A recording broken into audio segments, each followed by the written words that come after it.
Hello. Good afternoon, everyone. Yo!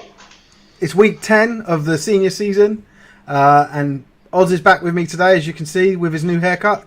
Talk us through that, Oz. There's not a lot there, so I figured I'd do whatever I could. Yeah, Some fun. I'm the same. I don't know what, like, mine's ridiculous. I don't know why I ain't got my hat on, actually. Normally I put my hat on for this, but yeah, you've done like the undercut and then like a moe. I'll just shave the sides, Yeah. and then just tried to keep the middle of it. I'll tell you what, my barber absolutely mugged me off, right, when I was getting it done. Like, he's a Turkish dude, and I walked in there, and I told him what I wanted, and he just stared at me, and he's like, not good idea, not good idea. And I was like, what? And he's like, I do it, but not good idea. I was like, what do you mean, mate? What's going on here? And he's like, your hair. He's like, very thick back here, very thick. He's like, Yeah. not so thick here, not so thick. He's like, fuck off. He's like, you go to my country, hair transplant. They take from here, they put to here. Yeah. Here, they put to here. And I was like, what are you saying? Maybe that's what they do. Like, these barbers aren't real barbers. They're actually just salesmen to send you to Turkey to have the... What do they call it? What's it called? It's something holiday, isn't it? Where you go to get a hair transplant and you stay there for like 2 weeks. And It's like very cheap, £1,000, very cheap. And he's bald as fuck, right? So he's bald and he's got a hat on while cutting my hair, and I'm just like, bro, come on now. But so I came home and the missus was like, right, I guess we're braiding your beard then. And I was like, yeah, that'd be quality. I was like, excuse me, and I'm just gonna sidle out a screen. I was like, excuse me, and she was like, yeah. She's like, well, if you're gonna try to look like a Viking, you have to do it properly. So look what I have. What's that? Are those beard clips or something? Beads. She actually wants beads. They're like little fucking metal. She actually wants to braid my beard with like Quality. little Celtic designs on them. Quality. So that's what I've been up to. I went to Cornwall and the week before I got vaccinated for the second time because I don't want to end up like you. Nice, man. Yeah, no one wants to end up like me, mate. It's still rough now. I'm worse now than I was a week ago. No, a week ago. Yeah. Yeah. So I got that, and then I went to Cornwall. I wanted to see what they're putting in the water to help the monarchs kick the living shit out of everybody. Couldn't figure it out, but had a lovely time in the sun, and now I'm back. Awesome. Well, we missed you. I'm looking over here. No, you're right, mate. I got fan mail while I was gone. What? What's that? I got people messaging me on my private, my personal Facebook, and they've been like, "Are you not on today?" And I was like, "Excuse me?" And they're like, "Oh, just looked on, and you're not there." Had some. I think it's because like. I sit there at different times and people will send me messages and I'll be like, oh, I got this from an anonymous source, and then so people are like, I wanted to send you some juice, and I'm like, well, send it to Steve. I don't know Steve, and I'm like, oh, great. Yeah, I did get people sending me a few bits actually last week. I'm just turning my Xbox off. I went to I had about an hour ago. I was like, I hadn't played Fortnite for a while, and I thought I'll play a game of that. Turn my Xbox on. My Xbox needed to update, which took however long, and then once I got that on my the game needed to update. The game needed to update. Yeah, so that's only just finished now, so I turned it off. So I didn't get to play. Yeah.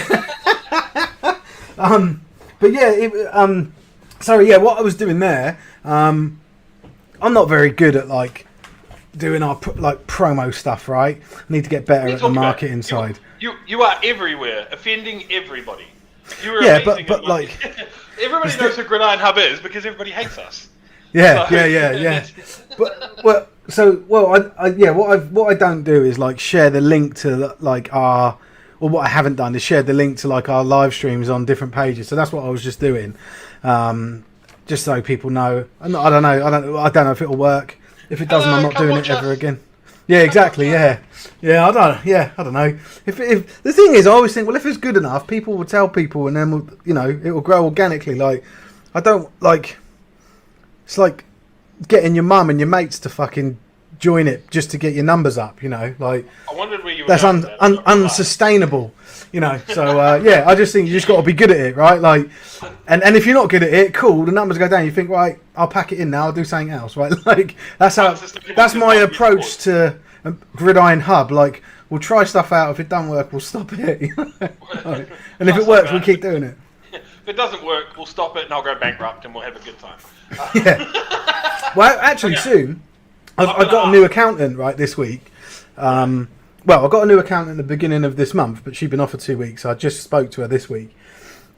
And she's going to try and get us like some money based on the money we've already spent from some R&D thing that the government do. And I was like, now you say that'd be awesome. You say we, the money we've already spent.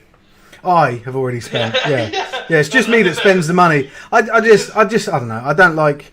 One of the things that it's a royal we.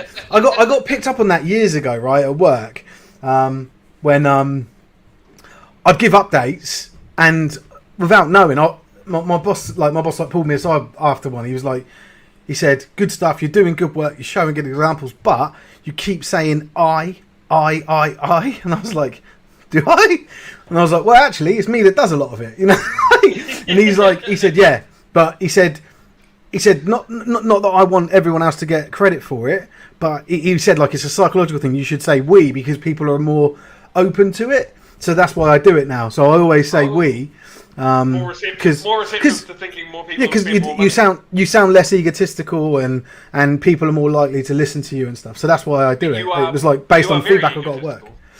Yeah, but and people don't listen to you; they listen to me. I don't know. I've got a lot of confidence. Am I egotistical? I don't know. Mate, your ego is bigger than you are. You're like but I don't. 5'3". Your ego is at least 6'2". Yeah, but I don't know. I see someone that's egotistical, someone that like won't listen to other people because their ego is more important than. Yeah, give me an example. Give me an example when I haven't listened to someone. I can give you a couple, but I'll give them to you off air. Oh, don't be.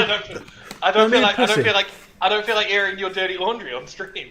Yeah, I don't care, man. What's the jersey hanging behind you? Just out of curiosity. Oh. That Hornets one. What's the crack with that? Can you see the name on it? Yeah, I have no idea who that is. Nothing. I'm just going to wait because there's a 20-30 second delay on this going out. I just want to see if the comments start pouring in. Well, So first of all, I think it's fair enough saying that is it you're going to check on Google. First, I think it's fair enough saying is it a Hornets one? No, it's not. It's actually a Tiger Cats, Hamilton Tiger Cats jersey. Oh, is this one of the CFL guys?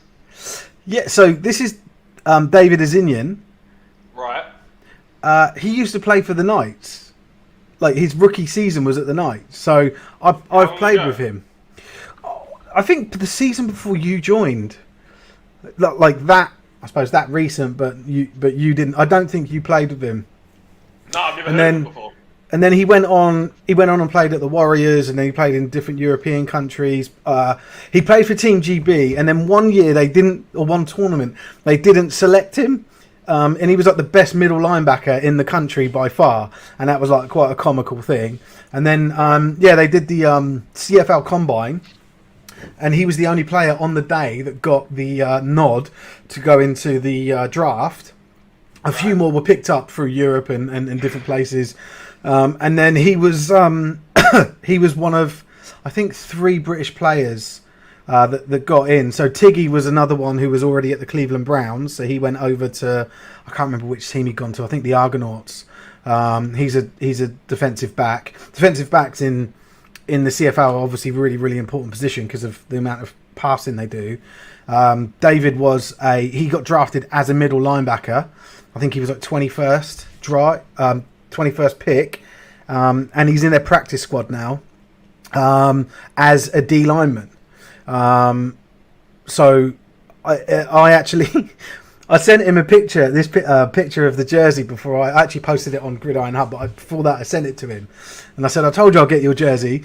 And he's like, "Oh man, that's cool," you know. And then he said, "Well, I'm gonna actually try and play special teams, like get involved with special teams as well, because obviously special teams is huge in CFL as well, yeah." And he said, "And I've got to change my number." said to me, he said, it's literally the day I got it. He said to me, "I'll send you another one." I was like, "No, don't worry. I'll buy another one. It's fine." But yeah, he's changing his number. I think to 47. I think that's the number he said. But yeah. So yeah, the day I got it, it was out of date. But I put it up, and then obviously I'll change it over. But yeah, so that's why I got it, just to support him, because obviously you've not met him, but he's a lovely guy as well. Just really, really cool guy. Works his bollocks off and deserves everything that he gets. You know, I'd love it if he got into their first team, you know, and actually started playing games and stuff for him. But you know, I don't know how it works with practice squad and stuff in the CFL. I'm not that close to it, but I don't know if there's a chance during the season if he can get called up, or if it's somebody he's got to wait for until next season or whatever, because he did come through. Like, it's not an international player scheme, but it was like the first time the CFL had done these. It's like their own version of the NFL's international pathway. Yeah. I don't think it's as mature as that in terms of like, or involved with that in terms of like, you know, because those players are like guaranteed certain level of training and money and stuff. I don't think it's like that involved. It's just almost like another. That's probably their end game, though. Yeah, probably, but it's just almost the way that I sort of can see it at the moment is like a different route to market for them to get more players in from overseas. But I really don't know much about it. I might get David on actually to see if he wants to talk about it one day. But at the same time, I'd rather wait until his off season, because I don't want to sort of like.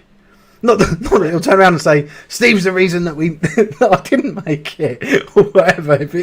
But yeah, I'd rather just like, let's let him focus on what he's doing and enjoy it, and then we'll speak to him, you know, when he's got a bit more time. So. Should we focus on what we're doing? Nah. Is it Sunday? And what does Sunday mean? Sunday means game day. Church. It means, well, maybe for you. Yeah. I don't want the thing to fall down, so I've never set foot in one. That's hyperbolic. I've definitely been in church before. But how about we talk about what's going on today around the around the country? Let me just get the. Should we go with the Well, actually, should we talk news first, or should we go? Let's talk about the game day actual stuff before the game start kicking off. Yeah, talk about the game day stuff before the game start kicking off, because the first one's kicking off in about 6 minutes. So if we need to do some predictions and things like that, it's easy to get those out of the way before scores actually start rolling in. Before we talk about rumours and nonsense. Cool. Okay, right. And teams folding and everything else in between. I know, man. Right, let's add that in then. So we've got. Hold on, let me just try and get rid of some of this stuff so there's not a. Quick, close your porn. Yeah. I would probably leave that up, just like to be completely alpha about it. Well, I'm not on a work laptop anymore, so if we need me to Google the Pornhub logo, I can. Oh mate, that was so funny. Like so bad. For those of you guys who don't know this, during off-season last year, during in-season last year. Was it a Madden tournament? Yeah, when we were running the Madden tournaments, we got talking about the Gridiron Hub rebrand and how originally someone was going to put it as like Gridiron Hub looking like the Pornhub logo. Yeah, that was one of the first logos I got sent by a designer. Was basically they just ripped off Pornhub's logo. Now, in my innocence, I couldn't remember what the Pornhub logo looks like, because generally I'm not looking at the logo. I can tell. I know like the theme tune. You know, the one that they always like put on like TikToks and stuff. Where they'll just play the. Do you know what? The music intro. I didn't get that meme for a long time because I didn't know like. Oh. Yeah. Do you just watch with the sound off? So yeah, I just skipped to the best parts.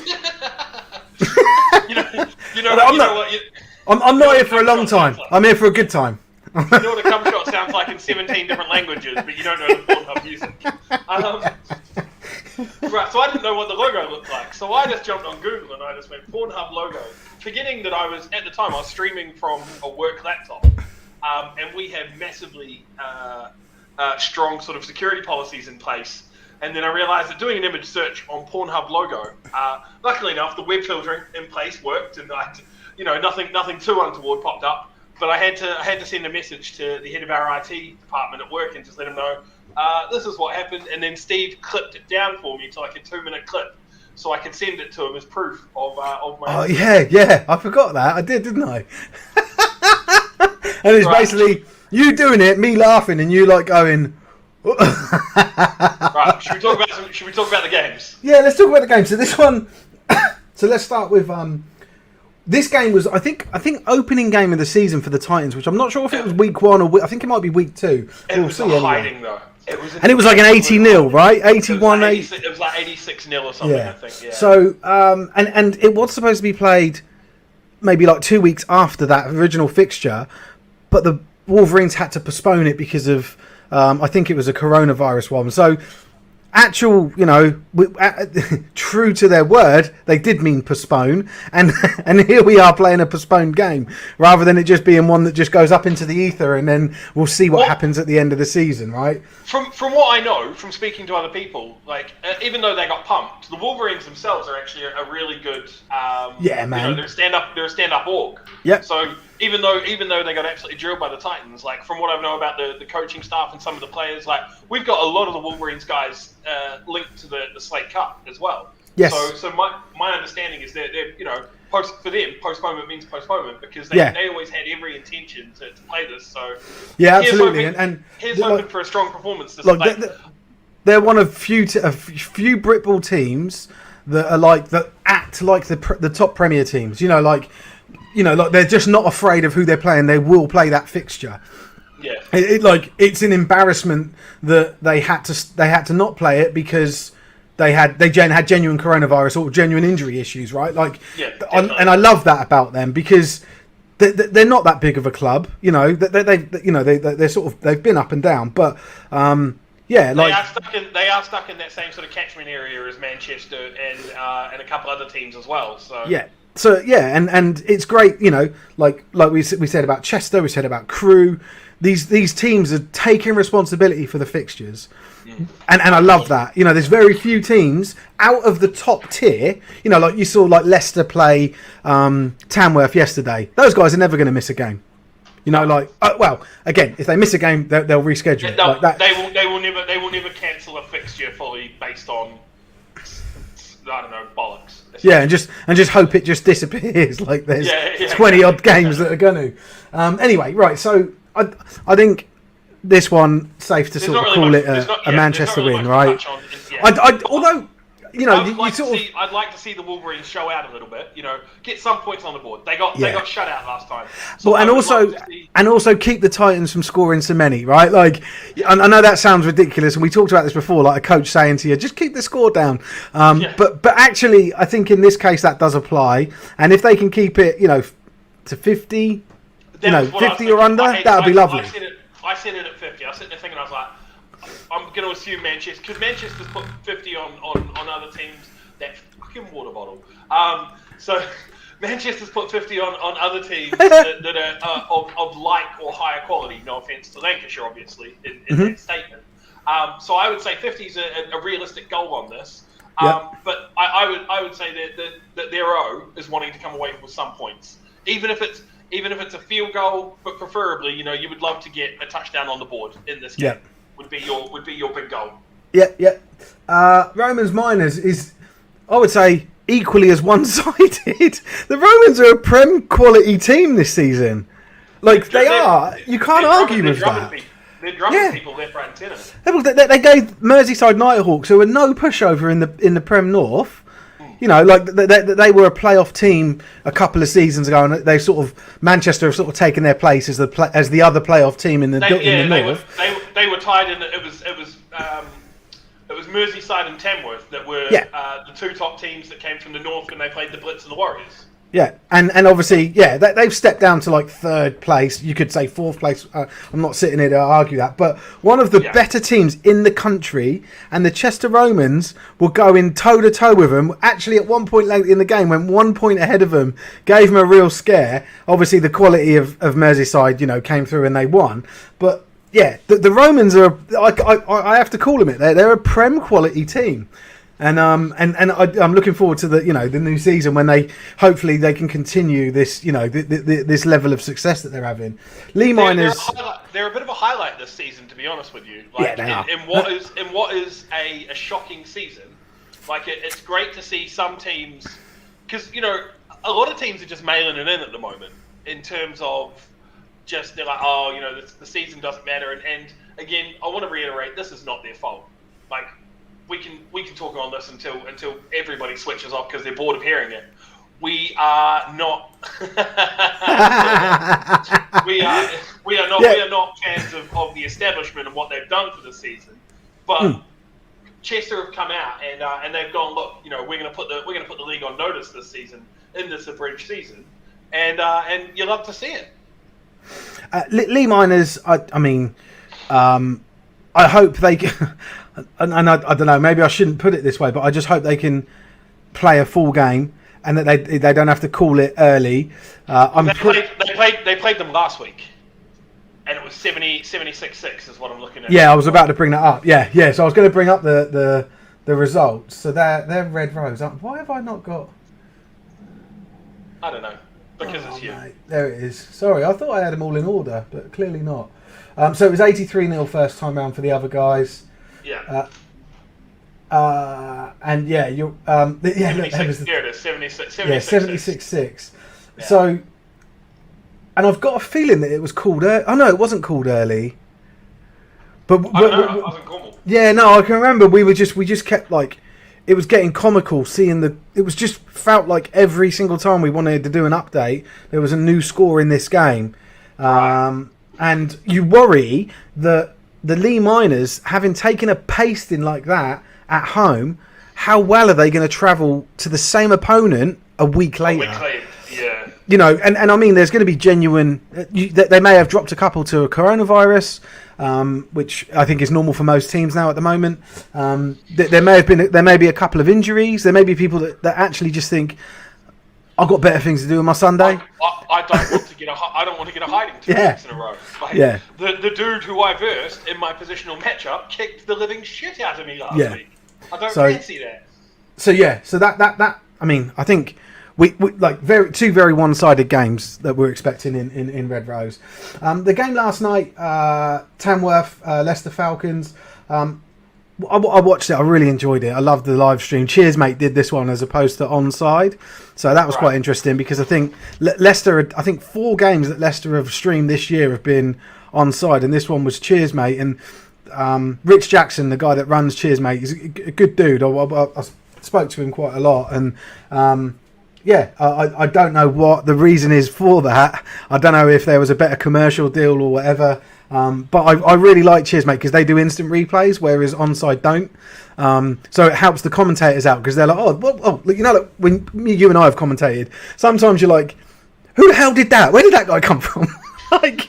And then you get the lovely replay, and you know where to look for the game, and that makes such a big difference to the broadcast.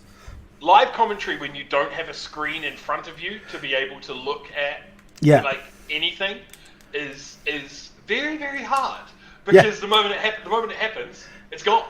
Yeah, and you're like, what does my brain say? So we both struggled through that before. Yeah, exactly. So I mean, I really enjoyed it. I think Tamworth.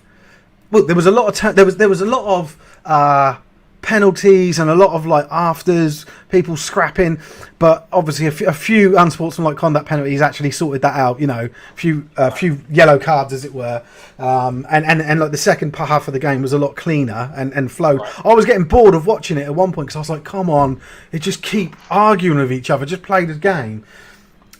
There was a lot of turnovers from Tamworth, which was really surprising. But then there was even more turnovers from Leicester. Like the balls were getting stripped. There was interceptions. The first touchdown for Tamworth was it was dubious. It was I think it was I don't know if it was a screen, but it was a quick out. But basically a pass out into the flats, and the guy didn't really get control of it. Took a hit and coughed up the ball. And then Tamworth picked it up, and mate, it was brilliant watching it. It was like they did a flying V, from the Mighty Ducks. They did the flying V. Basically, everyone just circled around this guy that had the ball and was like, "Get a fucking," fighting everyone off. It was quality, and they all just celebrated it. So it was good. But there was, I would say there was a lot of turnovers, and I think this scoreline, this 19 that Leicester scored, I think it flatters them. I actually think, you know, Tamworth dominated that game a lot more than what that scoreline would suggest. But yeah, that's just my take. But it was a good game, really good. If you haven't seen it, sorry we spoiled the scoreline for you, but definitely go and watch it because it was a good broadcast. It was good. Yeah, you know, worth your time. Really good. Like I think one of the commentators, Jonathan Rooney, said something like, "I'd love to watch two teams of this quality play every week." You know, like that.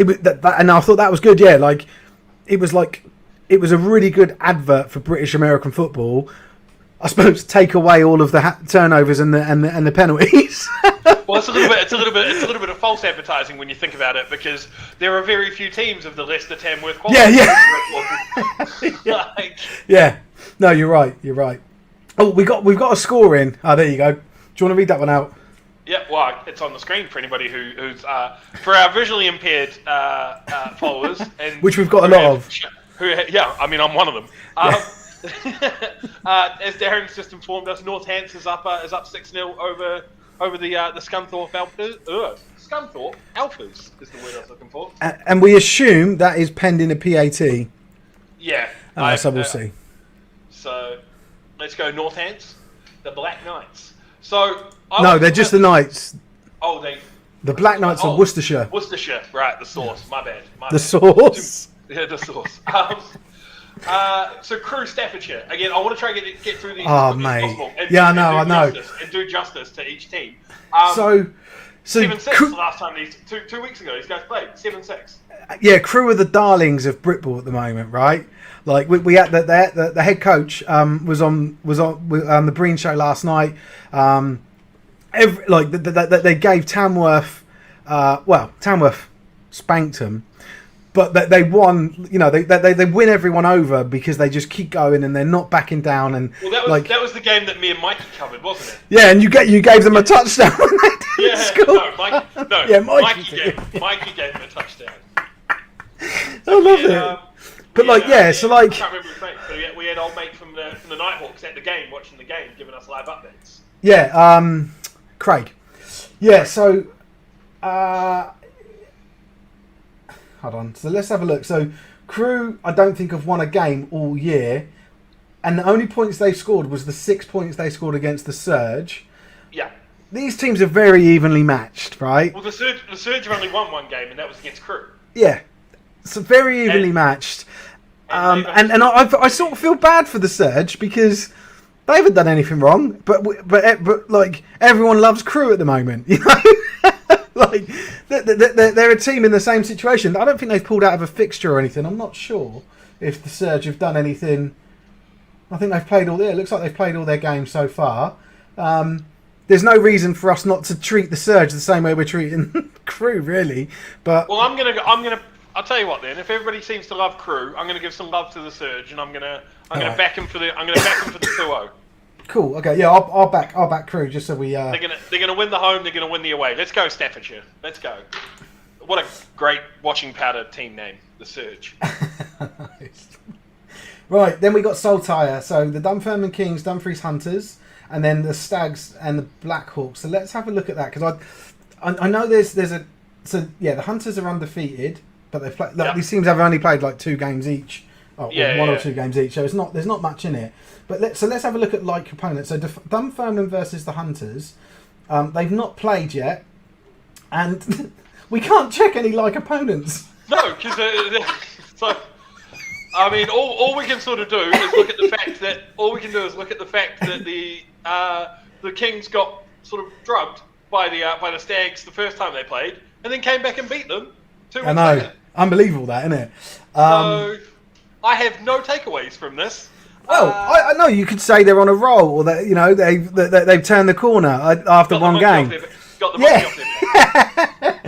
So really tough one to call. But these, so Clyde Valley, I expected them to beat Dumfries when they played them. I was really surprised by this scoreline that they didn't even score a touchdown. And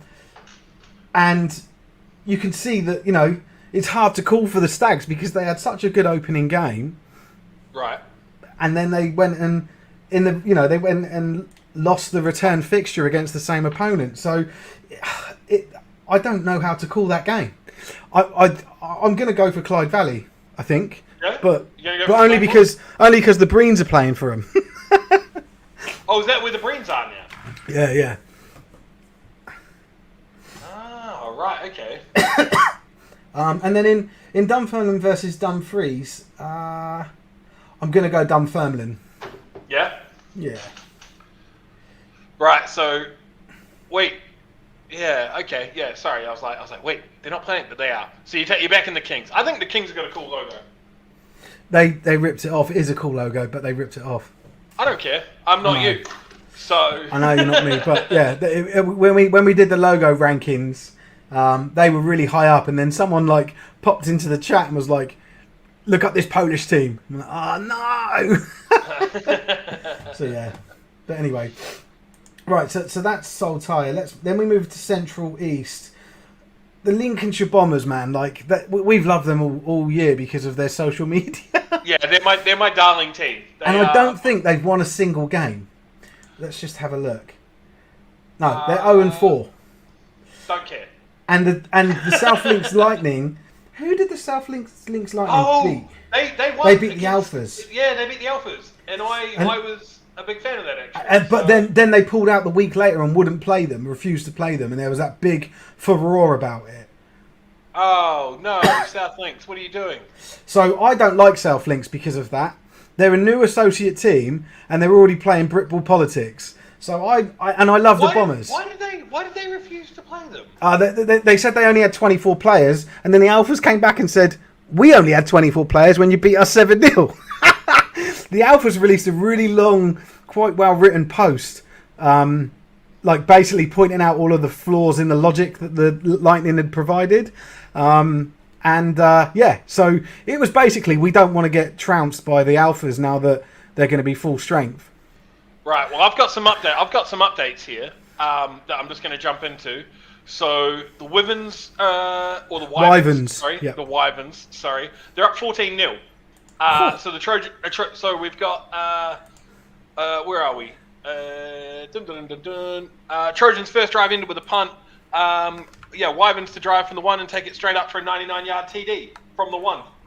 Oh, mate, what a dream! And then the 2-point was good, so they took an 8-0 lead. And then the Trojans attempt a field goal, which was blocked. And then the Wyverns' next position went for a TD, so they're up 14-0. Wow. Talking about the Bombers and the Lightning, the Lightning had some, according to the Bombers, talk about having some cojones. On 4th and 12, Lightning faked the punt and convert. Nice.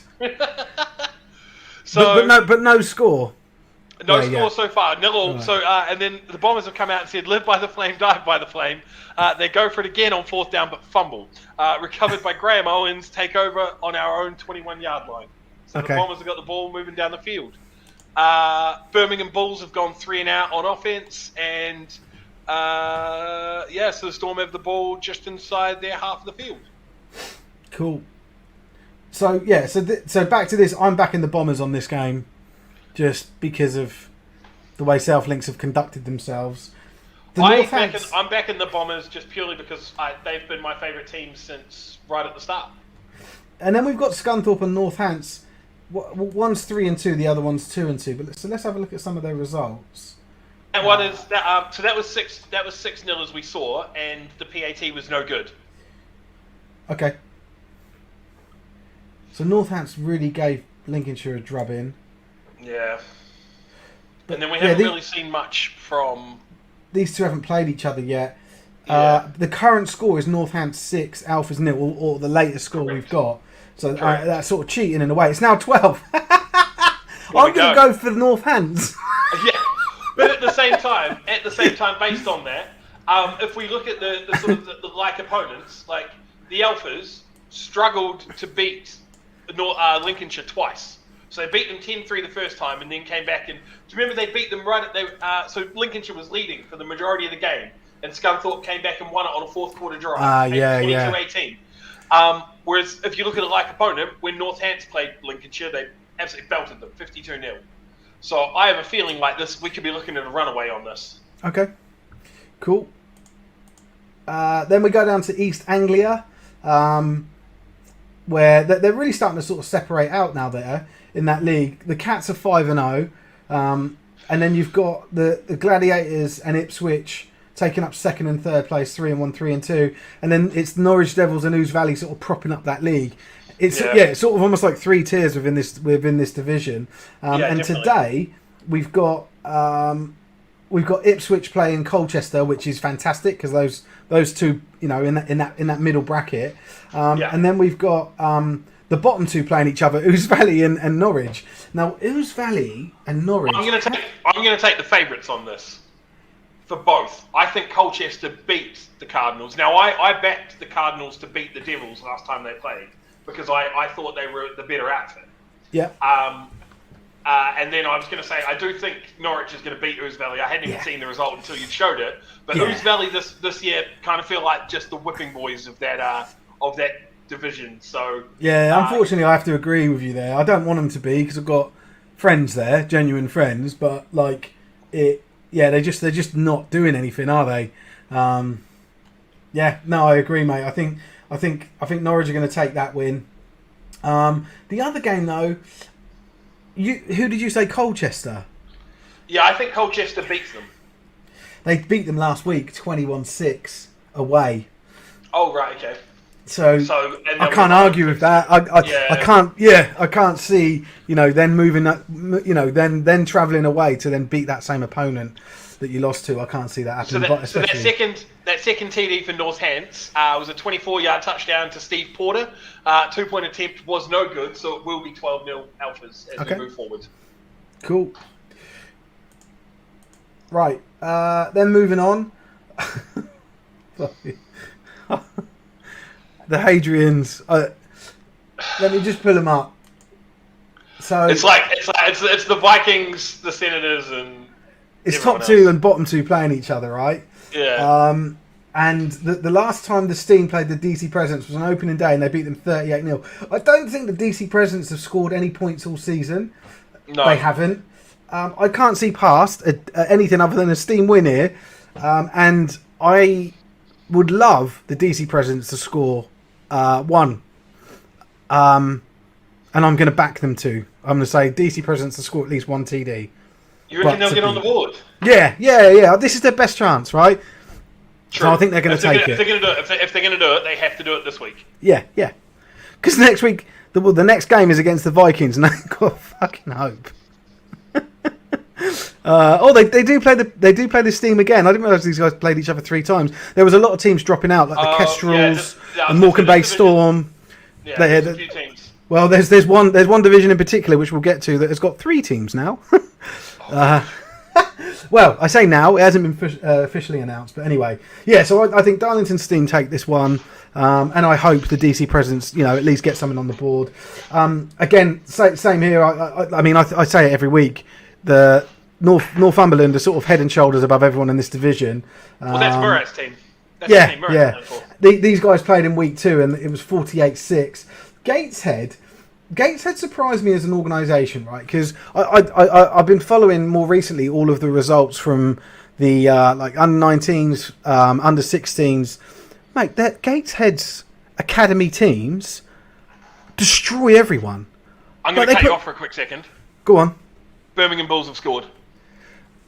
Go on then. So we've got a short pass from Harris, and the wheels on Ricky have been well oiled this morning. Touchdown, extra point kick failed after a high snap. So they little bit of special teams work needed there, but the Bulls take a 6-0 lead. Good for them. Okay, cool. So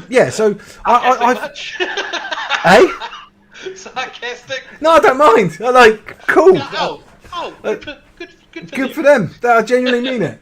Going back to this Gateshead thing, like they've got like probably one of the best under 19s, under 16s combined teams in the country. Like their results are unbelievable, right? They absolutely trounce teams, but then their senior team, it doesn't go through. Like I don't know what happens if people then go to uni and then they stay there, or like because Newcastle's got quite a strong uni team, haven't they? The Raiders, I don't know if they're that strong. I think they're the second division. Second tier. Right. So it's 18-0 after a pick 6. Yeah, it's going to be a whitewash, that one. Yeah. Let me just add that. I'm just doing the score updates on Facebook, but I will do them. And for those of you watching and reading the ticker, I haven't updated the ticker yet. I will do that. I've already done the 2 bottom. I've already done the score updates that we've got so far on the tickers. Ah, well, you're a special guy, Oz. Yeah, that's what the doctor at the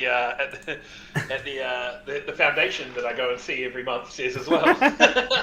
Yeah, so I don't know what's gone wrong, or maybe it's that they decided to just rebuild from the bottom up a few years ago. They're seeing the fruits of it, and it will take a few more years for it to go through to their senior team for them to be a solid side again. They've been around years as an organisation. Like they're one of the teams that they were an 80s team and all that stuff. And yeah, I just don't understand why. Like it's really surprising to have that level of difference between their senior team and their kids, and or is it that the kids see that the senior team's not as good and like, oh, I'm going elsewhere? But then where else would they go in the northeast? Like I don't like what team stands out. Northumberland. Ah, yeah. Maybe that's what's happening. Yeah, yeah, interesting. We've got another update from the Wyverns game. Wyverns take it for a TD. 2-point conversion is good. 22-0 lead. Oh my god, the Trojans, man! Like, how many games have the Trojans got left? Because too many. I don't know if they're going to finish their. Oh, they've only got one. Is this the last one? Oh no! They've got Bristol Apache next week, which they're probably going to forfeit. Or they probably forfeited it back in week 2, and then they're going to wait until Wednesday to forfeit it. And then they've got the Cornwall Monarchs. I wonder if they're going to finish their season. We'll see. But I've said that for a while now. I've said that. I just gave away like a little gag that I was going to do, but you didn't see it. Oh, I didn't see it. I wasn't paying attention. No, it's good. I told you, I'm on the clock in like 3 different slow drafts here, so I'm trying to draft fantasy football players at the same time. So I'll crack on with this one. So Essex Spartans versus the East Kent Mavericks down in the southeast. So let's just have a quick look because I'm pretty sure these guys played each other already. So let's look at the first. So while you look for that, I've got the update from the Northants Alphas game. So on 3rd down, the Alphas go deep. It's picked off by number 40 Mindham and taken back to the house. So muff snap again on PAT, and the Knights lead 18-0 in the first quarter. So it looks like we're struggling with special teams around the country at the moment in terms of snapping and holding.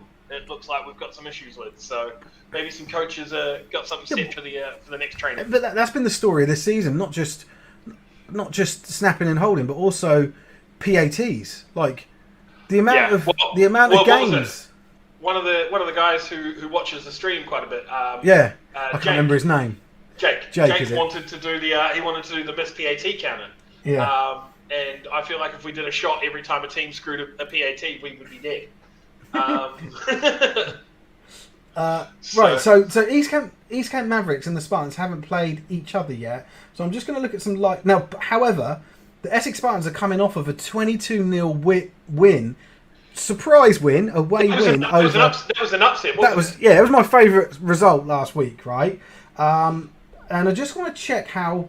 So. I have got a question. Is it that big of an upset if, because the first time they played, it was very, very close. Didn't the Spartans have the lead? Yeah, you're right. It probably isn't. It probably isn't an upset because it was only a 1-point game the first time. I think it was more that the role that the East Essex or the wave that East Essex were riding. Like win. Like they were top of the league. They hadn't ever been in that position. You imagine it being that organisation, it would have been awesome. Being a club that usually has got a losing record to go to just an undefeated situation mid-season, like they must have been just flying high, right? Like, so I think that was it. I think that, killing that streak was the shock. Yeah, because I remember that Spartans Sabres game. The Spartans led for the majority of it at 8-0, yeah. And then the Sabres came back. So I don't know if it was that big of an upset, but for them to come out and shut them out is the big takeaway from it. That's 22-0. So let's check. The East Essex have played the Mavericks twice, 25-6 on opening day, and then 24-0 in week 7. And I know you can't do the whole like the Britball mess. Yeah, like the Thrashers can now beat the Kent Exiles because they beat the London O's and the London O's beat the Exiles. You can't do that, but that's all we've got to go on, right? Is like results, and I think Essex are on for a win here today. Yeah. I'm not going to predict a scoreline or anything, but I just think they're on for a win. I think that's a pretty safe assumption, but I do think the Mavericks have got something in them because if you're looking at sort of like-minded results, the Thunderbolts are the one that stands out, and they've only played the Thunderbolts and East Essex. That's the only two teams they've played. Yeah, and if you look at the similar results between the Mavericks over the Thunderbolts and then the Spartans over the Thunderbolts, there's some similar scorelines there. Yeah. So there is. I think they have the ability to compete and win, but I also think that the Spartans will win this too. This guy James, I assume he's reacting to something that we've said, and it may be that it's the. James, just let us know what game you're referring to here with bad weather and a QB broken ankle. I assume it could be the Essex. I think it's the Spartans. I think it's that game. Yeah. I think it is. I'm not sure though. But yeah, let us know, James. Cool. Right. Let's move on. The next one, Southwest. We already. I think the Wyverns are going to win this one. Oh really? Yeah. Oh, Miss Cleo over here. Yeah.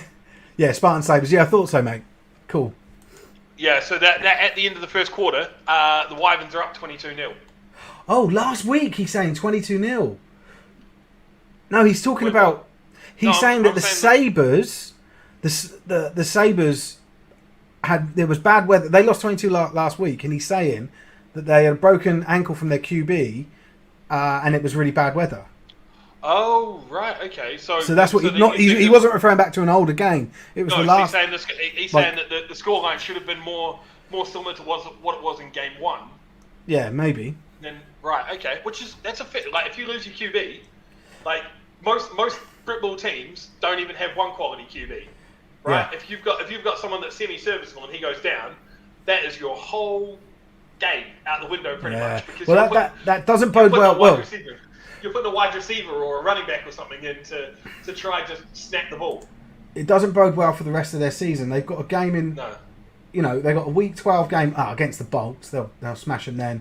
Oh, what a game to win the season! They're going to play that in the last game. Okay, so James we'll see how that one ends. But I think Essex will be looking for blood, won't they? But to sort of prove that it wasn't a fluke or anything. But then I think without your starting QB. James wants to give credit to the Spartans there as well, saying that they played very well, doesn't want to take it away from them. So just got some updates from the Lincolnshire South Links game. They're just trading punts. That's all it is. It's just punt. Punt fest. Cardinals and Gladiators are end of first quarter, and that's 0-0 still at the moment. Knights Alphas are end of first quarter, that's 18-0. And the Storm, they've got Morecambe Bay, they've got a touchdown. Storm running in from. Is it Morecambe Bay? I don't know. No. Swindon Storm. Morecambe Bay Storm have folded. No, just not played this season. Oh, well. The Swindon Storm. I think they're playing away. I don't know who all of these teams are. No. So, Swindon Storm running in from short yardage for the tying score. Extra point kick. Doinks through. So 7-6 over Birmingham. Yeah, he hits the upright and it goes in. So there we go. Notch one up for kickers today. All of the bad luck has got to flip at some point. You know, it's got to regress to the mean. You know, it has to. You can't be that bad at extra points for the remainder of the season. You know, some of it's got to go the right way, and it looks like the Storm are getting that luck. So Somerset, we're going Somerset Wyverns win, right? They're 18-0 up at the moment. 100%. This game is now 1 point to the Storm. I think prior to knowing that, I would have said the Bulls are gonna. Yeah, I'm still going to. There's not enough to persuade me. I'm going Birmingham still. Kickers are players too, apparently so, mate. But it's yet to be proven. Too, but they're not people. So yeah, they're not real. Hereford Stampede and the Worcestershire Black Knights. I'm pretty sure the Hereford. I've got bad. I can't remember what they did, but I'm pretty sure the Stampede pulled out of a game again under dubious circumstances. But it rings a bell. Within this, hold on, let's have a look at 7. Where are they? There. So the Stampede are 0-3, and the Black Knights are 0-5. The Stampede, on average, are worse in terms of conceded points. They pulled out of the Bristol game, which I think was the dubious circumstances. But then the Black Knights also pulled out of the Bristol game. So yeah, right. Yeah, they're just. Well, I don't care about this game then. So let's move on. Which team is going to give up first? Yeah, fuck these teams. Right. So and then we've got. They represent everything that I don't like about Britball. Right. I didn't know they represent the UK AFL. Yeah. Well, I suppose you have to consider them Britball, but yeah, I'll do a rant about them. They are American. They're part of British American football. Yeah. Well, no, they're trying to be, but yeah. I'll do it. Let's save that for later. I'll do a proper rant. I'm sure you'll pick up. I've got a great update. Anyway, White Rose. So Merseyside Nighthawks. This would be my game of the week, and I think the Breens picked. Which game did the Breens pick for game of the week? I can't even remember now. Isn't this a cross division? Yeah, and maybe that's why.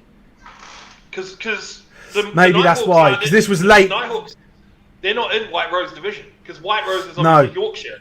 Yeah, so the Nighthawks are in Mercia, I think. Yes, they are. And Sheffield are in White Rose. Yeah, and it's funny, right? So when I clocked this, I saw it on the League Republic site, BAFTA's website, and I thought, oh, cool. Anything that goes on there is an official game. They don't put like friendlies or anything else on there. And then I posted about it, and Toby, the head coach of the Sheffield Giants, said, "Oh, is it a real league game? That's news to me. I thought it was just a friendly." And I was like, "Oh my god! Like, mate, I don't know anymore. Like, BAFTA are inconsistent." But so we don't. Like, I've decided to put it in the fixture set. These two teams are going to be going at each other. I think they were waiting to find out if they had refs for it. But I don't know the answer to that. But if they've got BAFTA refs, then this will be an official game. So we'll see. And who do I back on? I'm backing the Nighthawks. Yeah, so am I. Yeah, but I don't know. I don't feel very confident in backing them. I think it could. I think that the Giants could pip it, but I'm backing the Nighthawks. Black Knights pulled out a previous game against Stampede under dubious circumstances. Lots of pings the day before the game. Okay, cheers, Paul. So as we both said, we don't care for either of them. They just need to go and play flag, both of them. Right. Then we've got. I know you like that, Oz. The cheaters and the Saints. You're not allowed to hate on flag anymore. That's my response. No, I don't hate flag. I'm just saying it's an easy. They're not going to get hurt if they play flag. That's what I meant. I don't mind flag. I think it's a good gateway. Yeah, you've got friends in flag now. You're not allowed I do. There's some solid people. There's some cool people that play flag. You know, it's not just full of fat NFL geeks. The fat NFL fat boys. You've got to leave the flag vitriol to me. There's some proper athletes in flag. Oh yeah, you know, with decent teams, man. It's weird, right? Because I sit here and I bag on flag. Some of my mates come back home, literally play for the national team in New Zealand, for like the New Zealand like national flag team, and they are insane athletes. Yeah, like they most of them are in the military, so they're all like active military service members as well. So they're having to keep their fitness levels relatively high because of that, and they love flag, absolutely love it, and I don't like flag because I was never very good at flag. Is my main hatred of flag is because I kept still trying to hit people because I found it easier to rip a flag off someone when they're on their back on the ground. That was my so obviously when I first started playing football back home in the city that I grew up in Christchurch, we didn't have kit, so we played full contact American football without pads and helmet. Because we just played it like rugby. Yeah. So we blocked and we hit and everything like that. And then we sort of made the conversion to flag because we got a coach who had been over in the States and he'd been linked to a couple of colleges over in the States. He'd gone there on a sprinting scholarship and then had tried to play special teams and then had moved to coaching. And he was like, you guys need to work on your fundamentals. You're all absolutely awful. I'm taking the physicality out of the game. You can all just play flag from now on. And just to start with, I just still kept trying to hit people because it was easier to rip the flag when you can't run. And I was all right at tackling in flag, and because I tried it out when I was coming back from an injury once. I was all right at like pulling flags and stuff, but I just didn't like it. I wanted to hit. I wanted to take people out. That's what I wanted out of the sport, you know. So I just didn't like it. But so we've got another Wyverns update. Wyverns up down. Yeah. Well, that's what it is. The Wyverns are just going up and down the field. They're scoring every which way. First drive of quarter 2 goes for a TD. 2-point conversion is good. Wyverns lead 30-0. 30? Yeah. It was 22. It was 22-0 at the end of the first quarter. I didn't realise that. So we're now Q2. I'm going to update that on our thing. Yeah, we're into Q2, and it's Jesus Christ. 30-0. Okay. Right. Let's do our last prediction thing. Oh, come on. I'm going for the Cheetahs. I'm going for the Cheetahs. You got to, yeah. Like, hold on. Let's have a little look. I like Oxford. I think there's good people there. They're a good club. They've got good history as well, but they're not anywhere near as good as the Cheetahs this year. Who are the Wyverns playing? No one. Yeah. They are. It's a child's flag team they're playing. Yeah, they are playing. They're playing nobody. No, they're playing Torbay. Alpha's game. Yes, we do have an update. Last time I saw, it's 18-0 at the end of quarter 1. The Alphas are down, so the Northants Knights are up 18-0 currently there, Gavin, unfortunately. So, fingers crossed it doesn't get much worse than that. I just wanted to talk very quick. So I'm going to read out the Bafra News Flash stuff. Bafra News Flash. Bafra, sorry, yeah. The one thing I want to point out. Relevant have you ever seen this? Big up to all the Bafra officials out there from Nathan. Look at Nathan, yeah. He's just leading us through this live stream. But the one thing that I've always like. So I don't like Bafra's. I'm going to interrupt you there. We got some updates. Let's go. So the Mavericks with the 2-point attempt no good at the end of the first quarter with a score. So the Mavericks were up 6-0. Okay. The Alphas go for it, 4th and long, pass incomplete. Knights take over on their own 28-yard line. Colchester Gladiators with the first TD of the game. Kick is good. Glads are up 7-0. Okay. So Lincolnshire Bombers have struggled for a nickname of this game, and someone's come back and told them it's a couldn't score in a brothel game. Well, the Spartans have answered straight back with a long rushing touchdown from Nick Walter. 2-point attempt, no good. Spartans. No way. Yep. Wow. And we've got a turnover from the Northants Knights. So number 12 hits number 14 as he's running to the end zone. He's chased down and has the ball ripped. Recovered by the Alphas and returned to their own 18-yard line. So a touchdown saving strip from the Alphas there, and they get the ball back. Good on them. It's still 18-0 there. It is still 18-0 there, but it looks like they're not giving up and they're still there to play. Yeah, good on them. I like that. Good play by that man. Yes. Yeah. I've always thought I've never really liked Bafra's logo, and they've updated it more recently, so it looks better than it did. But it's the same concept. But the thing that kills me, it looks like Newcastle's soccer logo from 1812. But the thing that kills me is they decided they wanted to put the word integrity in, right in the middle? in it, I don't understand why you would do that. But on top of that, they put in quotations, so it's, like they're making fun of it. But that aside, have you ever seen the South Park recently South Park episodes where Randy has got his weed business? No. It's called Tegrity Farms, and that's what I always think of when I see this now. So it's this. There he is. Oh. So that's all. All I think of now when I see Bafra's logo is Tegrity Farms. I just wanted to share that with the Britball world because it's important. I feel like they've gone to. So back home, what do we call it? We call them intermediates. I don't know if you guys have them over here, like a middle school, the equivalent of a middle school.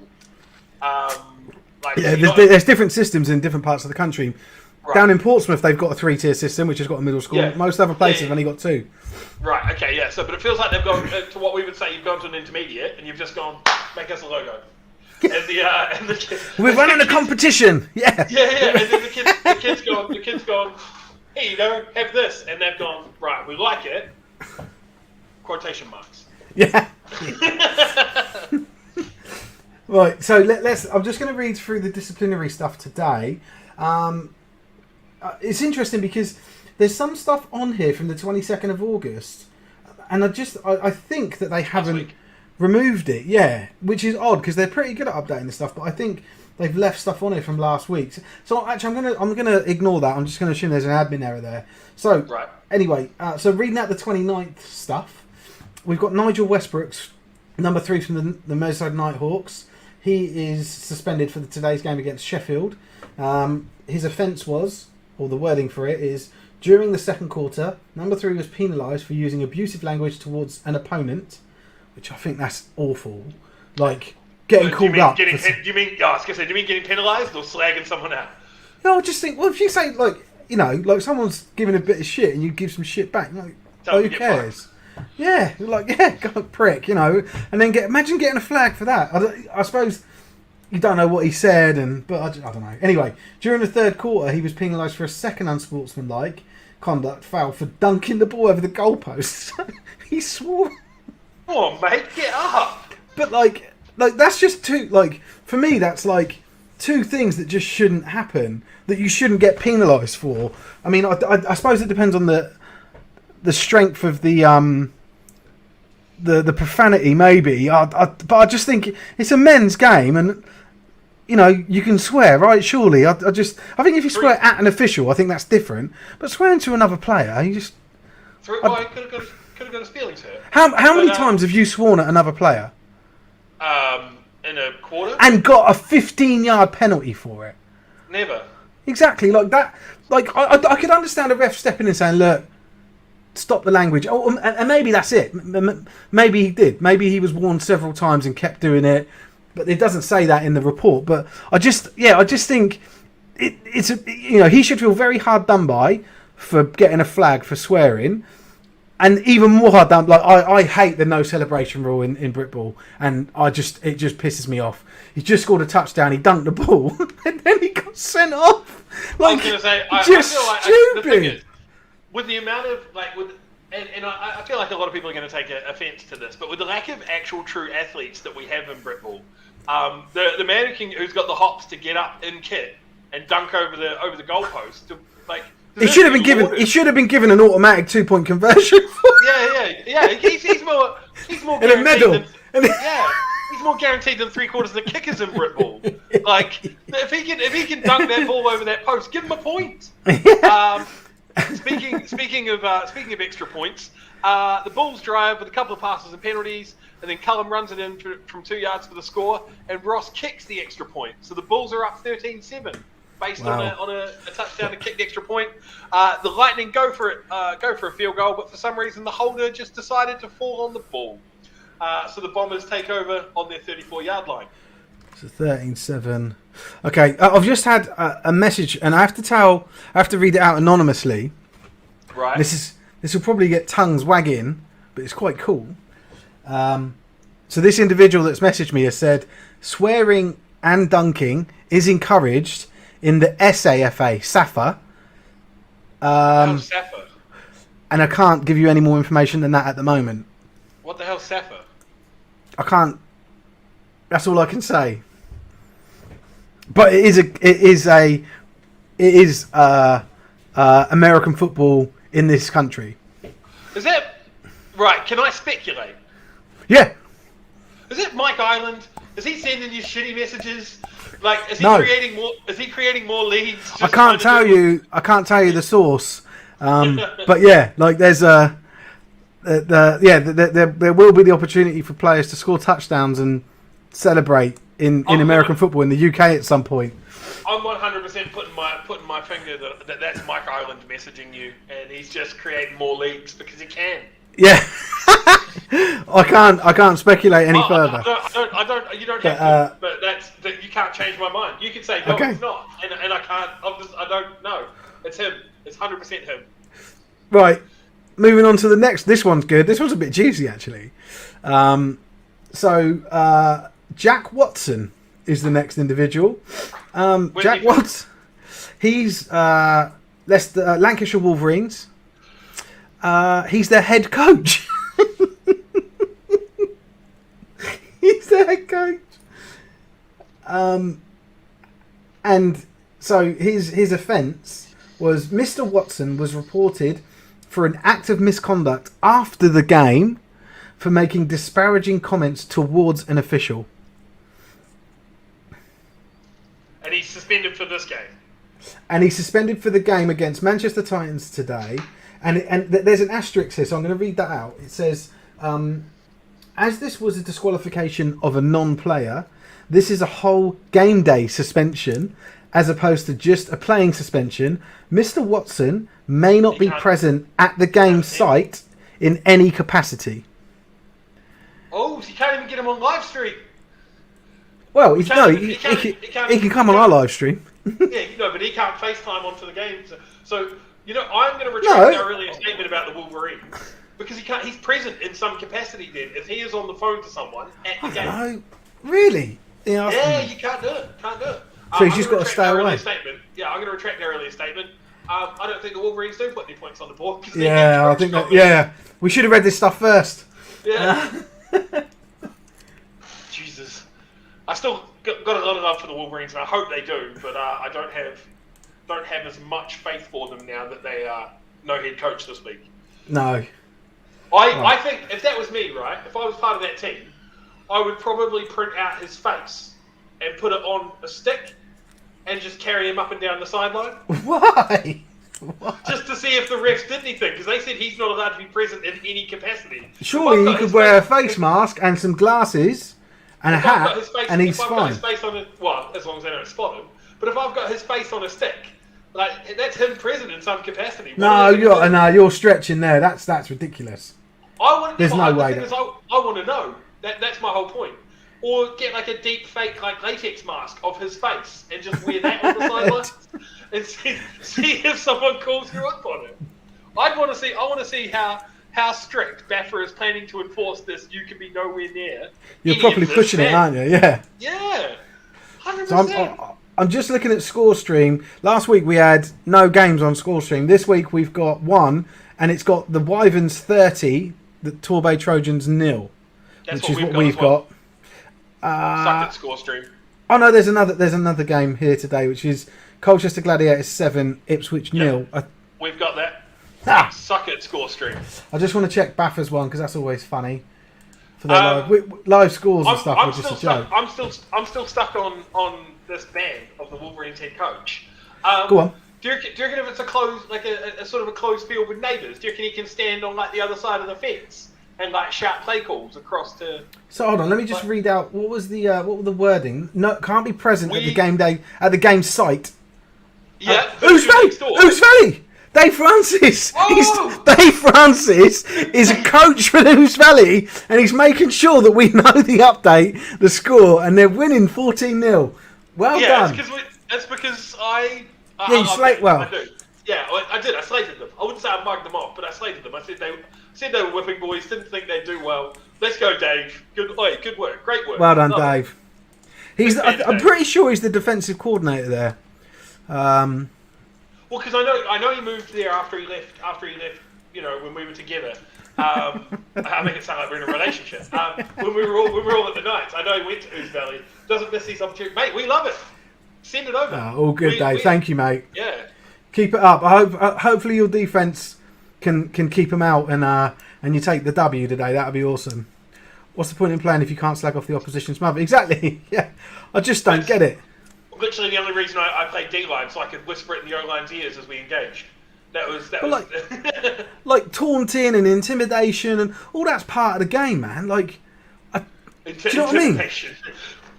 Just lean over lean over in there, like just whisper in there. If you do that again, mate, I'll take your fucking fingers off, and then just walk away. Like just get in their head, you know. I'll take your fingers off. Yeah, What yeah, is this, yeah.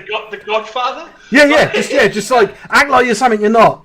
Like you will sleep with the fishes if you do that again, mate. If you chop block me again, you're gonna wake up with a horse head in your bed. Why can't we do that in the game? This part of the game. It's part of the game. I got no idea, but we've got an update from Lincolnshire. Let's the go. Bombers have scored. Ryan Wakeling with the TD. PAT is also good. So it's 7-0. And the kicker is the guy who scored the touchdown. So Ryan Wakeling is on 7. The Bombers are on 0. And the Bombers' opponent, the South Links Lightning, are on 0. So apparently Ryan Wakeling is a one-man team. Good on him. Well done, Ryan. Good on him. Yeah, big ups for Ryan Wakeling, number 88 there. Hopefully he doesn't lose this lead that he's established. Yeah. Don't fumble it. All right. Have you been updating the tickers? I have indeed. Ah, okay, cool. Well, let's keep that going. You do the tickers, I'll do the main website. Have you been updating this? Yes. Well, just keep it. Yeah. I'm not going to interfere. I do want to say that just today, guys, across Britball, it's not just obviously the adult teams playing. We do have 3 fixtures being played in the adult flag league. I'll read those out quickly. So Cardiff Bay Coyotes, or Coyotes, I don't know how you say that. Swansea Hammerheads versus Swansea Hammerheads. Then Cardiff Bay are going to be playing the Gwent Trojans, and then the Trojans will then play the Hammerheads. So that's all happened already. So if you're out there and you know the scores, let us know because we want to add them in. There was loads of games in flag yesterday. We'll read those scores out probably when we get to like the half-time period when it dies down a little bit. You can see the scores we'll show them in the banners along the bottom, but also if you go to our Facebook page, look for the Gameday scores thread. It's pinned to the top and all the scores are there. The women's team yesterday had 2 tournaments, one in Peterborough, one in Portsmouth. Again, we'll read those scores out later, so there's no women's games today. The under-19s has got one game today, which is the London Blitz versus the South London Renegades. That game should have been wrapped up by now because it was a midday kickoff, so hopefully we'll get that score in as well. Under-16s contact, no games today, but 3 tournaments played yesterday, and again, we've got all the scores for that one, so we'll read those out later. Well, I've got some score updates for you. So the Mavs punt on 3 and out, and the Spartans start at the 20, march down the field, and a touchdown to Nick Walter. 2-point conversion, no good. So the Spartans lead the Mavs 12-6 in the second quarter. Wow, and that was from 6-0 down, right? If I remember rightly. So. Yeah, I believe so. And then the Storm have attempted a field goal. It goes wide, and it's still 13-7 to the Bulls early in quarter 2. Okay, so no score update there. We got Thomas from Doncaster here says #pray for Donny. We got flagged earlier in the year for our rookie wide receiver putting his arm in the air after he caught the go-ra. It's unbelievable. Why make it less enjoyable when a team scores? Yeah. Especially when you're playing for a team that doesn't score often. Well, I mentioned this last week actually. I don't know if you were playing for the Knights at this point. I don't think you were. This was like when we were back in Div 2, right? And we were down in Cornwall playing the Sharks. Yeah. And they weren't very good. We were going to beat them, but they had this one player, this little, and I say little, he was shorter than me, right? Little muscular guy, long black hair, really athletic, and just really like just a little arsehole of a player, right? Like always getting at everyone, but he was very good, right?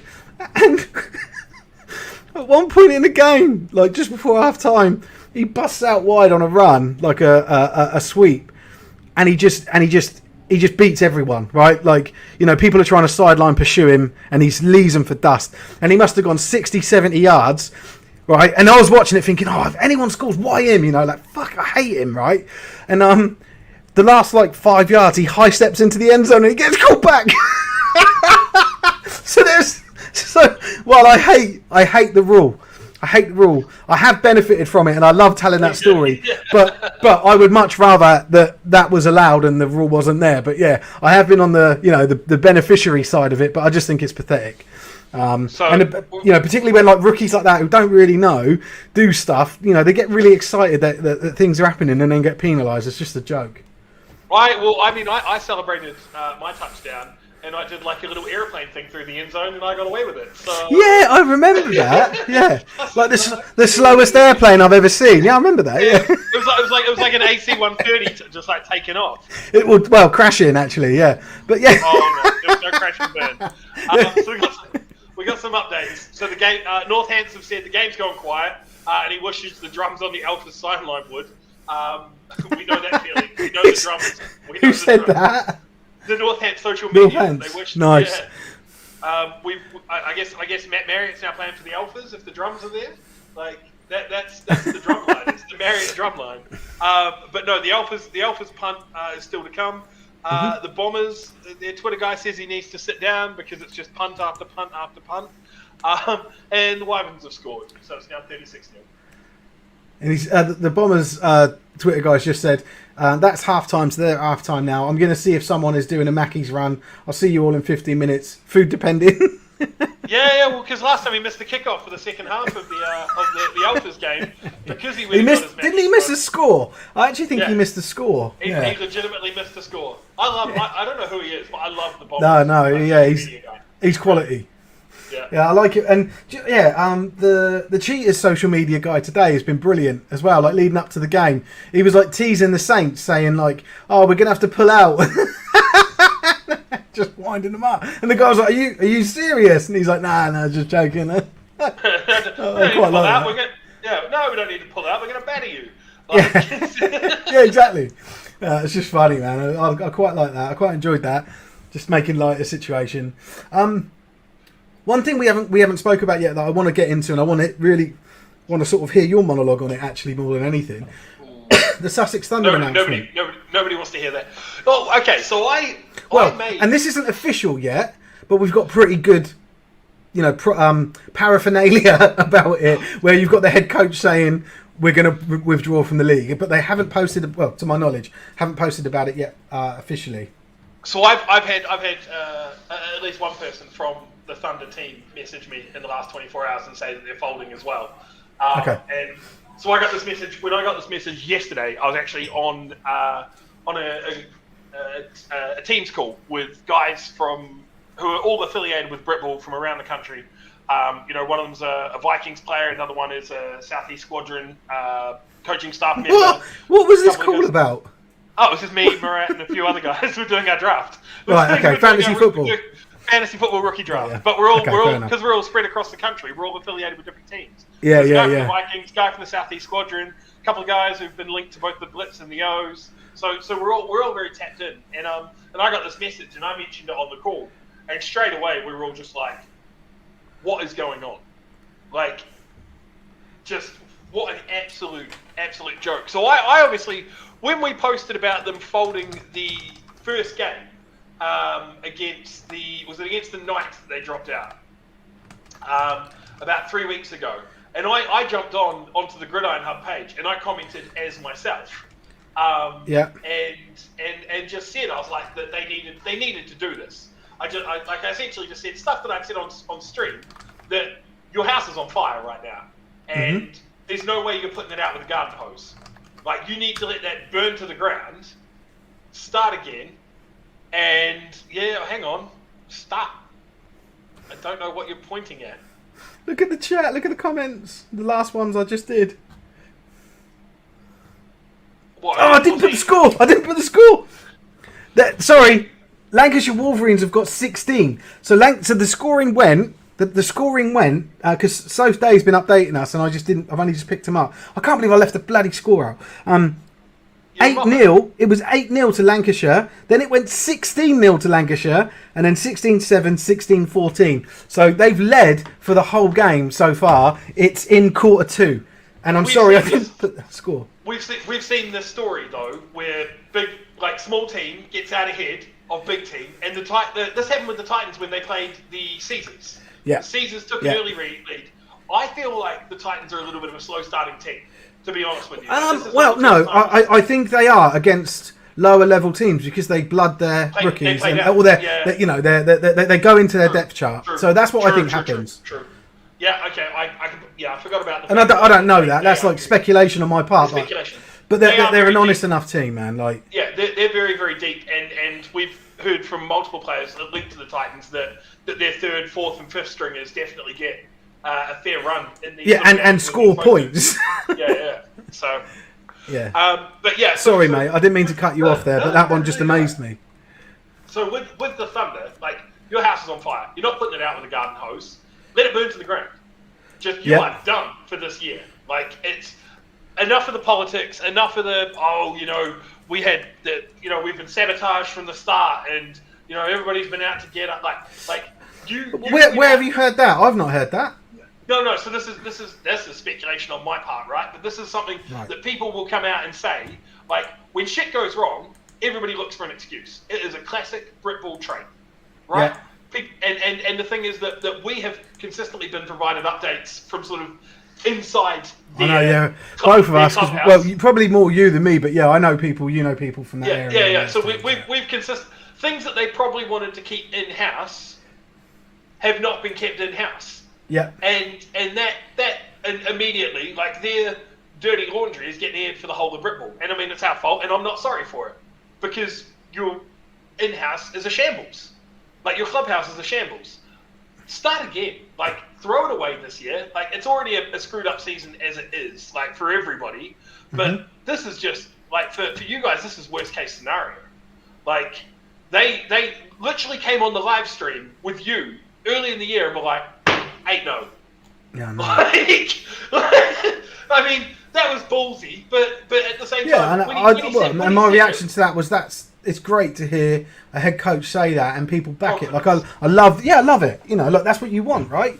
Like I said, if you're head coach, if you're a head coach for a team and you don't have that, like, if you don't have the capacity to do that, and are saying something else, they absolutely had the capacity to go 8-0, like, going into that, as from what everyone knew, Yeah. So, I can see why Coach Ellis said it. I can see why the players backed it. There was no indication of, like, and I know it was only 2 players, and was it 3? I think it was 3 players. Oh no, 2, because I was the 4th box. And like, they were backing it. Like, you just thought the Thunder were one of the better run clubs. They got their media side that we talked about a lot. They got great catchment.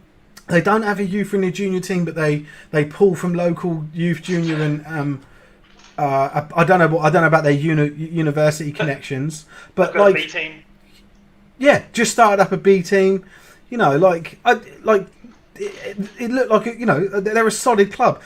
If that club didn't exist, there's a massive gap in that area for clubs. What time was kickoff? Which team are you talking about, Natalie? Well, I was wondering if Natalie... She's probably talking about the Clyde Valley game, yeah. Let's just check. We've got the Highland Stags are up 7-0, so I'm wondering if it's linked to that game. Yeah, 2 o'clock, Natalie, the kickoff for that game was, if you're talking about the Stags versus the Blackhawks. Let us know what team you're talking about. Also, all of the kickoff times, I've put them in the post on Facebook. So the pinned post on our Facebook page called Gameday Scores Thread has got all of the latest scores as well as the kickoff times.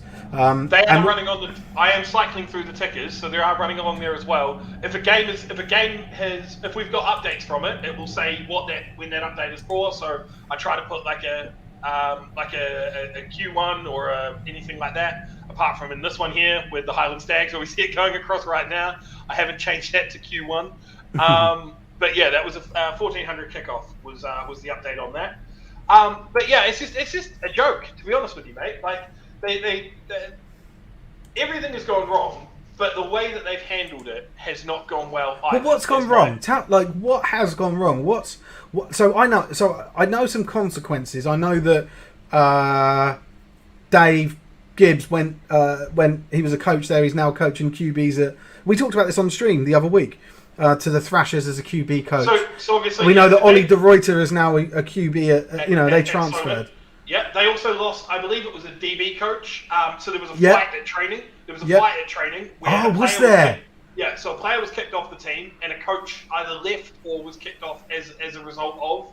Cheers, so Natalie. it's these things. Don't get me wrong. These things happen. Like, there are fights at training. I've been in, not party to in terms of I've never fought anybody at training, but I've stood there and watched as O and D have gone at it, O and O have gone at it, D and D have gone at it. Like I remember Knights trainings where res and defensive players would get into it, and I remember I remember Portsmouth trainings where defensive players in the QB would get into it. Like it happens. Yeah. Cheetahs Saints 0-0. Thank you, Russ. Quarter. Thanks, Russ. Good luck, mate. These things happen, but it doesn't cause a club to fold. Like this is but why does it cause a coach to leave? Like, well, I haven't. All I got was this happened. This happened as a result. There was no like intimate details shared. I don't know if they didn't want to share them or what. I didn't press. Because, Because the thing, like, we're getting told these things, and the people that are telling us know that, like, if they tell me, they know I'm going to talk about it, right? So they want it said. But there is a reason that they're only divulging a certain amount, because I'm assuming that there's certain info that they don't want shared. Yeah. But it has just been a disaster for Sussex. Like, from where they looked at the start of the season, so to where, you know, Ian can come on the show and say, look, we're going 8-0, and people look at it and go, you know what, that's a realistic goal. Yeah. Like, which is what they did. They looked at him, when he said that, people were like, that's highly possible, right? Okay, someone's either said something to you and you're going to say it to me. It's a score update, but... Oh, you like someone just kicked your dog and sent you a photo of it. So, this one... Sorry, I know we've... I know I'm sort of jumping in here, but I've just put it up. What use is this Wolverines head coach?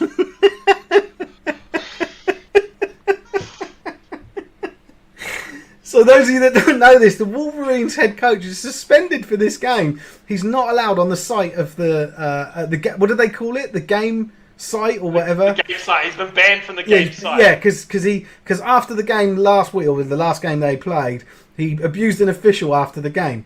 So this is his penance, but. So he's not, his team are playing the game of their life.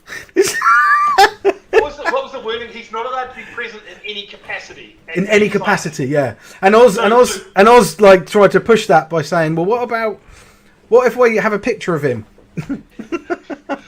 Well, what if you get him on? What if you get him on FaceTime? You just run up and down the sideline with him on a tablet, and it turns out it doesn't fucking matter because the team is just playing out of their skin without him. I love it. So, I still feel that our views on the Titans haven't changed. Oh, the President's School! The President's School! Yeah! Well done. That's awesome. I'm gonna update the thing. What a day this is. This has been fantastic, isn't it? Like, it's been constant high octane action. So we've got halftime in a couple of games. So the Spartans Mavericks halftime at 12-6 to the Spartans. The Wyverns Trojan is halftime 36-0. Running clock will be in operation for the second half. We've got Northants and the Alphas. So the Alphas scored. So number 9 hits number 10 at the back of the end zone. 2-pointers no good. 18-6 at halftime. Where's that? Sorry. Northants Scunthorpe. Oh, right. So Scunthorpe has scored.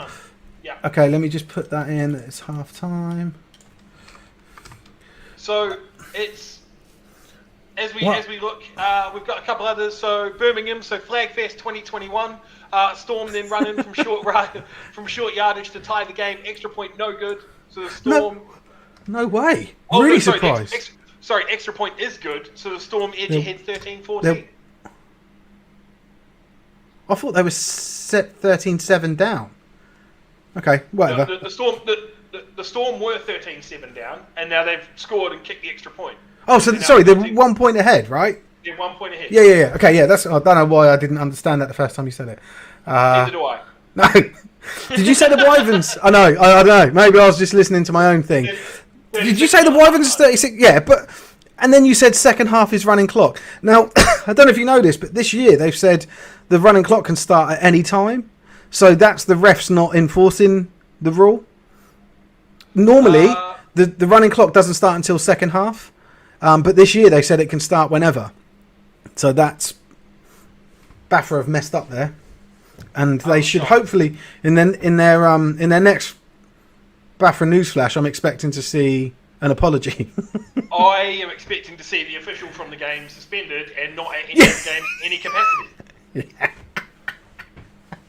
The white hat is going to be suspended. Yeah. He's going to be. He should do. If the players have got to stick to their unreasonable rules, they can stick to ours. Yeah.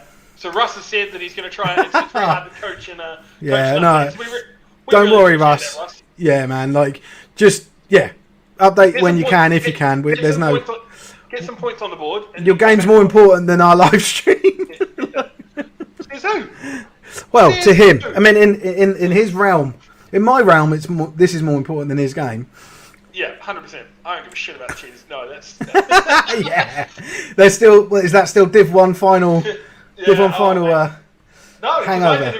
I did everything I could. I literally had the game. You had a great game. You had a great game. I had the game of my life. It's just a pity our QB blind. Got Betty White throwing the ball.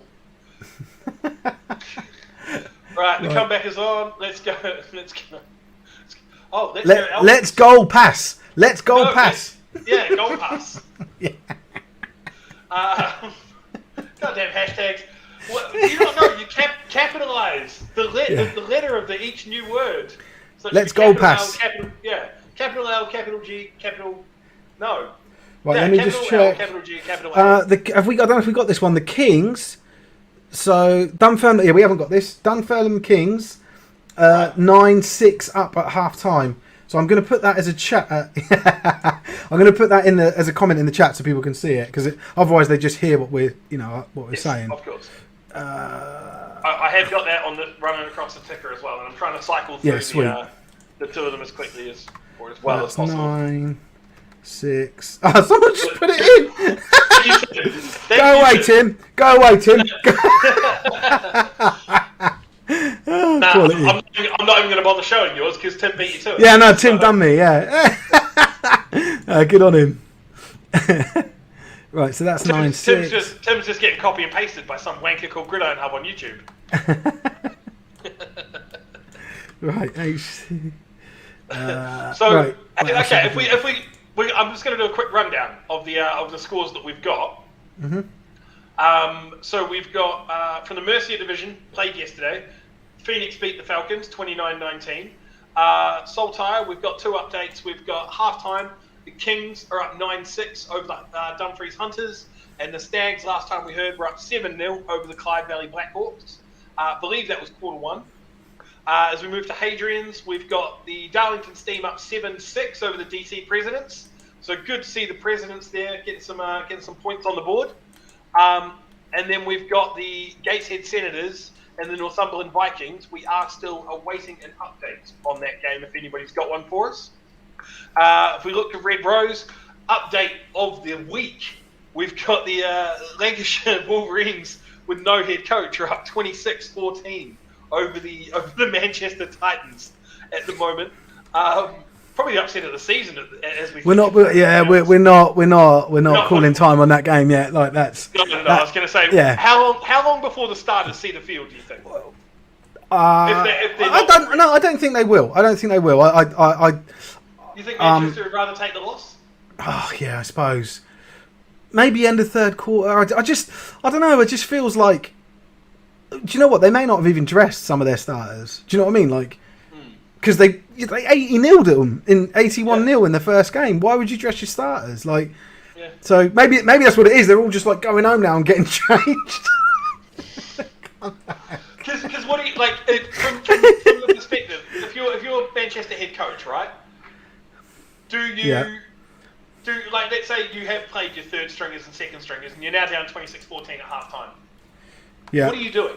Are you risking taking the L and still playing these guys, or are you putting? Yeah, I think so. I think to start the second half, keep them out there, and then start to rotate your better guys in.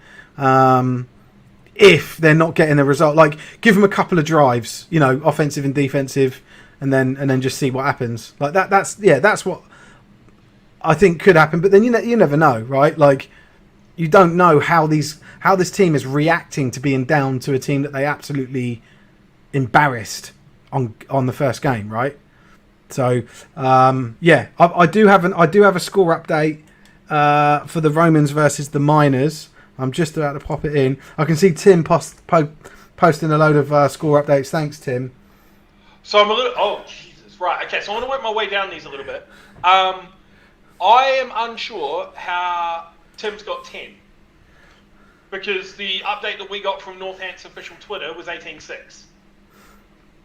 That's what he's put. No, Ollie's got 10. No, that's sorry, Ollie. Yeah. Sorry, I'm talking about Ollie. Tim's got 18-6. I think Ollie, double check that for us, mate. Because I know that's like two safeties. And there was a missed field goal in that game. I'm pretty sure as well. Right. So I'm wondering if he thought they kicked the PAT and kicked the field goal. Right. Yeah. Ollie, let us know, mate. Let us know what. Or double check that score with whatever your source is, and let us know. But from what we understand, that one's 18-6 at half time. So we've got Crew and the Surge at 7-all at the moment. Crew and the Surge. Crew. Yeah. Good. See, I like that's a cool game. Like, I don't know. Like I said, I think either team could win that. I'll be happy, but I wouldn't mind them splitting their results, right? Like Crew win one, the Surge win one. I don't like the idea of Crew finishing this season with no points. No victory. Defeated. Yeah. yeah. So the Saints are up 6-0 as we saw. And then we've also, as you've informed us, the Romans are up 44-0 over the Lee Miners. Wow. How quickly do we think that one ends? Well, do we know if that's a half? We don't know. No, we don't. It looked like a half time. I'm going to assume it is because they're a 2:00 kickoff. Yeah, it looked like a half time. 2:00 kickoffs are half times. Well, yeah, but they should have gone running clock from 35. But then, yeah, you'd think, I think so. It is that. Tim's got a 14-all in score prediction for the Crew Surge game. So he's called. Is the Crew Surge game our game of the week? I should notice that. No, you said Sheffield. Well, you said Sheffield. No, I said that would be my one, but I don't think that's what the Breens picked. Let me just check. But they couldn't have picked it because the Breens didn't know about that game until right at the end of the week. Coming to nearing the end of the second quarter, the Stags are up 13-0 over Clyde Valley. That is our game of the week. Crew versus the Surge. Yeah. Brilliant. Right, Stags 13-0. Let me just update that on Facebook.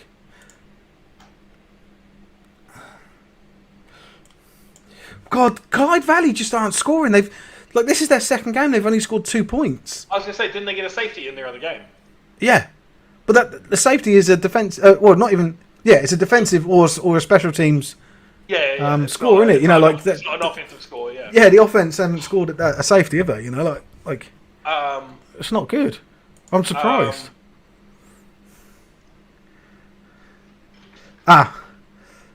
Gavin's corrected Ollie.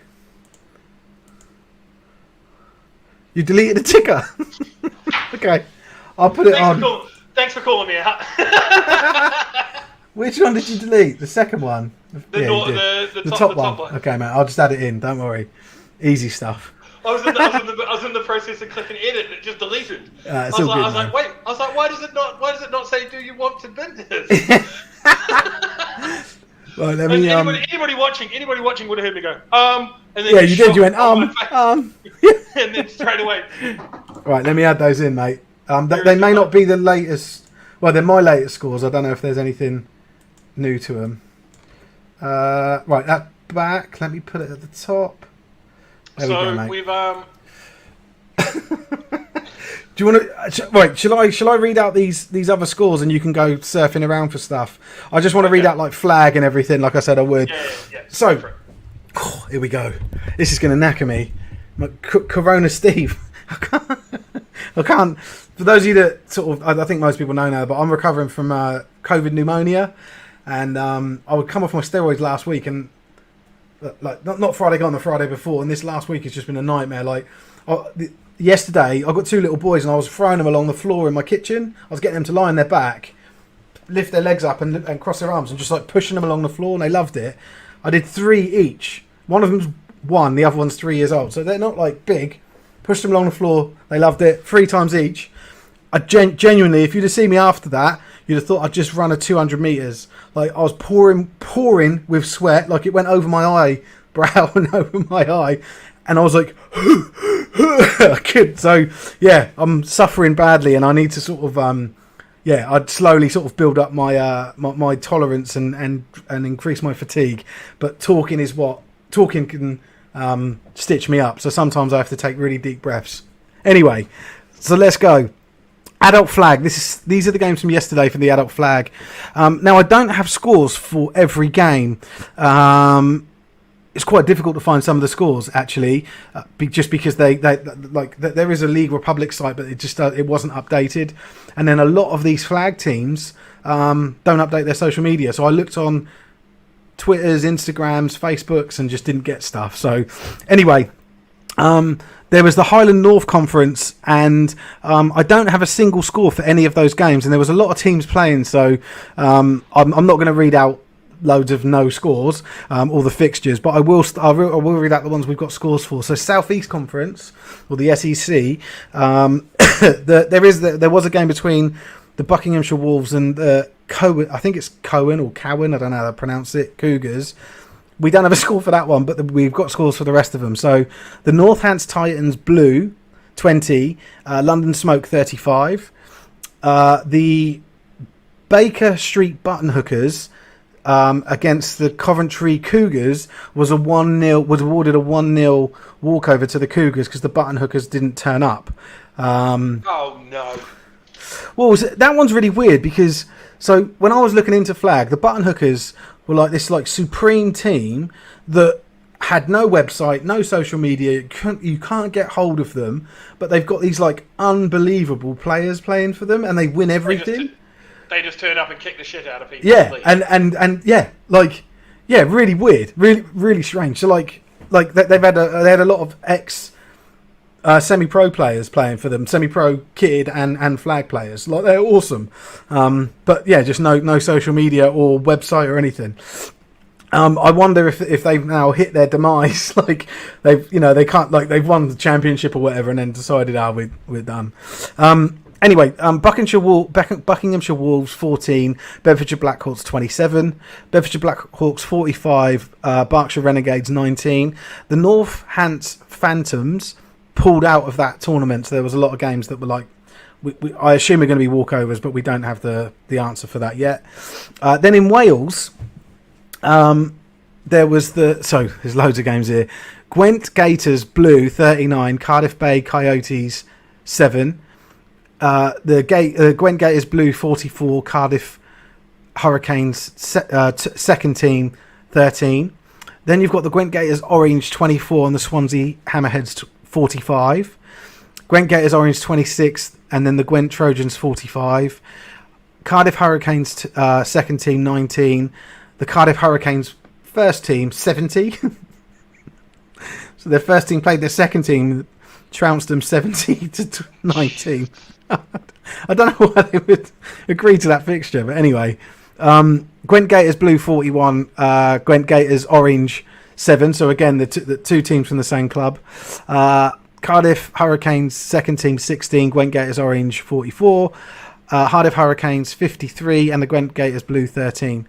And then today there's been 3 games in that same league, but we don't have the results of them yet, so I won't read them out. Then in the Women's League, the Contact League yesterday, there was the tournament in Peterborough, so we don't have results for 2 of the games, but the other 2 games we do. And when I say 2 of the games, actually I'm assuming that these 2 games were played. I haven't got it. It's there is no League Republic or no league published anywhere for the women's game, so something I'm going to probably try and solve on Gridiron Hub, so we at least people the women's teams can see their leagues and see their results. It literally doesn't exist anywhere apart from the team's own pages, and not all the teams update them, and not all the teams. And if they do update them, they only update their own. They only put their own scores on, so it's really weird. There's no centralised location for this stuff. Anyway, Peterborough Royals and Norwich Devils, we don't have a score for. The Royals. I'm going to cut in for a second. Yes. we've got Birmingham Bulls live score update. Harris runs it in for 6 after a Dutton catch and a Gibbo run set the Bulls up inside the 5. 2-point pass picked off and returned a long way, but ultimately short of any value. So he got run down. Yeah. 19-14 inside the final 2 minutes of the half. First half, yes. First half. Yeah, well, that game's gone on a while. Yeah, 19-14. Nice. Okay, right. What I said just then, I was slightly wrong because I do have a score for that game. Let me just go back. So, this is the women's tournament that was in Peterborough. So the Peterborough Royals beat the Norwich Devils 53-12. The Peterborough Royals also beat the Leicester Falcons 40-0. So good day for them. They were hosting the tournament and 2 wins for them and convincing wins. And then the other game that was played, I assume, was the Norwich Devils versus the Leicester Falcons. Oh no, I assume. I know that what was played, but I don't have a score for it. So if you guys have got a score for that, please let us know. And I'll try and message the teams and see if they can send it to me. Then in the Southwest, there were 3 games played. There was a Portsmouth tournament in Portsmouth for the Dreadnoughts. I've only got 1 score, which is Portsmouth Dreadnoughts 14 and the Cardiff Valkyries 8. I know that there were 2 other games, which was the Valkyries versus the Samwell Steelers and the Portsmouth Dreadnoughts versus the Samwell Steelers. But it's weird to see the Samwell Steelers in a Southwest team, Southwest League, by the way. But I don't know. That's how they've done it. As well, I suppose all 3 of those teams are quite far away, aren't they? Cardiff, Portsmouth, and Samwell. But yeah, we don't. I'll try and update those scores soon or when I get them. One thing I know from women's football is Samwell and Portsmouth have quite a sort of a not a rivalry as such, but they do play against each other on multiple times, and I think it's just due to lack of additional teams to play in that sort of. And yeah, so I remember because I helped coach the Portsmouth women's team very, very briefly for like half a season back in like 2018. And Samwell was one of the major opponents that they came up against in their but you've got Wembley's got a women's team. I think Oxford have. The Warriors have. All of South those Wales. teams are. No, I meant the London Warriors. Right, I think there's divisions at the same time as well, because I know that the Dreadnoughts played Wembley. They also played the Warriors as well, and I believe Samwell was the other team that they played. And the Cheetahs have a women's team. They were Hertfordshire, but then they sort of like joined Hurricanes. They were called. They joined with the Cheetahs. Now they're the Cheetahs. So yeah. So Northampton have returned the opening second half kickoff for a TD, and the Knights are up 24-6 over the Alphas. Mate, aren't special teams touchdowns just the best? I love them. They get me so hyped. They get me so hyped. Everyone goes absolutely nuts when there's a special teams TD. Anyway, right, let me just finish this these fixtures off. So the under-19s Contact has got only 1 game this weekend, and that's Division 2 South East. The London Blitz play the South London Renegades, and that kicked off at midday. So that will be concluded now, but we don't have a score. I'll try and fish around for one actually. Then I've got loads of score updates from the under-16s Contact, and I must say the under-16s Contact, the people that are involved in it are really good about updating scores, and it was quite. It's still there is a centralised location for it, but didn't have everything. But most of the teams have updated their own scores. They don't update other people's in the same division. But yeah, I just thought I'd sort of call that out. Anyway, so under-16s Contact Scotland division, East Kilbride 70. You listen out for the 3 East Kilbride score lines, right? East Kilbride 76, Edinburgh Knights East 2. Hamilton Buccaneers 0, the Highland Wildcats 58. So the Highland Wildcats beat the Hamilton Buccaneers 58-0. East Kilbride Pirates 70, Hamilton Buccaneers 0. Edinburgh Knights East 18, Highland Wildcats 50. And then so then the last game is East Kilbride versus the Wildcats. So the Wildcats have won their games 50-18 and 58-0. East Kilbride Pirates 64, Highland Wildcats 6. So, on the day, the East Kilbride Pirates scored 76, 70 and 64 points in their 3 games, respectively, and they conceded a total of 8 points across those games. That's unreal. Unbelievable. What, again, like I said, bodes so well for the future, right? That's an exciting thing for a team, for a club to have, a team that's dominating like that. An under 16s team. Right, Northumberland Vikings. This is down in North East A. Northumberland Vikings 14, Yorkshire Assassins 19, Darlington 12, Yorkshire Assassins 24, and then the North East Giants 24. I think that should be the Northumberland Vikings. I need to check the team there. Darlington nothing, and then moving down to the last one, which we've got Midlands B.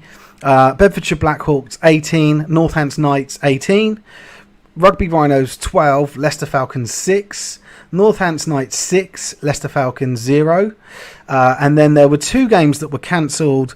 The last between all 4 of those teams, that are different fixtures, and they were cancelled because there was quite a severe injury to a player. I've just seen an update which just screams Britball. And summarises the Alphas game today.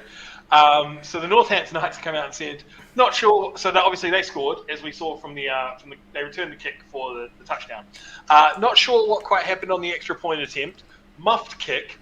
Alphas player decides to kick it the other way, gets picked up by another Alphas player who runs 40 yards, then falls over. What? Sorry, say that again. Exactly.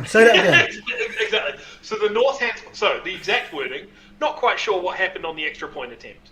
Muffed kick. Alphas player decides to kick it the other way, then gets picked up by an Alphas player who runs 40 yards, then falls over. So Northampton. So he kicked it along the floor. So Northampton has tried to kick the extra point, and they've screwed it. It's gone. So they were kicking the extra point. So this is after the touchdown, right? Northants scores a touchdown following the kickoff, right? They're trying to do the extra point kick. They've muffed the kick. Then the Alphas, when the ball has been muffed, it's obviously on the ground. The Alphas have punted it along the ground. Yeah, that's what I thought, right. Yeah. And then someone else from the Alphas team has picked it up, taken off, and then been tackled by a turf monster. Because he's just fallen on his own accord. What's the score there now then? 24-6? Yes. Right. So Spartans O gets underway with a great drive, finishing in a great end zone grab. 2 points are no good, so the Spartans are up 18-6 now. Okay. Yep. And then we've also got a quick update from the Lancashire Bombers. After three tackles for a loss, back them up. The Lightning punter produces the sweetest punt you'll ever see. Punts from their 32-yard line and pins the Bombers at their 4-yard line. But no score update. And sorry, his own 22. Yeah, 32. Look at Russ's update. I can't. I'm in the tickers. Put it up yourself. Ah. Oh, yeah, I showed that before. Oh, did you? Sorry. So this Oxford Saints are beating the Hertfordshire Cheetahs, and I just can't believe that. Amazing for them. Good for them. I just thought that the Cheetahs would roll them today. Fumble on it. So after we had the fiasco with the kicking, fumble on the ensuing Alphas drive, 1st and 10 Knights on Alphas 15-yard line. So this is just going bad to worse for the Alphas. Yeah. Well, Stags 13. Yeah, so we've got that at halftime. I've got that. We got that. There. Yeah, we've got Staffs up 14-7 over Crew. So they've taken the lead. Ashley, can you let us know whether that's first half, second half, second quarter, third quarter, please? Would be amazing. Did you show Sean Cook's comment about what's going on with Hereford and Worcester? Sure. No, I wanted to speak about that because I know Sean, and I wanted to touch on that. But Sean is, in my opinion, Sean is one of the best tight end players in Britball. You reckon? And have you ever seen him play? Pardon? I have. Mate, I've watched him play for the Aztecs a few years ago. Yeah. And I didn't know him then though. he was unbelievable. Like he was the one that he was the reason they were moving the ball, because either he was moving the ball himself, catching the ball and getting yards, or the defense would just focus keying on him so much that he would free up space and other players. But yeah, man, I think he's brilliant, fantastic player. He's a head coach for the Swansea, no, it's for the Cardiff Cobras as well. Got them up to the Premiership. Yeah. In Uniball. Also, in a fantasy football league with me. Cool. Has made dubious trades. I'm not gonna no one's perfect, are they? I wonder if this is because me calling him out about his dubious trades, or whether it's just you sitting there and waxing poetically about mate, about his class. skills. Ashley coming back here, stats are up again. Oh, so wow! It looks like this could be a good for them. Be a bit of a rough one. So. Well, no, I don't know. I like the teams are evenly matched. If do you know what? If the staff score the next points, then yeah. But if Crew score the next points, they're still in for a shout. So if we go back to here where Darren mentioned about the no, sorry, not that one. The fumble on the Eschewing Alphas drive. Northants have given us their own little update on it. Turnover, absolute scenes here. First play for the Alphas is fumbled, and number 98 Simmons picks it up and trucks 11 men. Nah. That's what we've been told. He trucks 11 men. Maybe he's just put it in binary and it's like 3. Finally brought down in the red zone. I can't read binaries, so... Well, okay, take it from me. That means 3 in binary. Okay.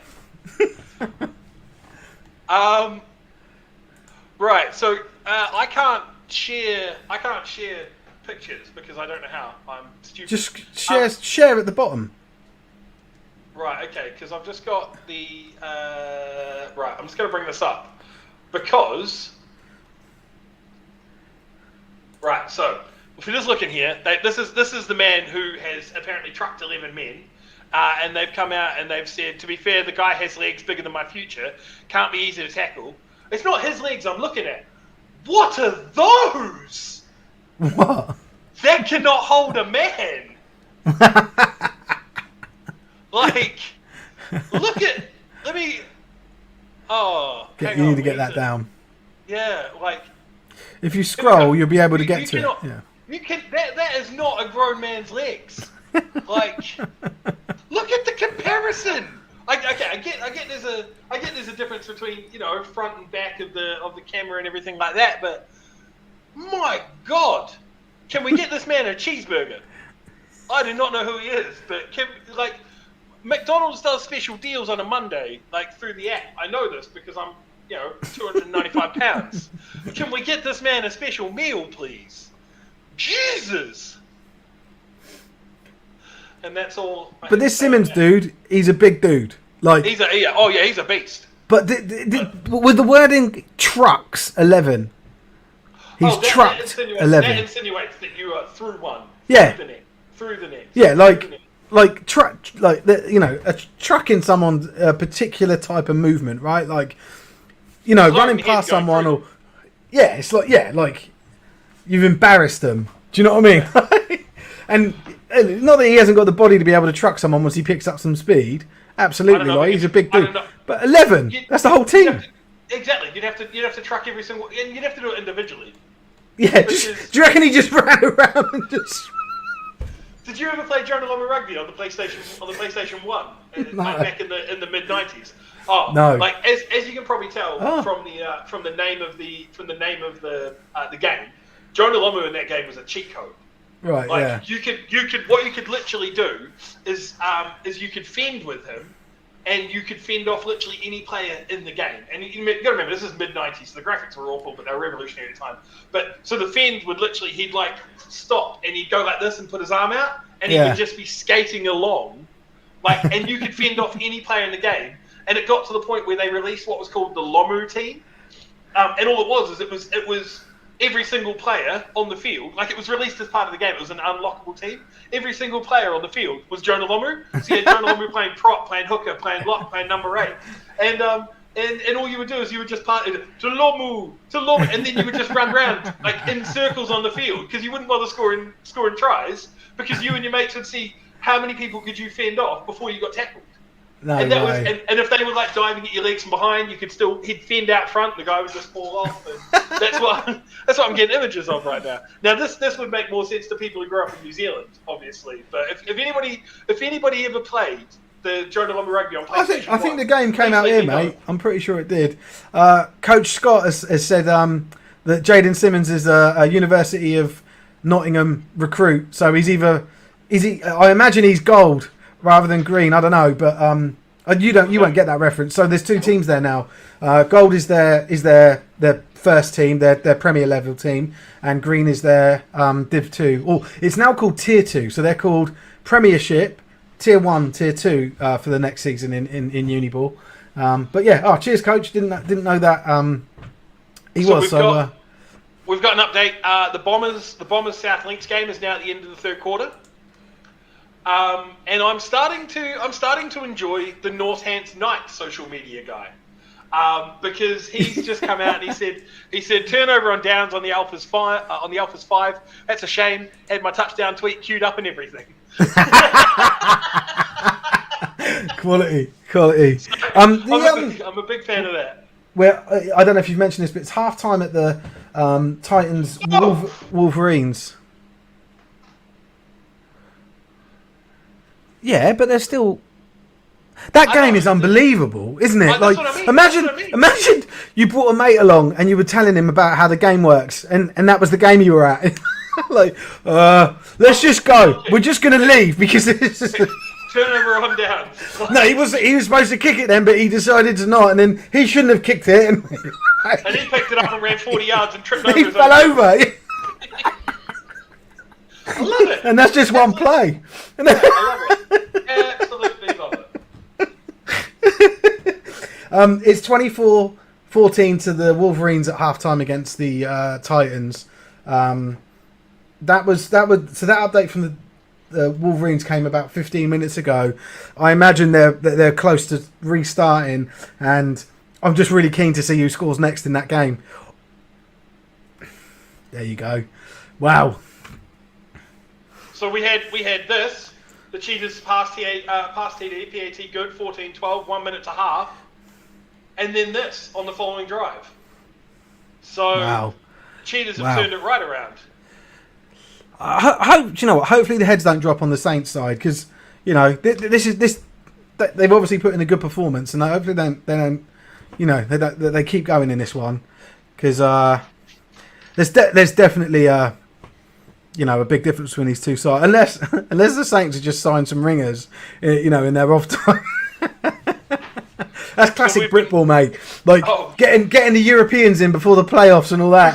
Who's not playing? Who's not playing today? Have we got any London teams not playing? I remember at the Knights, we'd look at the roster at the beginning of the year, and there'd be people, names and numbers on there. You'd be like, I don't know who that is. Who's that? There's like 4 or 5, and there'd be people that lived in like Canada or the US, and they'd be registered by the team, and they'd only come in and play. And it used to really wind me up, because I used to think, well, they didn't get the team to the playoffs. They're just coming in. But not all of them played, actually. But that used to wind me up. What's happening? Alphas return it to the Knights 20. Interception Knights ball on their own 3. Safety. There's got to be a safety net. We're playing football bingo with this game. And we just need to cross off a safety.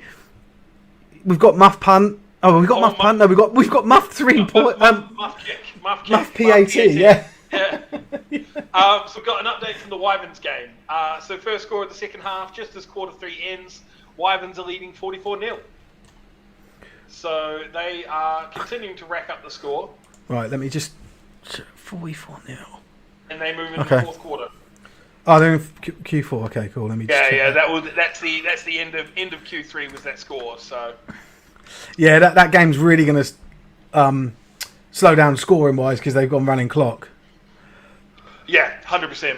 So the Bombers have come out and said no idea why while the Lightning hid their punter to start with. The Lightning punter with another nice punt, and we started on our own 21-yard line. So what I've been following along with in this game is the Lightning went on like their first 3 or 4 series. They went 4 and out, 4 and out, 4 and out. They just weren't punting, and apparently they've got an All-Pro. So I don't know what's going on there. Do you reckon he was late, and they were like, yeah. "He's not here yet. Let's just not punt at all. No one else knows how to punt." So we've got another update in the Spartans Mavs game. So the Mavs advances straight back with a score, and the 2-point attempt is good. So the Spartans Mavs are 18-14. So we've got a nice close one. Oh wow! And we were sort of expecting a close one there, weren't we? Yeah, we did. Just because if we look at I was predominantly looking at how both teams performed against the Thunderbolts as the yardstick, and they both beat the shit out of the Thunderbolts. So I was like, maybe. Yeah. Who hasn't? Like. Yeah. What have you got on your screen that you're wanting to show us? By the way, what's going on? Nothing yet. I'm just going through. Instagram stories for scores. Right. Sometimes they're really good. Like like for instance, some clubs really good at updating them. So Chester are good. So Chester have got score update. We've got our bingo. Oh, we got safety. Let's give up a safety after the runner is brought down in the end zone. You hate to see it. 24-8 to the Knights. We've got our bingo. That's it. We're done. We've completed American football.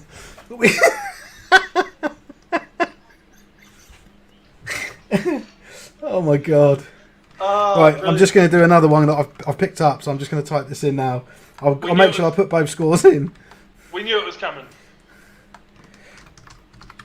Oh, brilliant. Absolutely love it. You're going to love this one, especially when you see the point in the game it is.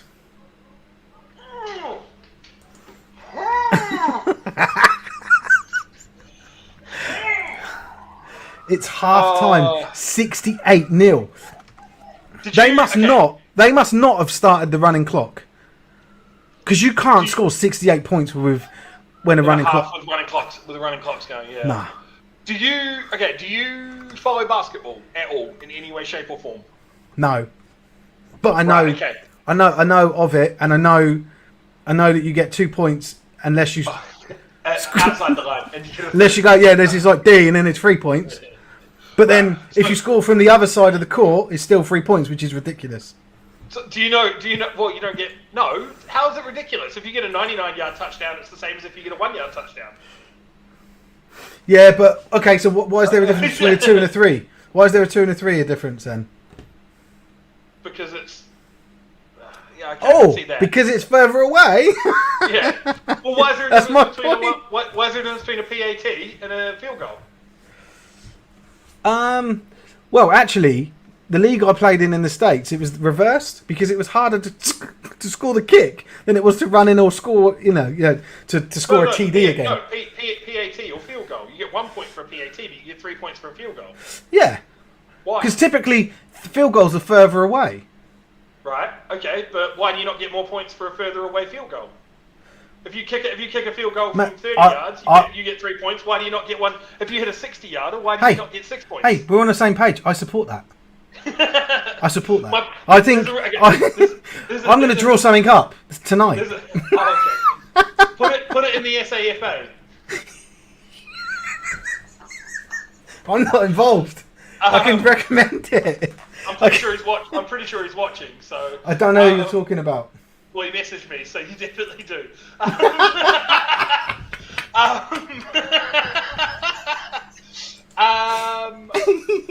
No, there was a reason I brought up basketball. Because, go on. In 2000, there was one of the slam dunk competitions, and it was a famous one with a guy called Vince Carter.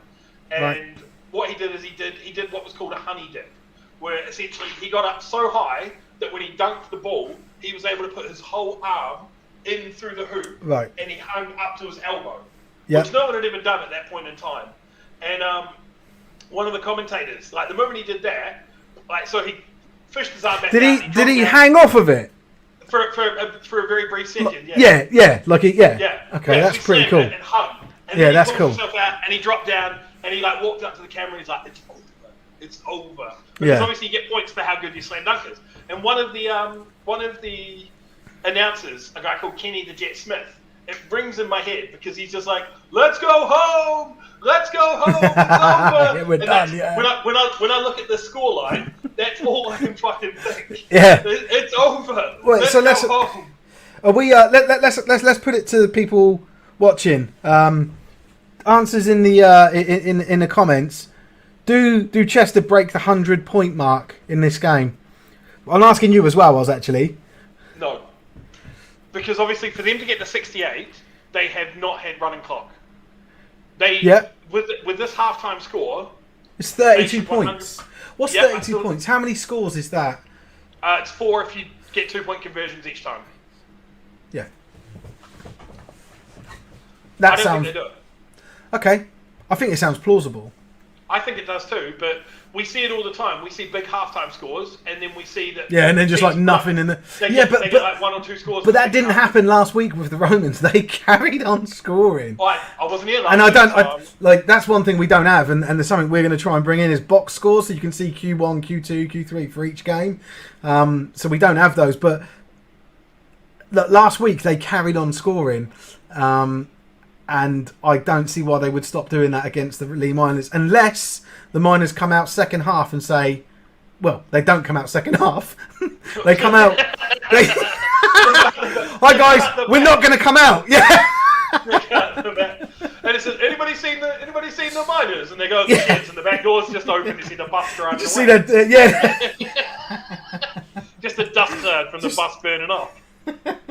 So we got some updates. The Alphas are back in the red zone after a big drive. So the Northampton Knights are on the defensive, and we could get some more points from the Alphas after they got that safety. Could be a turnaround here. And the Wyverns have hit the Fitty Burger. So they score again. Long pass results in a touchdown for the Wyverns, now leading 50-0. Pray for Torbay. Right, this is a question for you. Grant, you are correct. Yeah, 68 at half time, my friend. Oh, so we got. So Jake's gone for. He's going 108. He's going 5 scores. 5 maximum scores. Yeah. Fair play. Yeah, I've got a question for you, Oz, because I see this a lot, right? In Britball. Okay. Talk to me. And I'm seeing it a lot at the moment with like recruitment, right? So recruitment for uni ball's a bit different. I'm more thinking senior ball. Right. They'll put a post up saying, come and join us. As we recruit all year round. No experience necessary. If you weren't involved in this, like if you'd never played the sport before, and you saw that, would you be concerned about joining a club that, like, has put that on the, like, is it the right thing to say publicly on a post to try and recruit people and encourage people to come to your team? Yes.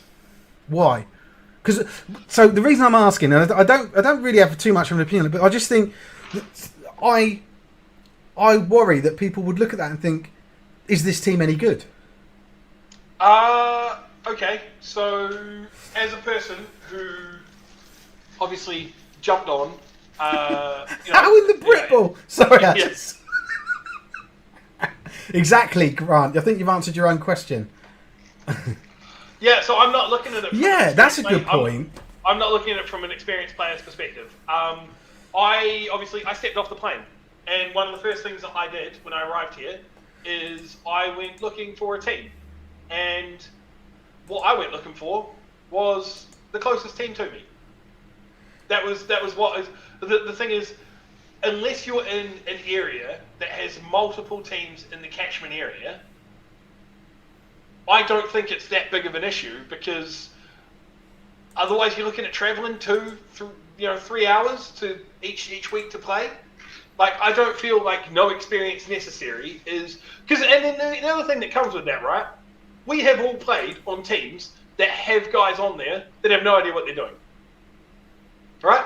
I have played on teams with guys that have joined that season, have come to a freshers day or a rookie day, that no idea what they're doing, right?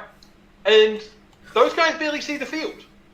Yeah. So I don't know why it should discourage experienced players, Because if you're an experienced player and you've been around the block long enough, you know if that person doesn't know what they're doing, they're not getting on the field. No, but so it's interesting you say that. So I've got this thing. I think you may have heard me say it before. I won't join in rookie sessions and rookie like you know when they do like a rookie combine, or they want to get rookies involved with like trying things out. And even when you get to the first few sessions when they're joined together, I avoid going up against rookies because they don't know what they're doing. And actually, there's been instances where I've actually been hurt. I wouldn't say injured, but hurt because they don't know what they're doing and they're trying to do something impressive. And you know, not that they've tried, like they're just trying hard.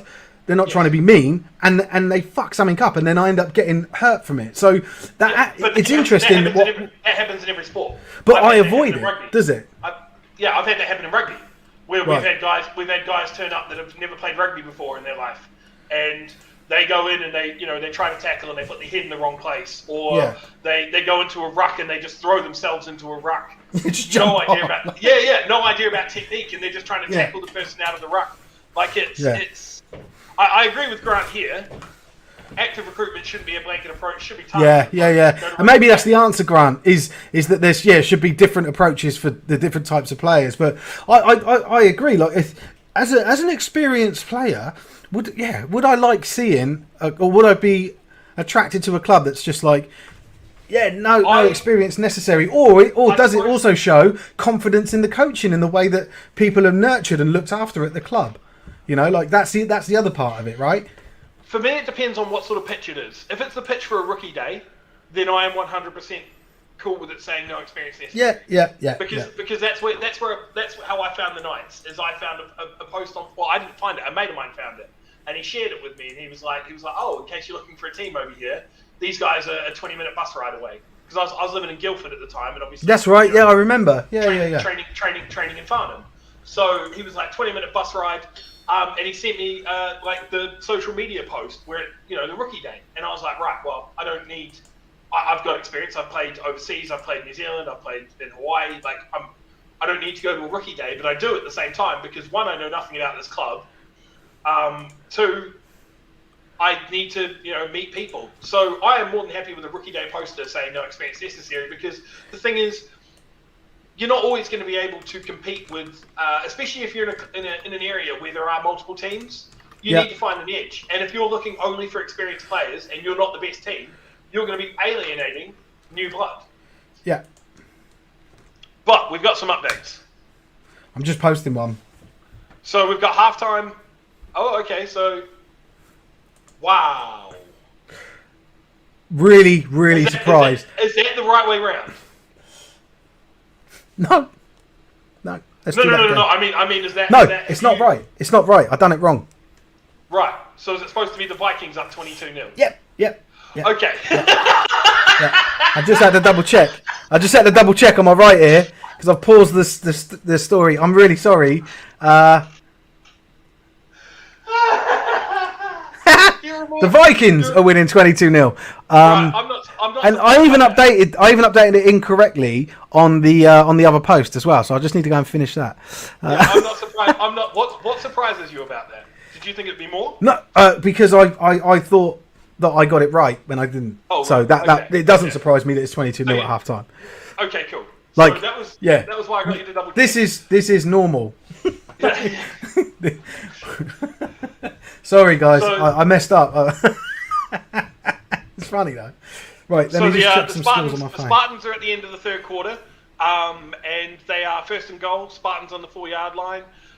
Northampton Knights. I was laughing about this when you were talking about this. Actually, even more scenes at this ties into Grant's comment about Britball. What in the Britball? Even more scenes here as the ball boy has gone AWOL on the far side of the field. A quick sub in and a flag for administrative delay of game. So the sideline caused the delay of game? Yeah, because the ball boy went AWOL. And the Northampton Knights got flagged for it. The Alphas celebrated the flag, and they're going again. Do you know what I got? Very next play, bumble snap, recovered by the Alphas. Britball! That's so Britball. And then the Alphas went for it on 4th down and failed. So I'm seeing half time at the Surge. Railroaders game still 7:20 to the Surge there. Yeah, Ball Boy has been located in the Northants game. Yeah, and punched in the face. And been given a sufficient telling off. Safe to say he won't be returning to his place on the sideline. Hashtag Ball Boy game. Well, if he's not going to be returning, then why were they penalised for it? Like, well, I understand penalised a delay of game, but surely they should have just been like, well, this person's the Ball Boy now. Like, I don't get it. I think it's more along the lines of you are assigned as a team to provide a ball boy for a sideline, and it's a reflection on you as a team if you can't sort them out. We've got an update here from John, and that is the first update that we've received for this game. So thank you very much, John. Yeah, awesome stuff. Cheers, John. We've got the Nighthawks at 20-10 over the Giants. We really appreciate that. I'm just trying to find it. Ah, there it is. Right. It's at the bottom. It's at the bottom. Yeah, that's what I was looking. I was looking for like Mercia, and then I realised it's across divisional, isn't it? Yeah, across divisional. And that's half time. Thanks, John. Really appreciate that, mate. So final score for the Wyverns game: 50-0 over the Trojans. So that running clock, they put up 14 points in the second half due to that running clock. That's why I don't think we're going to get 100 from the Lee Miners game. We'll see. I think they're good for it. I think they're gonna get over 100. 100 or more. That's what I think. Is the best way of saying. Yeah, okay. Yeah, I'm backing them. So if I set the line at 100.5, right? No, I'll set it at 99.5. Yeah, 99.5. Yeah. 99.5. Yeah. So are you taking the over? Yeah. Yep. Yeah. All right. I'm taking Knights the 24, over. Alphas 8. Knights 24, Alphas 8. Have we got that? I'm sure we have. Yeah, we've Alphas. I didn't update it. I didn't. And is that Darren? Is that a Q4? Oh, he's put 4th. Yeah. Yeah. So that's following the safety. Yeah, I didn't put the safety score on, because I'm an idiot. And that is, I've got it as Q3, so I'm going to update it. Yeah, I'm just going to put that Q4.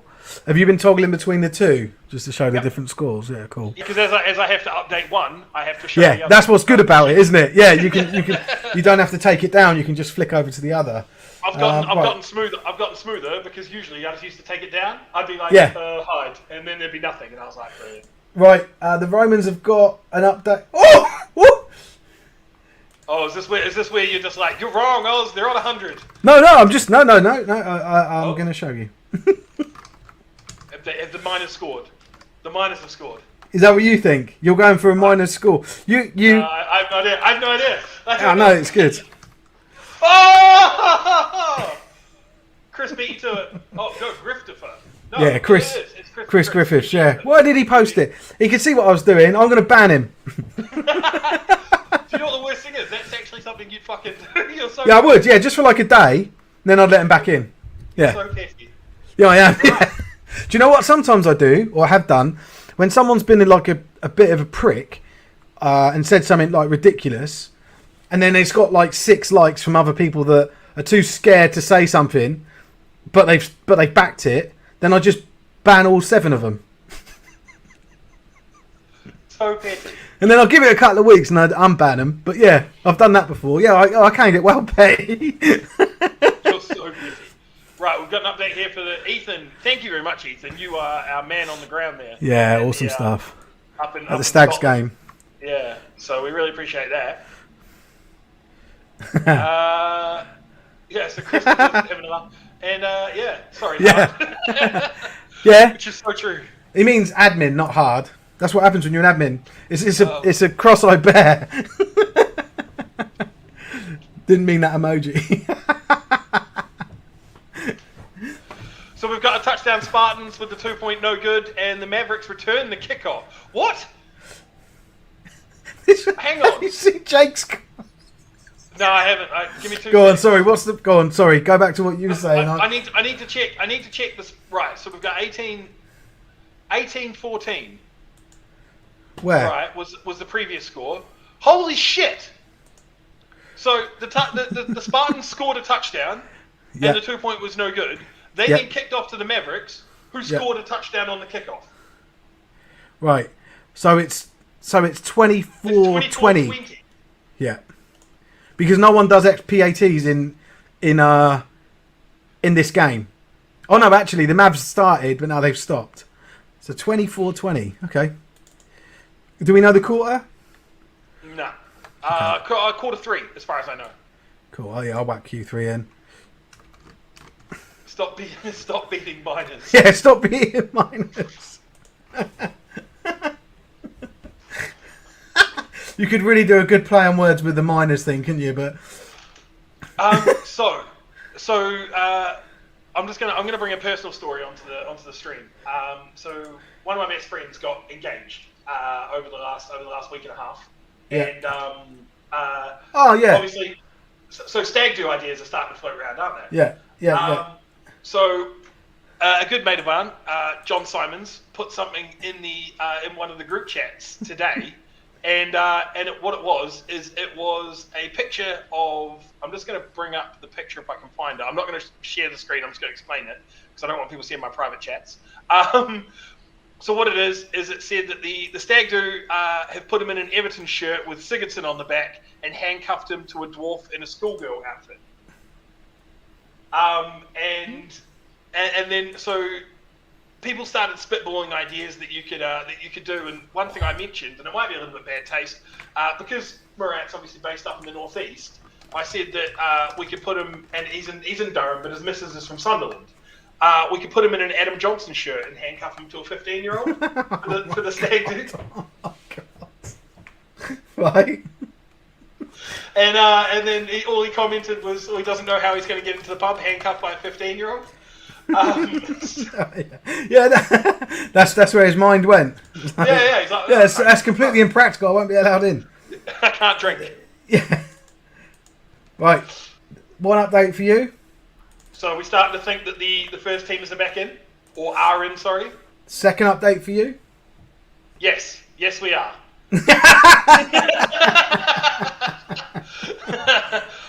That's Soph updating us on the other post. Thank you, Soph. She does it every week, man. She's brilliant with her updates. So we're up to 31-24 then. So do we think Manchester hit 50 in that? Now that it looks like their starters are back in. No. I think we just wait because we don't know. We don't know, and let's not give up on the Wolverines. They're flying. They're feeling good. Again, we need to see if they can come back from the situation where they've been overtaken, right? Mavs fail a 2-pointer. I don't know. So that was in regards to So the touchdown, the Spartans. So the Spartans scored and failed the 2-pointers, and then the Mavs returned the kickoff. I'm going to assume that they either missed the kick or failed the 2-pointer there, James. Yeah, for it to be 24-20. So how confident are you that the Romans aren't going to get 100 now? Well, I don't know what the time was. No, we don't know. We don't know that. That's a variable that we don't know. Yeah, but... so I can't be sure. Again, yep, I know. I just want to know if you think that's going to happen. I'm less confident. How confident are you? Yeah. I'm less confident than I was. Yeah, I can imagine. It's no. I've got my mic on like a boom thing on an arm. I need to change it to just like a desk thing. Just to let you know. Okay. Really important. I mean, I've got the. Yeah, I've got this thing. Yeah, just Yeah, mine's got something like that. My issue is it's the stop. That's the stop vibrating sounds that apparently, and then you've got the spit guard that also helps with P and I think it's P and S sounds. But what it doesn't help with is the fact that I'm in a fucking hollow concrete room, so the acoustics are awful and it's just echoing. There's always a little bit of an echo with you. Yeah. Oh, massive echo. I hear it back when I watch the stream sometimes, and I'm like, oh, okay. Yeah, sure. I think you should be able to adjust it though. Yeah, I probably could if I knew what I was doing. Yeah, I don't know what I'm doing either. I just plugged it in and it started working. I thought, okay, we got a show. I bought an amp off of Amazon for like 20 quid, and I was like, how does this work?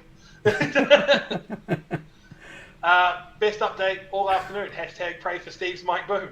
Yeah, it's going to the glue factory. This thing, I'm gonna change it for a little desk one. 4th down for the Knights, line up to go for it, and then the QB kicks it, and it gets downed on the 2. Do you know what I mean? This is the bingo card. Another. Yeah, the Knights. This game is this the Knights Alpha game? Isn't A it? QB punt. Hold on. What was the last update we had for the Wyverns and the Trojans? Because I've got 50 nil final score. Yeah, that's what. Oh, that was full time, was it? Oh yeah. Okay. Full time 50 nil. Okay. Cool. Sorry, I just want to make sure we didn't miss that one out. Nope. This game is everything Britball. Like there's literally anything that you think could happen in Britball is happening in this game. I don't know if this is right. Because Have we hit this 100? is no, it's not. It's not right. This is on BAFA's website, the League Republic site, and it's really not that good. It says it was updated an hour ago, so unless and it's got the score as 99 Chester Romans, 0 Lee Miners, but I can't trust it. Yeah. I got really excited then. We've got another game at full time, and that's the Bombers over the South Links Lightning, 7-0. So I've got Instagram open, and there is a new Instagram story post from Simon's just put it, and I think that might be right from the Chester Roman. Yeah, it's 99-0. It's 99-0. It's 99-0. Cheers, Simon, for the update. Just as I was trying to build everyone up to it, he keeps doing this to me, doesn't he? Right, he's getting banned. No. It's always been different people. Yeah, well, all of them. I think it's the same bloke with different profiles. Amazing. That's probably the most Welsh name that I've seen. Yeah. Is it Herent? Is that how you say it? Well, no, because I worked with a Welsh guy who was married to a man, and his husband's name was Geraint, was how he pronounced it. Geraint? No, I think Geraint. Oh, what?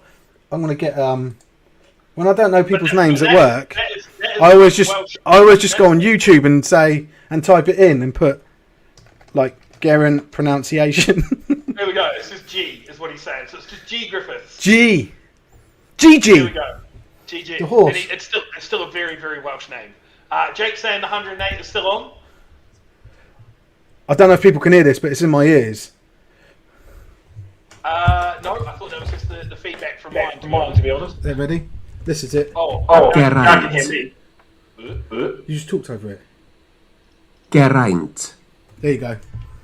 Geraint. The 108 is still on. It certainly is. It certainly is. Cheaters put 110 past Hastings a few years back. Yeah, I remember that. I think the highest score in Britball on record, I think it was something like 140 nil. I was going to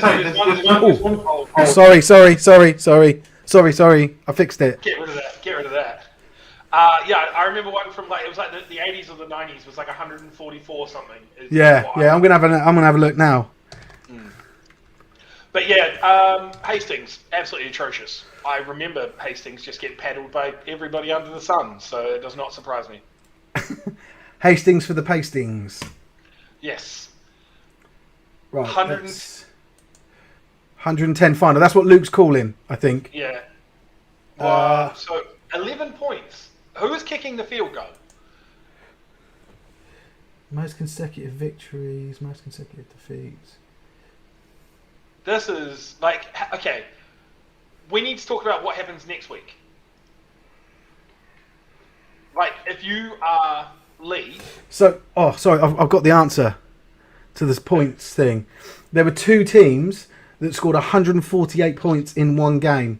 The Mersey Centurions versus the Holton Demons. It doesn't tell you what the other team scored, but you can imagine it's 0.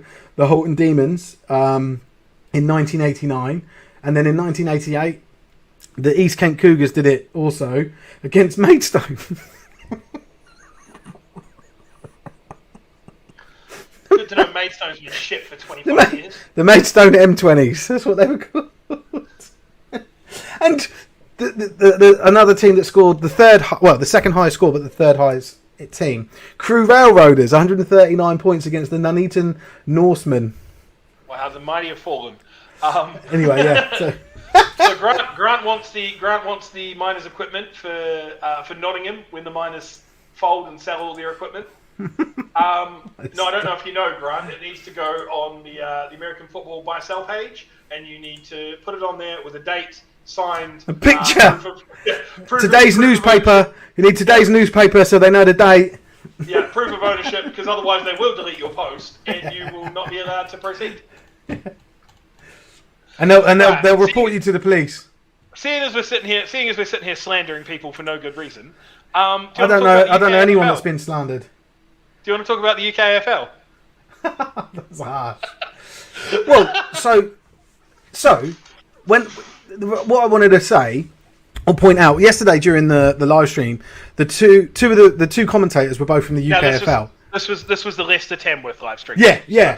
And the reason they were doing it is because Guy Kersey, who used to be part of the UK AFL, is a business partner with Mick, who runs the UKFL. I assume Guy's probably got something, some sort of finger in the pie somewhere. But yeah. So they used it as an opportunity to like push the UKFL, and what they did was they had like 4 different adverts and they ran them several times during half time, and it was like little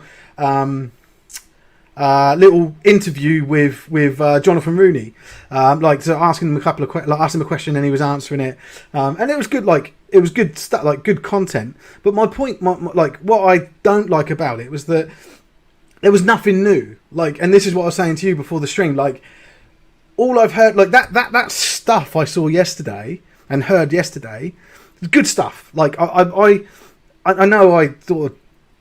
I don't think it will work in the context that they're saying. I think they will launch a league, but it won't be what they're talking about at launch. And I'm very critical of them because I think Mick Tyler he's someone that lies. He's lied to me, and I don't like the bloke. But the other people that were involved were all right. Like, and listening to the commentary yesterday, Jonathan Rooney, he knows about the game. It was great listening to his analysis. And then if you listen to Mick, he had a fucking clue. But he doesn't really need to, I suppose. He's a businessman. But I want to cut you off just quickly. Andy, the Staffordshire Crew score at the moment, we've got 20-7 at half time. Yeah. Staffordshire over Crew. And Geraint, or G, sorry, has told us that they've broken the 100. I did it. 105. Yeah, they must have done, because I've got an update here. Yeah, 105. Thank you. New club record for the Romans. Thank you, G. 25-0 to the Stags. Oh. Credit for mine. No, you can't credit them on. How are they going? Where are they going? They're going to get out of the way so the other team can score. Yeah. Like, that is 100 points. That is a lot of, that's, what are we, even if they convert every 2-point conversion, what are we talking? 14 touchdowns? You got to score all sides of the ball to get that sort of scoreline, right? Yeah. There's got to be. That's just complete domination, isn't it? Yeah. I'm going to update the thing. Yeah. So my point was, like, the stuff that they say is what we want to hear, and that's what I don't like about it. Is it's like it's all too good to be true. And I said it's like, I think I used the example of like it's like someone in the 1800s has got this tonic, and they roll into town and they're like, this is going to whiten your teeth, and it will also, you can wash your hair with it, and it will make you more clever. Polio. Like all that, and everyone's like, yeah, let's do it, and then he just, sells loads of them and then drives off, and you never see him again. And like that's what it feels like. It just feels like there's a load of stuff being said that we all want to hear, that we all want to work, and I'm part of that. But I just think it's too good to be true. And what I'm really critical of is like when I hear these updates, and it's the same stuff they were spouting off 3 months ago, and then I look at like their Facebook page, and they've done a series of posts about getting to know the people that run it, and you hear, these are my 3 favourite films, and this is the first game of the NFL I ever went to, and think, what the hell has that got to do with anything, right? How is that telling people what's going on with your league? There's no updates that are like, we just secured this venue, or we're looking at this venue today, really good discussion with this potential sponsor. We have no idea We have no, like, apparently they're going to be do crowdfunding soon. Why haven't they started that? But also, why do we not know how much money they need to raise and how far along they are with it? Surely you should be publishing that information, right? I'm going to play devil's advocate for a second. Yeah, go on. And just around the Facebook posts that you've mentioned here, like why? Wait! I've got more about the Facebook posts. Let me say my next bit about the Facebook posts because they've also. Can we just appreciate this for a quick second? No, go on. It's right in front of you. Today is just Jake's dropped a couple. Jake's dropped a couple of bangers today. I love Jake. Quality. He is when I first joined the Dreadnoughts. Minor setback. Yeah. So that's how I know Jake, because we're at the Dreadnoughts together. And when I first joined them, the only person I knew at the Dreadnoughts was Murat at the time, and just Jake is such a mouth, like as a human being. He's a human mouth. Yeah, no, he is. He's like, I think he's about probably 6'2", 6'3".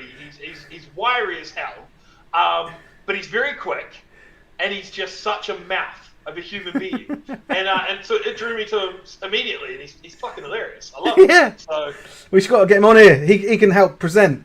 So I'm not. Wait. I'm not done yet. So the other thing is, going back to the Facebook posts, I've also noticed that Tyler Arthur, who does their social media, used to be very heavily involved in Gridiron Hub, and he used to play quarterback for the DMU. I think they were the Falcons. Now they're the Lions, and he won Div 2 with them. Lovely guy. Also did like our live streams and stuff.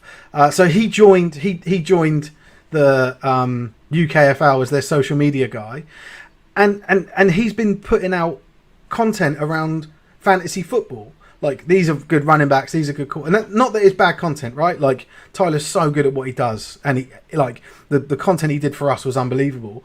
But my question is, what the hell is a league doing publishing stuff about another fantasy, a fantasy for another league? Like, put that into context. Like, what if BAFA did that?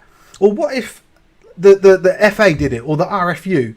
Like, here's what we think about, like, these are the best running backs to pick in a fantasy league. You just be like, what's it got to do with you? Like, it doesn't. That's not what you need to do. And I think it shows desperation. I think all they can do is regurgitate what they've said ages ago, or go into areas. And I look at this from a content perspective, right? I'm constantly looking at different types of content we can share on Gridiron Hub and stuff, right? Like, what's relevant, what can we move into, and I just think that they're clutching at straws, and they're going into areas that don't even make sense. You know, like interviewing people and not really talking about what they're actually doing. Like, what are you actually doing?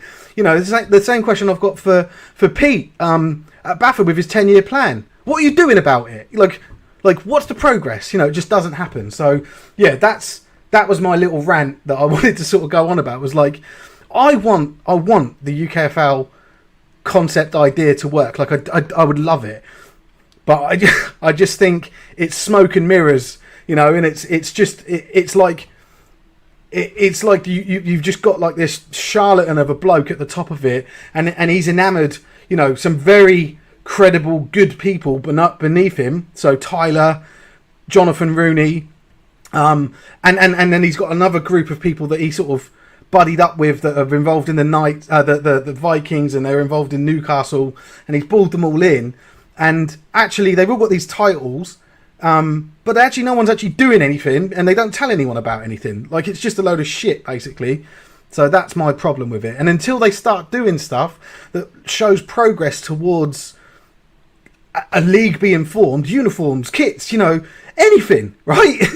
I'm just going to keep thinking and feeling the same. Actually, probably going to get more and more disenfranchised with it, because it's just a load of waffle to me at the moment. There you go. So that's it. That's my bit. Before I speak on that, I took that off. We've got some. Before I speak on what Grant said and what you've said, we've got some scoring updates. Yeah, let's go. Spartans have scored, so they're now up 30-20 over the East Kent Mavericks. Right, let me just get that in. We've also been told that Chester are now 111 over Lee. So Jake's heart is broken because he's missed 110. I don't know, but he hit it right. Like, yeah, but he called it's. Hey, yeah, he called a bang on number, didn't he? You say this in your score posts all the time. Close doesn't matter. Close doesn't win you the prize. I know, but that's for a prize, right? Like he wasn't. Yeah, well, there's a prize. We would have got plaudits. Fuck him. You're wrong, Jake. You're wrong. You undersold the Chester Romans. You hate the Chester Romans, Jake. So Northants are at 32-8 over the Alphas. We've got another score update from the Gladiators Cardinals game.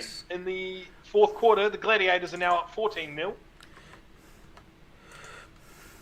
Sorry, so read that last one out. 14-0 for who? For the Gladiators over the Cardinals. Okay, let me just get that one in. And Grant wants to do the score predictor for Lee Miners next game. 0. Who have they got next week? They're going to fold. Come on. I was going to say they got nobody because they're not going to play the game. I'll have a look. Give me a sec. Oh, this is tantamount to bullying, Steve. They're still playing. No, it's not. I want there to be a good minimum standard of the game. That's terrible. 110-0 is not a good advert for the game for either team. True, but it does pretty much just say Britball. Like how don't get me wrong, 110-0, not great, right? It's atrocious. But at the same time, there's not really that much difference between 110-0 and 68-0, right? The thing is, the only difference there is between 111-0 and 68-0 is the fact of like your rolling clock kicked in sooner. Probably. It's almost twice the score. Yeah, I get that, but it doesn't matter though because they're both dreadful fucking teams, right? And they are like. For all we know, in the first quarter of this Chester game, like if the way it is at the moment, we're supposed to have rolling clock the moment you get what is it, 30 points ahead? 35. We hit 68-0 at halftime, right? Yeah. I can tell you right now that rolling clock is not being enforced. No, that's what I said. That definitely wasn't enforced. Yeah. So that's on the officials at the same time. Yeah. So we're sitting there. If we're looking, if they're putting up 68 points in the first half, right? That means they're probably pretty close to that rolling clock at the end of the first quarter. Yeah. Right. Yeah. So if that rolling clock had been rolling since the end of the first quarter, because how many of the games that have ended 68-0, 70-0 do we think would have got to 100 if they hadn't had rolling clock enforced when they were? Yeah. That is my point. That's why I say 68-0 and 100-0 is not that different. Because it's all a matter of fact of when the rolling clock was. I think the rolling clock rule should be abolished. I think it's ridiculous. The mercy rule. I think it's stupid. But anyway, Lee Miners have got one more game, week 13 against Lancashire Wolverines on the 19th of September.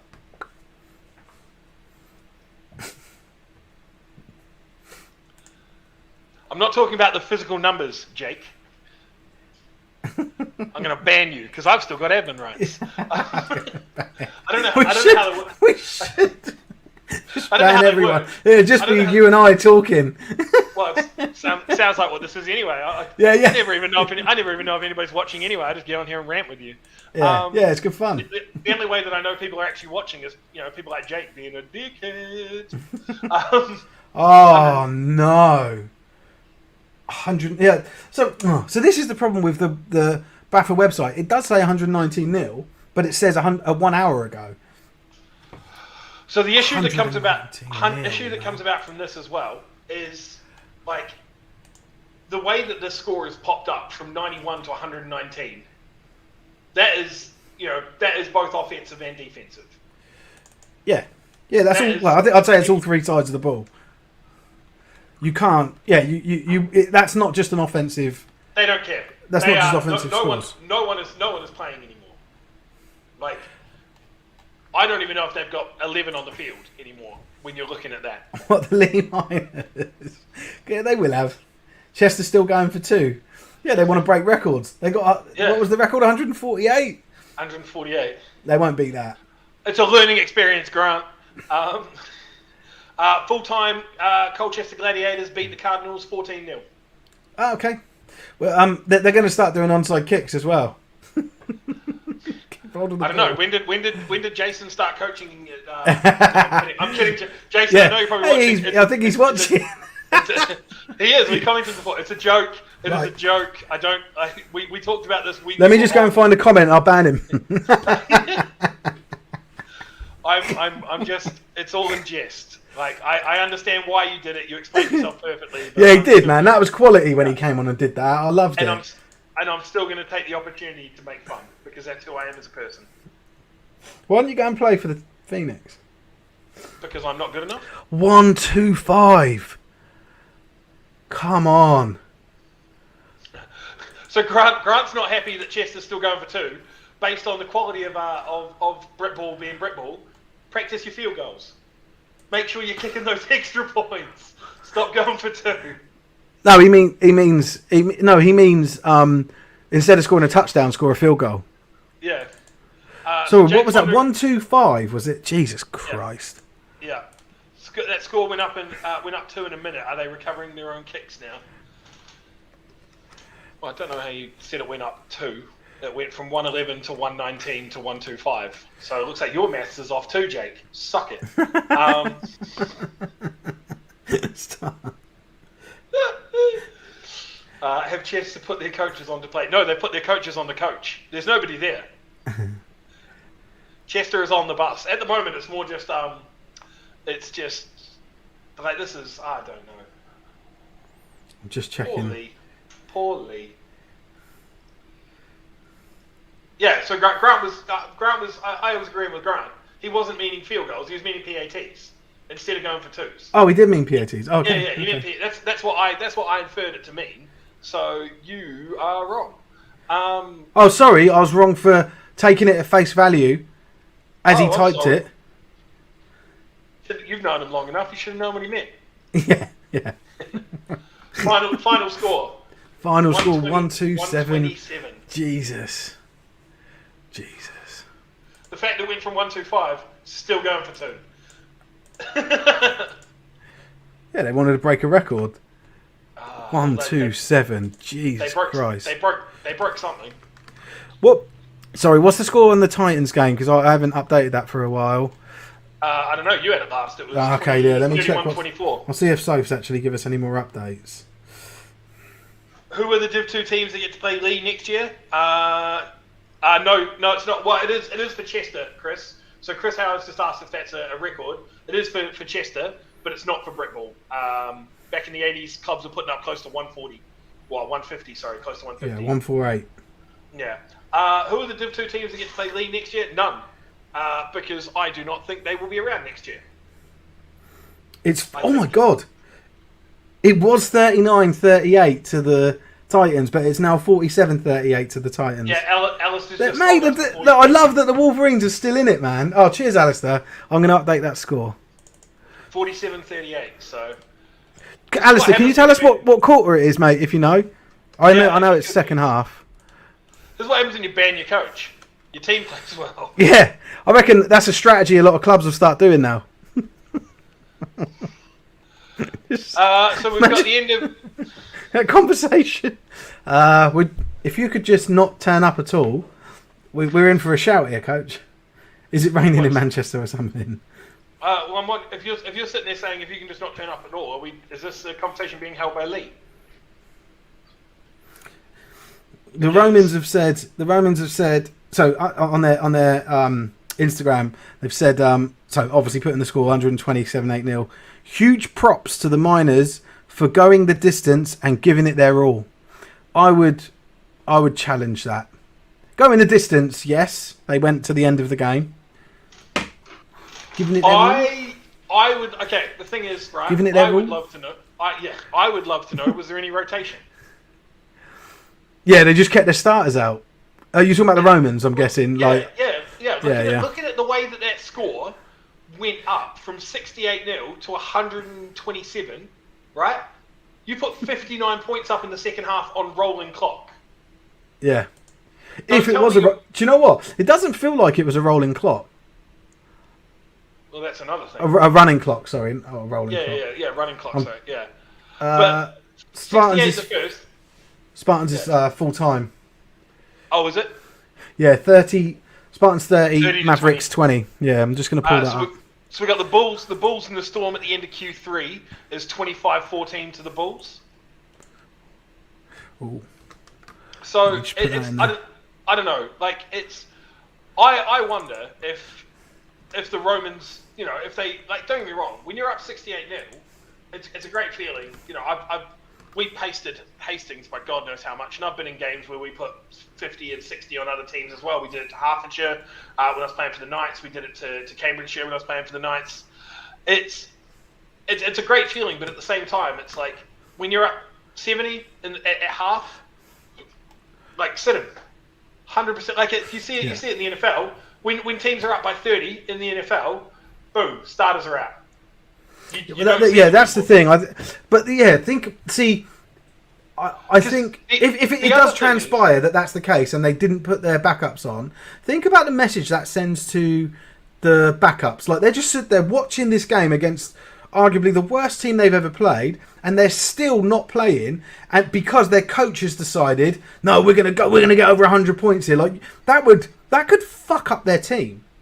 Oh yeah, like I don't want it to. I like the Romans, obviously, but like if what you're saying is true, which I don't, like obviously it's speculation. I think it's more true that the running clock wasn't enforced.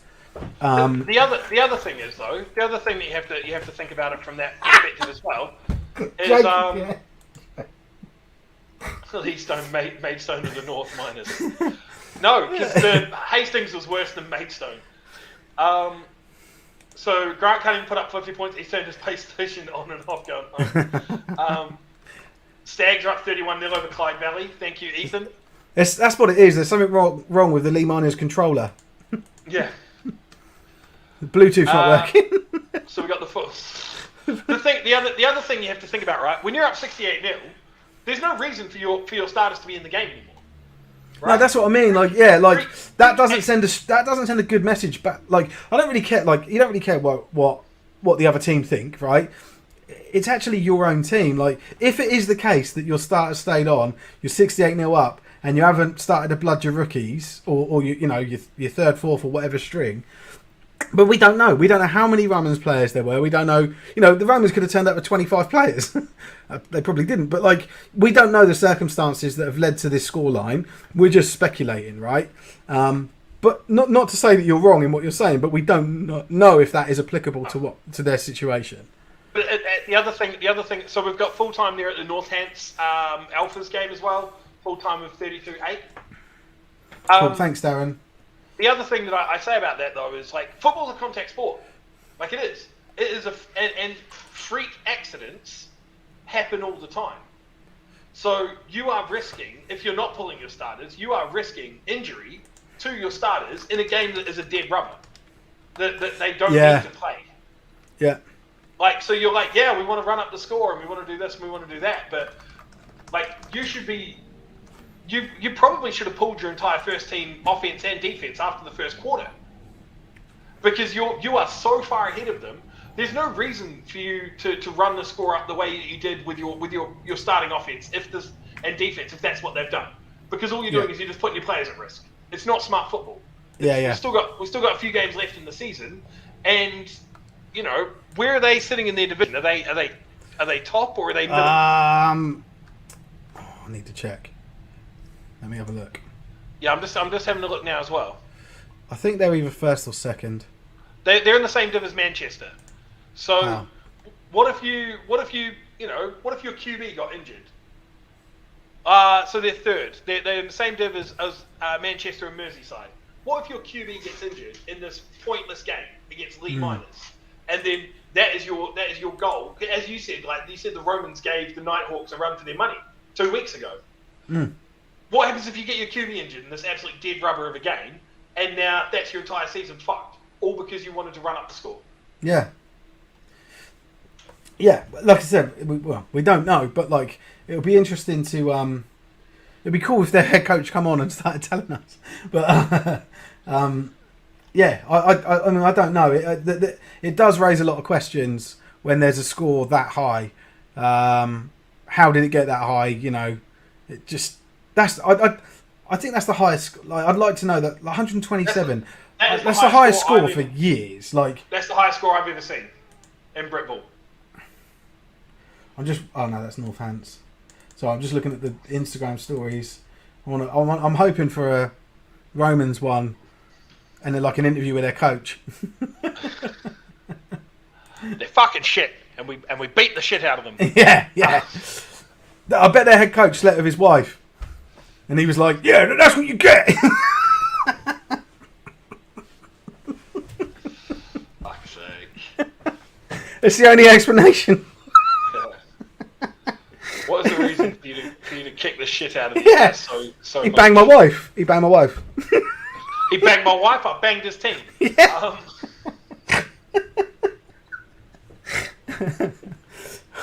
Lee have played 3 games now. First game, so he's just put up their. They got 1 more game left. I don't know if they've got 1 more game in them. That's exactly what I was going to say. I don't know if they got 1 more game in them. They got that team. That team got like 11 grand of funding from Sport England and their local council.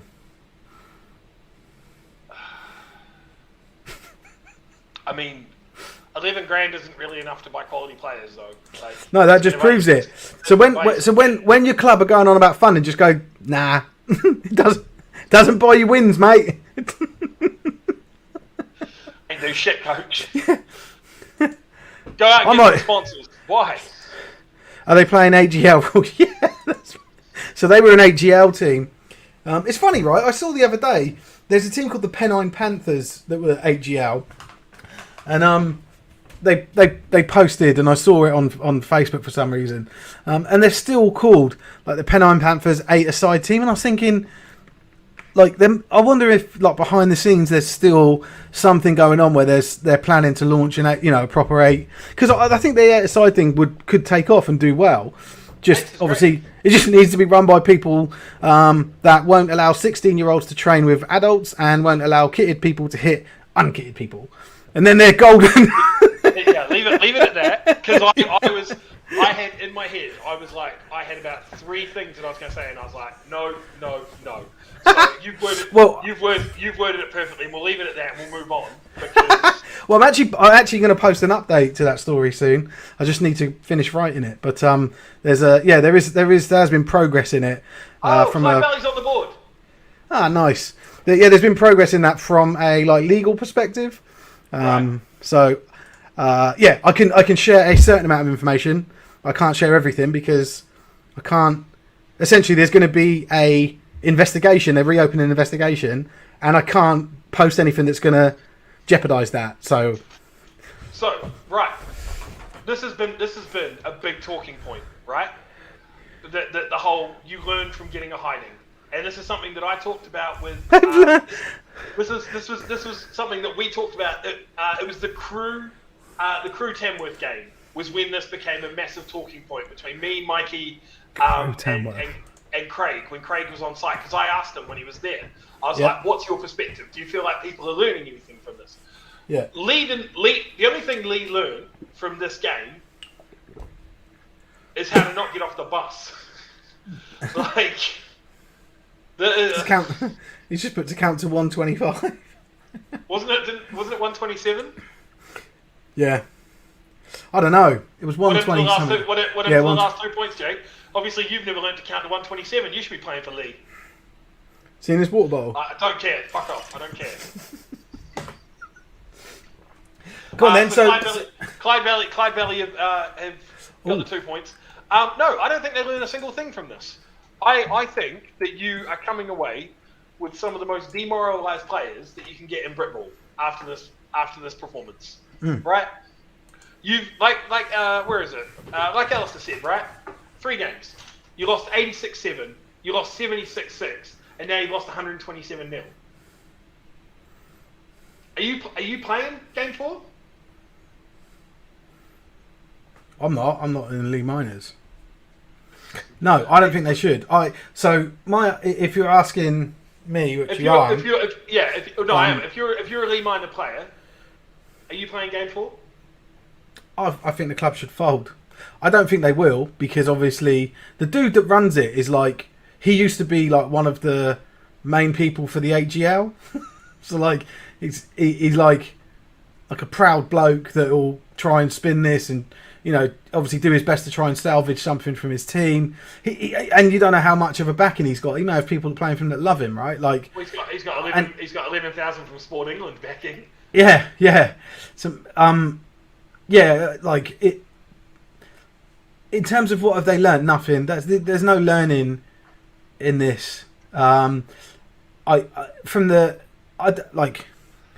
even know if you can learn from the game film because their score difference. They must be so absent in this game, like from a blocking perspective or that's it. Like no one's making blocks. No one's shedding blocks. No one's making tackles.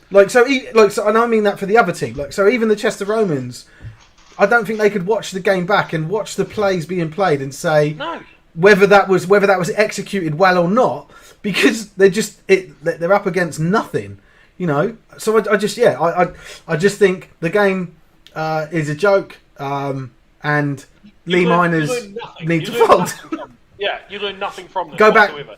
and you know the thing is they were built as an 8-a-side team. They transitioned over a short period to 11-a-side team. No, they played 8. That was why the score they did play. Was. Yeah. No, they only played 8. Yeah. They put 8 on the field each side of the ball.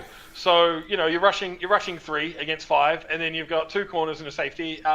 So it just didn't work. You know when you got 11 on offense and 8 on defense, and then 11 on defense and 8 on offense, and that's how you end up with 127-0.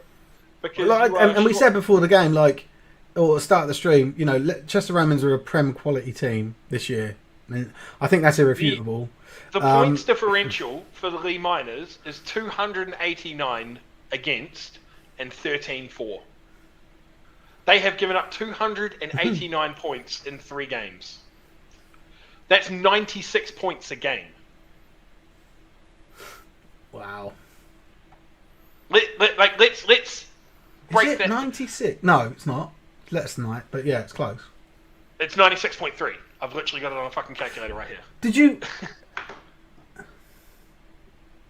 Oh, yeah, did I add 127 to 86 to 76 and then divide that by 3? Yes, I did.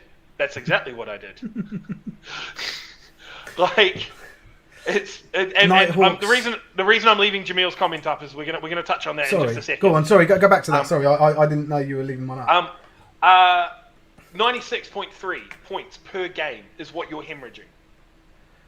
You are hemorrhaging on. Like, again, as I know, you know, one blowout win is going to boost your average up. You know, so they are closer to probably what they feel is hemorrhaging 80 points a game.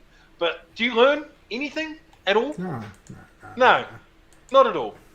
As Matt says, nice job, Baffa, indeed. So Nighthawks 2010 into the third quarter.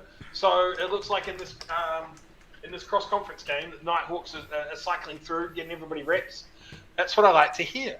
But at the same time, does that mean that the scoreline is more polite for Sheffield than it should be, if that makes sense? Like, is the scoreline betraying the closeness of the game?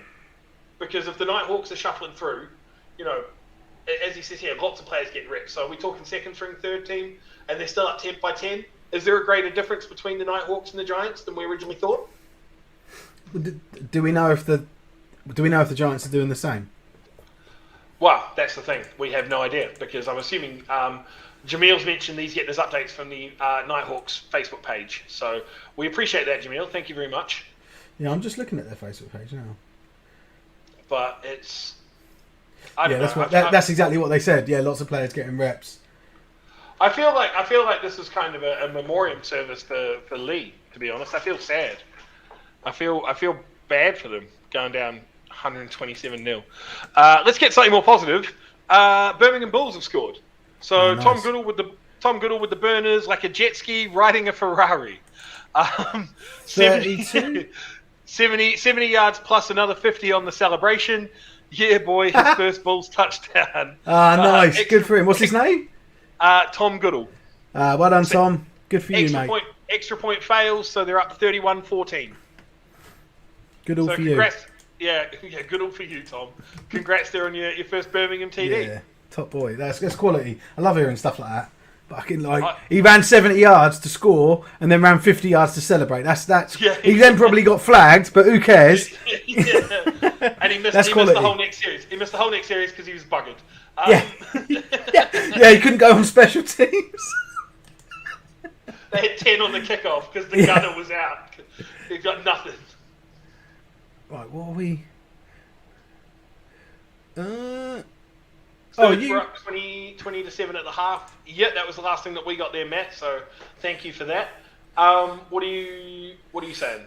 You were going to ask something. Yeah, I was, but then I realized I could see it was me that did the comment. So I thought I was going to say, did you do a comment on Facebook? But no, I did a comment 6 hours ago, and the guy just replied to it, so it popped up to the top of the chat. Oh, right. Like, why is that there? Like, that's an old update. As we both know, I very rarely comment on Facebook because I don't know how. Oh, mate, you're terrible. Yeah, what Oz does, so as an admin of a page, you can comment as yourself or as the page. And Oz always puts like a personal, or a comment from himself, but he does it as Gridiron Hub. And then either like me or Steve has to delete it because I want people to know it's coming from me personally and not on behalf of Gridiron Hub. And I'm like, yeah, it's funny, man. Right, hold on. Let's get just because I do not know how to switch between. So the Stags and the Blackhawks has finished 31-8. That's full time. Right, okay, so at least the Blackhawks got on the board, but that is, 10 points across their 2 games so far? And only 8 points offensively? Yeah, 1 touchdown. Yeah. You'll have to see what the Breens have to say about it, in terms of what their defense of it is. Or because they get kicked out. I'd love to. We could definitely find out from them. Their next show on Saturday, they're not available, so I'm going to be doing it. Britball with Steve. Yeah. And I'll see if someone else can do it with me. I don't want to do it just by myself.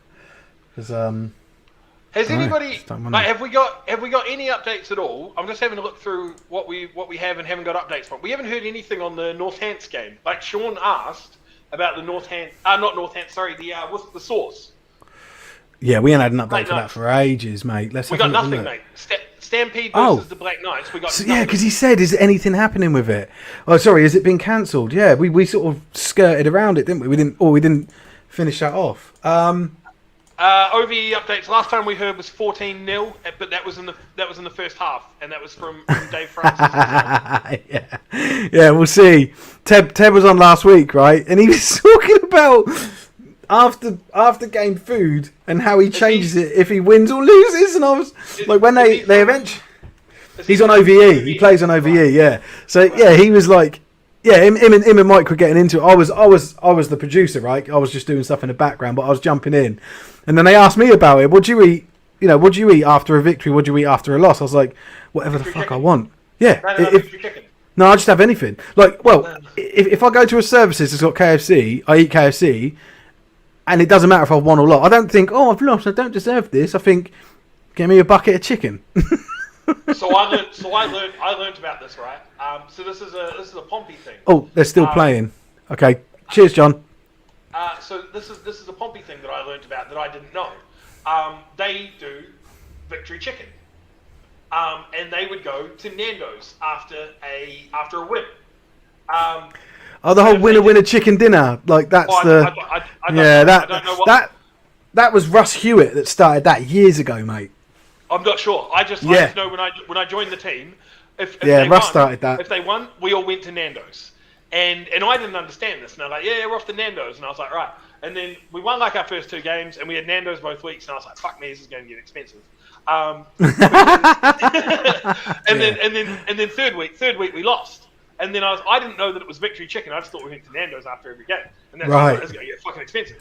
And then third game we lost, and then. We got back and I went to Murray. I was like, oh, we getting ready to go Nando's, and he's like, nah, mate. I was like, what do you mean, nah, mate? And he's like, we lost. We don't go to. And I was like, what? I was like, what do you? I was like, I really like Nando's. Like, I want to go to. Nando's. And he's like, what happened to doing whatever you want? Yeah, and then but some of the senior players at the club are real religious about this. Like they are 100% like no chicken dinner if you lose. Like 100%. Yeah, you don't get Nando's victory. Ken's is alright, man. Ken's is alright. Ken's is Ken's alright. when I lived on Albert Road for a while, and I lived opposite a Ken's Chicken. There's a Ken's Chicken by the Tesco by the Leopold, and I know, I fucking loved it, mate. I used to go over there. There's a geezer in there, and he had an eye that looked into the side like that. And me and him were like best mates. He knew what I wanted. He'd like wrap it up. We didn't need to say anything. I'd just go in there. He'd get my food, and then I'd go back across the road and eat my dinner. Food poisoning for losing. So is Ken's just a Pompey thing? Yeah. So you got Ken's Fried Chicken, KFC. Yeah. And then there's a few there, but then there's also Ken's Kebabs, which was a bigger place. So there's a famous meme actually that was filmed in Ken's Kebab where there's older geezer sat at a table in the foreground, and then in the background you've got this geezer being chucked out of the kebab shop, or they're fighting or something, and this guy just ignores it and just keeps eating, and that is in Ken's Kebabs. I'm going to find it now and pull it up. I learned about Ken's obviously when I moved down there, like before I'd even joined the Dreadnoughts, when I was just living down there for work. And I didn't realise that this was a thing, and I had it. It was horrendous. And like Jake says, food poisoning for losing. But then I'm obviously up in Bradford now, and they've got so one thing I learned over here is that fried chicken is just everybody rips it off. It doesn't matter where you go. Like London, different parts of London. Oh mate, and there's 150 different fried chicken joints. So Bradford doesn't have Ken's, but what they've got is what's called HFC, and it's halal fried chicken. Oh wow. I've not heard of that. That's good. Yeah, so they do fried chicken, but they also they realise that the fried chicken isn't just the market that they can corner, so they go after Nando's as well, and they do peri peri fried chicken. Yeah, ours near us does peri peri. Yeah, and it's amazing. Like I got one from there just the other night. Like I'd obviously been down in Cornwall for the past sort of 6 days or some shit. I got back here. I got home. I was tired. There was no food in the cupboards because I'd eaten everything before we went away because I didn't want anything to spoil. So I got home and I was like, fuck, I can't be arsed. So I jump on the Just Eat HFC, and it was literally just like it was from Nando's, and it cost like half the fucking price. So I was a big fan, all over it. So I'm trying to find. Oh, I think I got it. Is this the meme? From yeah, but I just want to find a video of it. All I can find is still images. Well, while you look that, I'm just going to have a quick look. So, looks like the Birmingham Bulls are starting to cycle people in. As they've got somebody else in. They've gone for a 3 and out. They've punted, and then the Storm have the ball with just over 4 minutes to go. Lincolnshire Bombers celebrating their first win of the season, obviously, with that win over South Links, so they're happy to get that W in the column there. Just looking further down, it looks like the Bulls are one of the only few games that we've got going in terms of like consistent updates. But if anybody's got anything else, right? Okay. Oh, this is like a minute long. I'll show you like a bit. Man calmly watches on as fight a important kebab shop. Everyone's had a fight in Ken's, haven't they? Right. So, hold on, let me turn it down. We can't hear it. There's no volume. Yeah, you don't need to hear it. Just watch it. So it's all about this geezer just sat there, just like minding his own business while they all kick off. But that's Ken's Kebabs. That's the biggest one they've got. There's loads of seating. Is that on Albert Road? Yeah, it's on Albert Road. It's just down from the Wedgwood Rooms. Oh right, okay. It's near it's the other side of the road actually, but it's But when you come out, so obviously I used to live down Southsea on Clarendon Road, like down there opposite the pier. Yeah. So then come down Waverley Road to where it meets with Albert Road. Yeah. So from Waverley you go left. No, Waverley you go left. What if you're heading away from the pier or towards?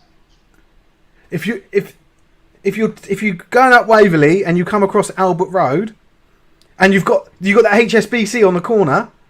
I don't know where the HSBC is. It's on that left corner. If it's down on the Wedgwood side, I think that to me. No, it's not on the Wedgwood. It's not.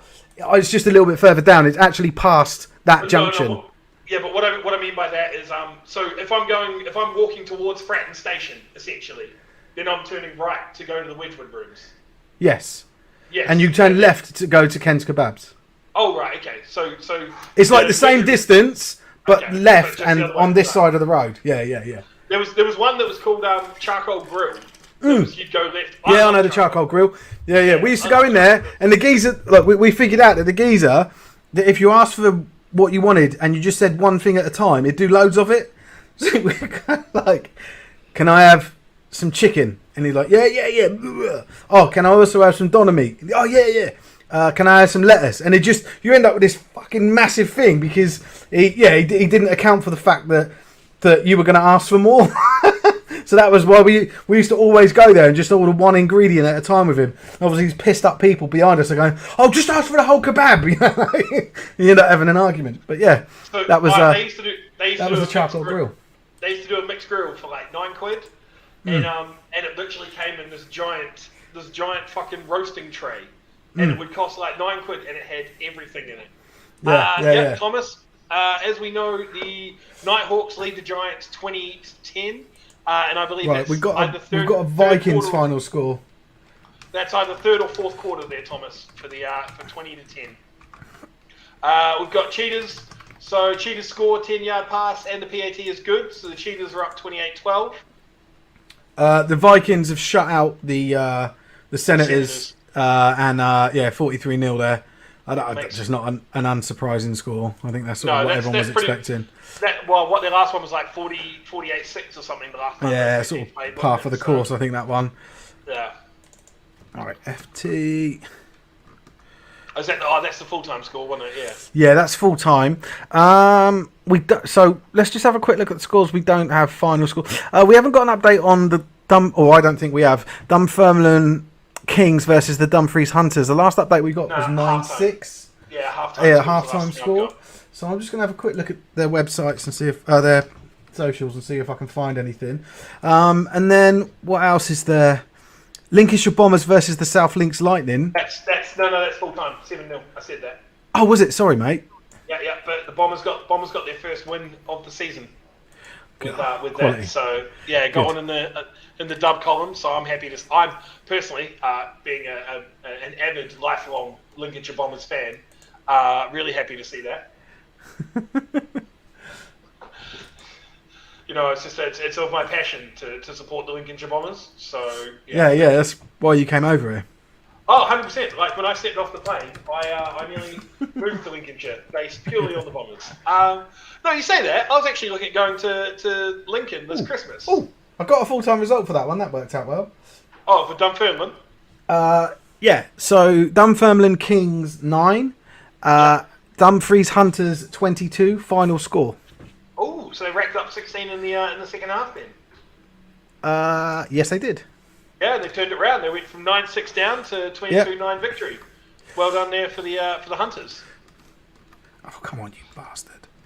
We're going to have to get Dave back on here because we need another update for Ouse Valley and Norwich. Yeah, what's Dave playing at? Maybe they're losing now and he's like, oh, I'm too busy. I've got to actually... yeah, I've got to do something. Coach. They keep scoring. I've got to coach. Hold on, let me just check if Soph's updated us with the Manchester score. But yeah, we've still got nothing. If anybody is linked to either Hereford or the Source, I've got a feeling that game didn't go ahead. Yeah, or it could be a late kickoff. So as of 7 minutes ago, Manchester are 61-36 up on the Wolverines. Yeah. So we're pretty sure the first team went back in the second half. Yeah. Yeah, I think so too. It's a shame. Why is it? Would you like to have seen a Wolverines victory?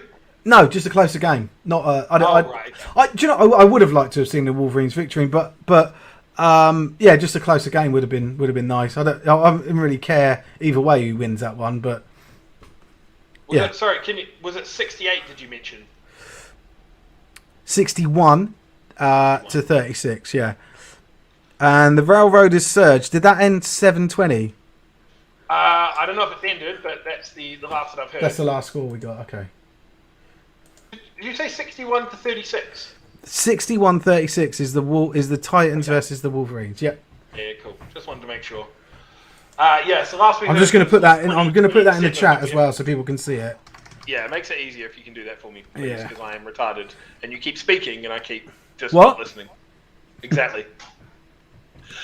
So we're at the 2-minute warning for the Birmingham Storm game. The Bulls are up 31-14. So I think we'll find that that game is probably coming to a close here. Have we got? Let me see if I can find anything for the Worcestershire Black Knights.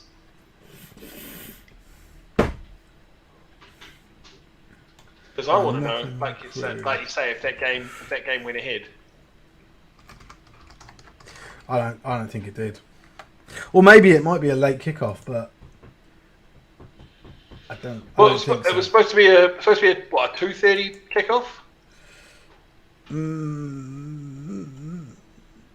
Yes.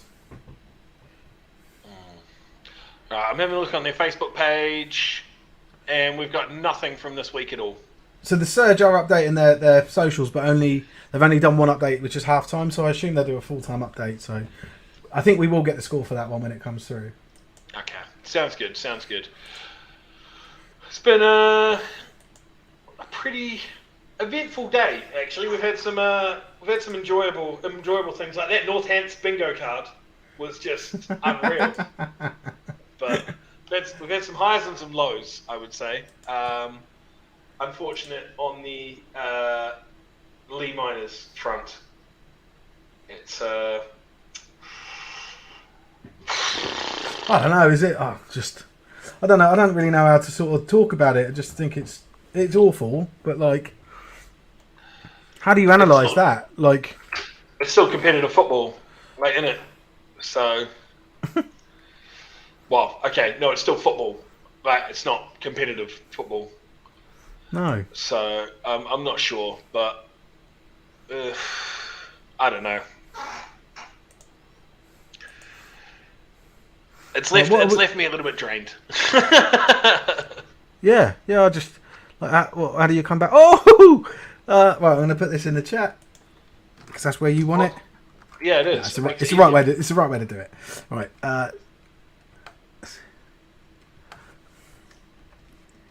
Come on, what have we got? All right. There you go. Holding us all in suspense. Oh, okay. So they've scored 10 points. Yeah, I was going to say, how do we think they've done that? Well, field goal? Yeah, it has to be. You can't score 10 points without field goal. Well, you definitely can. You can get a touchdown. Oh, what, an 8 and then a safety. Yeah. Sorry. So brazen. You were so confident. I was, yeah. Confidently incorrect. Yeah, can't score it without a touchdown. No, without a field goal. So the combined score of this game has almost reached what Chester put up over Leeds. Yeah, they're not as good as Chester, these teams. But what that makes me think though is 107. If it's all just one-sided, sometimes you can put up over 120 points on a regular clock. Because do we think this has ever hit rolling clock? I don't think it has. Or running clock, sorry. No, it hasn't. So BAFTA have turned off their live scores on their website. Well, they're sick and tired of you stealing their updates. They're fucking idiots, man. Right, anyway. Well, people don't update it properly anyway, but it's just another source. But I've stopped using ScoreStream because it's just useless. So we've got fourth quarter. Hertfordshire over the Saints is 28-12 is what the Saints have just tweeted out, and we've also been obviously getting the updates from Russ as we've gone along as well. So we appreciate that. But yeah, we still want to know if anybody at all is linked to Hereford or Worcestershire, what is going on with that game? Because we haven't heard a thing. And the Ouse Valley Norwich last time we heard was 14-0, and that was at half time. So anything further on either of those would be massively appreciated. Mm-hmm. I'm just having a quick look. Also, the Steam and the Presidents. What was the most recent update we had for that? Was it still the 7.6? Or did somebody... for some reason... 7.6 is the most recent I've got. Let me just check. And then, so 7-0. And then, with the Railroaders and the Surge. Oh, right. So we got an update. Inside the last 2 minutes of the Bulls Storm game, the Storm QB scrambles it in for 6, and the extra point is good. So the Storm now bring it within 10. So it's 31-21 to the Bulls over Swindon. So it's good to see them still battling back. Just put that 31. Yeah. 31-21. So Yeah, they're inside the 2 minute. Do you know what? I wouldn't have had the Storm scoring 21 points against the Bulls.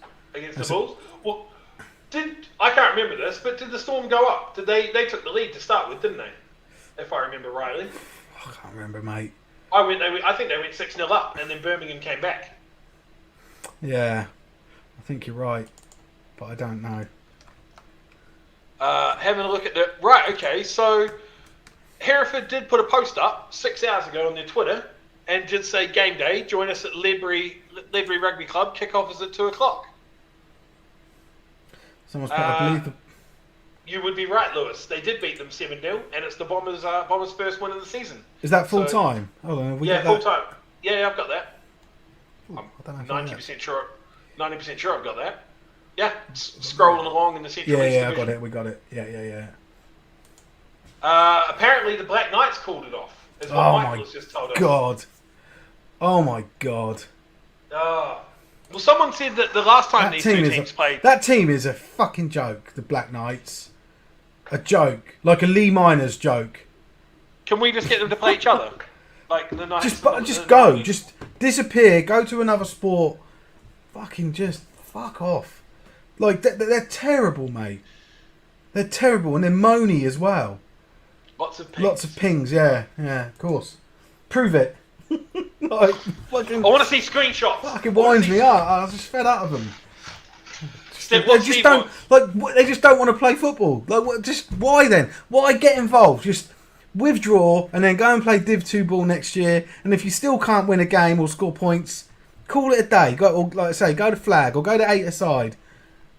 Well, look how well that turned out for those teams. So yeah, no, well, 8-a-side when hopefully they get a decent league. Looks like we're getting which I think is coming. Looks like we're getting updates on the Titans players 69-46. Yeah. Let us know how you really feel about the Worcestershire Black Knights there, Steve.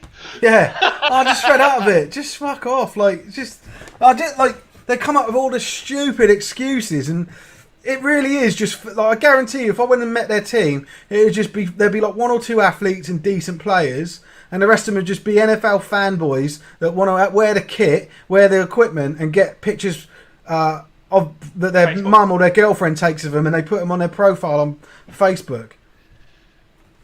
Too tall? I'm fed out of those teams. Just fuck off. Fuck off to flag or fuck off to 8-a-side and leave 11-a-side for people that really want to play, really want to actually play against each other and compete. But you'll still need to talk to them. You still need to talk about them though, because if they're playing flag, you're still going to have to give the updates, and then they can just... Yeah, I will. I don't mind that. But they wouldn't be pulling out of games, and they'd be competing. Would they though? Would they? Well, then I'll stay. Okay, now is the time to jump off of the bridge. Okay, we got the full time here. Jesus Christ. Yeah, I've had enough. Right, so go on. What have we got? Nighthawks win 26-10. Thank you very much, John. We appreciate that. So that's the cross divisional, isn't it? Against Sheffield. Yes. Yeah. Just in case you can't find it. Yeah, I know. The bottom one. Right, so that's full time. We haven't had an update from the Cheetahs and the Saints in a while. Who put that? Who post? Who's that? Who's that? That's not me. No, that's someone. Right, I'm going to find out because I can see who's posted. Who's having a chip? Is it James? Is it Hatch? Or is it... Probably James. It's probably James. Oh, sorry, I didn't say. James, producer James, is ill today. Like he's normally hungover, but he's actually properly ill today. I said he's checked himself for the Rona a few times, so he's all good. He's just got an illness. No, it sounds like he's just doing a Worcestershire. He's got pinged and he doesn't want to do the show. Yeah, he's playing for the Black Knights today. Yeah, we're gonna have to call him. We're gonna have to call him. Just call him. Oh, he's no longer producer James. He's now producer Sauce. The one stuck in work and only checking every so often. Is that Hatch? Oh, no. Hatch doesn't work Sundays. That's Mikey. Oh, I didn't know you gave him fucking admin access. Yeah. Terrifying. Well, I gave him. We talked about it today. Actually, I gave him admin access so he could do like share the updates that they do on the Schmider and all the different events they're doing. But what he does is messages me and said, "Would you mind sharing this?" And I'm like, I said to him today, "You share it. It's cool. Like I don't need to be a bottleneck." And he hasn't shared anything. He's just logged in to mug you off. Yeah. I'm going to remove his admin rights. I'm going to ban him. So we've got a touchdown here for the Hertfordshire Cheetahs. So looks like they're starting to really put the pedal down here against the Saints and really starting to run away with it. So it started off strong for the Saints, but cheers, Russ. They have just sort of petered away at the end. As we're now looking at the 35 quarter. Are they Q4 then? Yeah, they're Q4. Okay.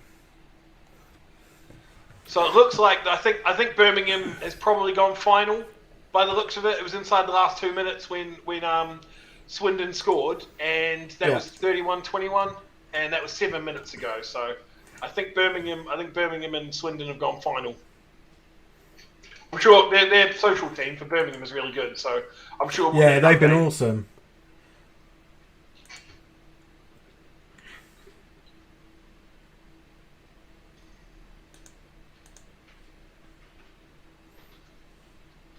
I don't know if I'm allowed to do this, but I'm gonna see if you pick up on it.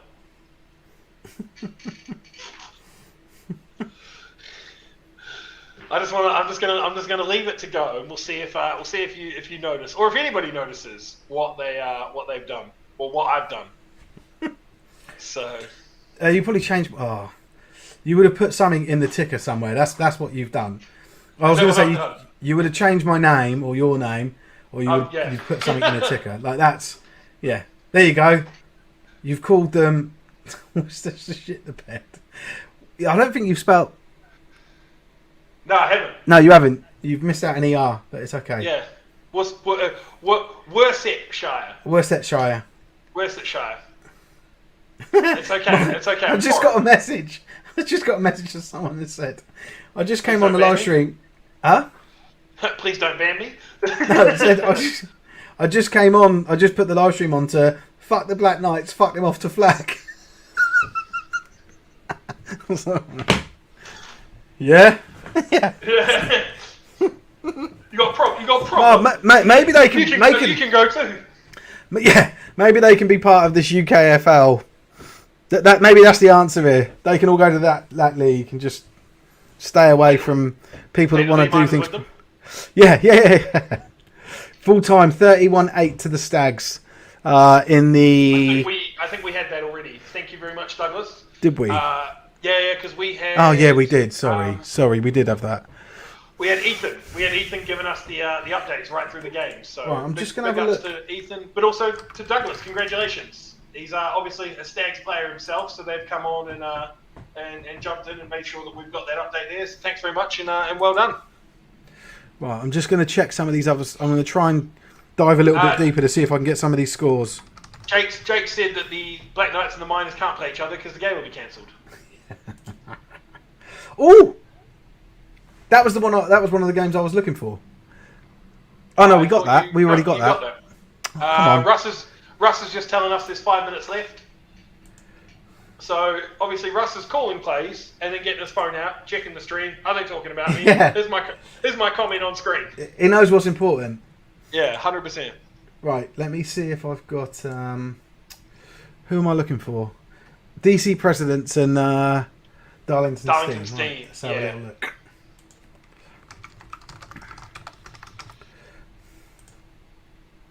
Just looking outside of that, I think. Obviously, we're still getting the updates from Russ. So the Cheetahs have gone Q4. Ouse Valley, actually. Ouse Valley and Norwich. So Dave, if you're still there, we'd love an update on that one. That's pretty much everything for anything classified as the South. And then for the North, we're after DC Presidents and Darlington Steam, and that's it. Railroaders and Surge, actually. Last time we had anything for that was halftime. So I do have a score update. It's from an hour ago. I don't know if they've updated since. But it's DC President 6, Darlington's Team 15. Oh, right, okay. So I haven't had any. There's no, and that's on the the DC President's Facebook, and they haven't done any updates since. But that doesn't necessarily mean anything, because some teams, when they're losing, won't do updates. Like if they keep getting scored on. I'm not sure. Based on this game, how much there would have been consistent scoring against people, but no. We still haven't got a final score from Manchester, have we? Surely that's got to be coming up for full time. I suppose it's not running clock, is it? So we're not used to this. No. So it was last time we heard it was 69-46. I think was the last time we heard. Yeah. Let me just check what so. No, 61-36. No. Last time we had Jonathan 69-46. He said was cool, the latest let me just update. check. Because we talked about how did they put up 10? Yeah. Yeah, 69-46. Cool. You're going senile in your old age, mate. Well, and I do have 69-46 as well. I just. So we can also put it down to brain fog, COVID. Yeah, I'm fucking flagging now. Yeah, so we're assuming this game was cancelled or we've been told the game was cancelled. Yeah, but I'm going to check and see if there's any announcement about it. I can't. I had a look on both their Twitters, and there was nothing that I could see on there. Okay. Did you spell Worcestershire right? I copied it from your post, so I think so. unless you put it wrong. You never know. Maybe the Worcestershire would actually turn up to the fucking game, as opposed to just cancelling every chance they got. Do you know what? I'd love it if I went to look for them and they just deleted their Facebook. I mean, it wouldn't surprise me. Well, it's not loading, but that's probably speaks more to my internet connection than. Well, no, because I searched for them on Facebook as well, and it didn't load either. So I'm not sure. Let me give it another go. At this time. Oh no, it's loaded. It's loaded. Oh yeah. It's loaded. Anything there? No, nothing there. I'm just going to look on. I'm just going to look on Instagram as well. Well, I don't know about you, but I'm happy to call it at 5:30. Yeah, man. Nothing further, because everything. Yeah. We're waiting for dribs and drabs now. Yeah. There's nothing. I thought there was something then. Right. So have you got some final thoughts then? Anything you want to get off your chest for the last? Oh, there's something I was supposed to share actually, which is it's actually to do with the Crew Railroaders. Actually, I'll have to pull it up on here. One of the I think a player from theirs contacted us this morning at the Gridiron Hub Facebook page and asked for some help. And okay. He said, "Let's give it." I'm looking in the wrong area. So this is riveting TV, Steve. Right. So right. It's about a fundraiser they're doing, and I'll do a post on our socials about it. But I also wanted to just sort of talk about it on here. So they're going to actually play. Their current team are going to be playing an old boys team, a Railroaders old boys team, to raise money for a little girl called Violet, and she's the daughter of a former player. She was born with cystic fibrosis. So there's a Just Giving page which we'll share. And they're just asking to spare a few quid. The money raised will be split 50-50 between Violet and the CF Warriors charity, so a cystic fibrosis charity.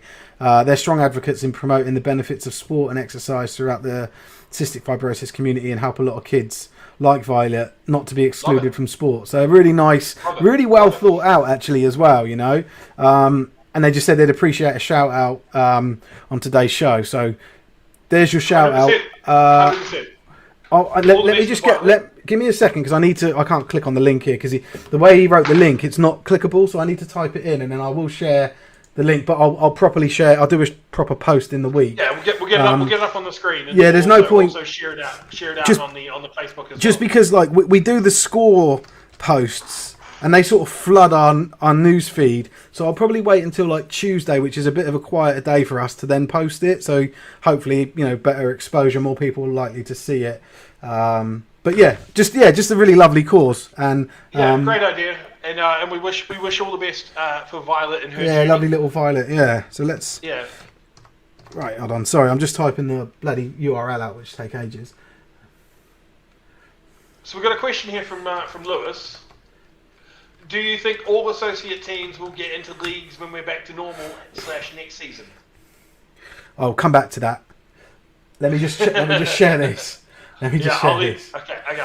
I'll bring this back up in a second for you. Yeah, so this is the link here, and you don't have to remember it, but it's justgiving.com/crowdfunding/ Railroaders for Violet. I'm just going to put it in the chat so everyone can see that. If you wanted to click on it now, you're welcome to. We will share it in the week.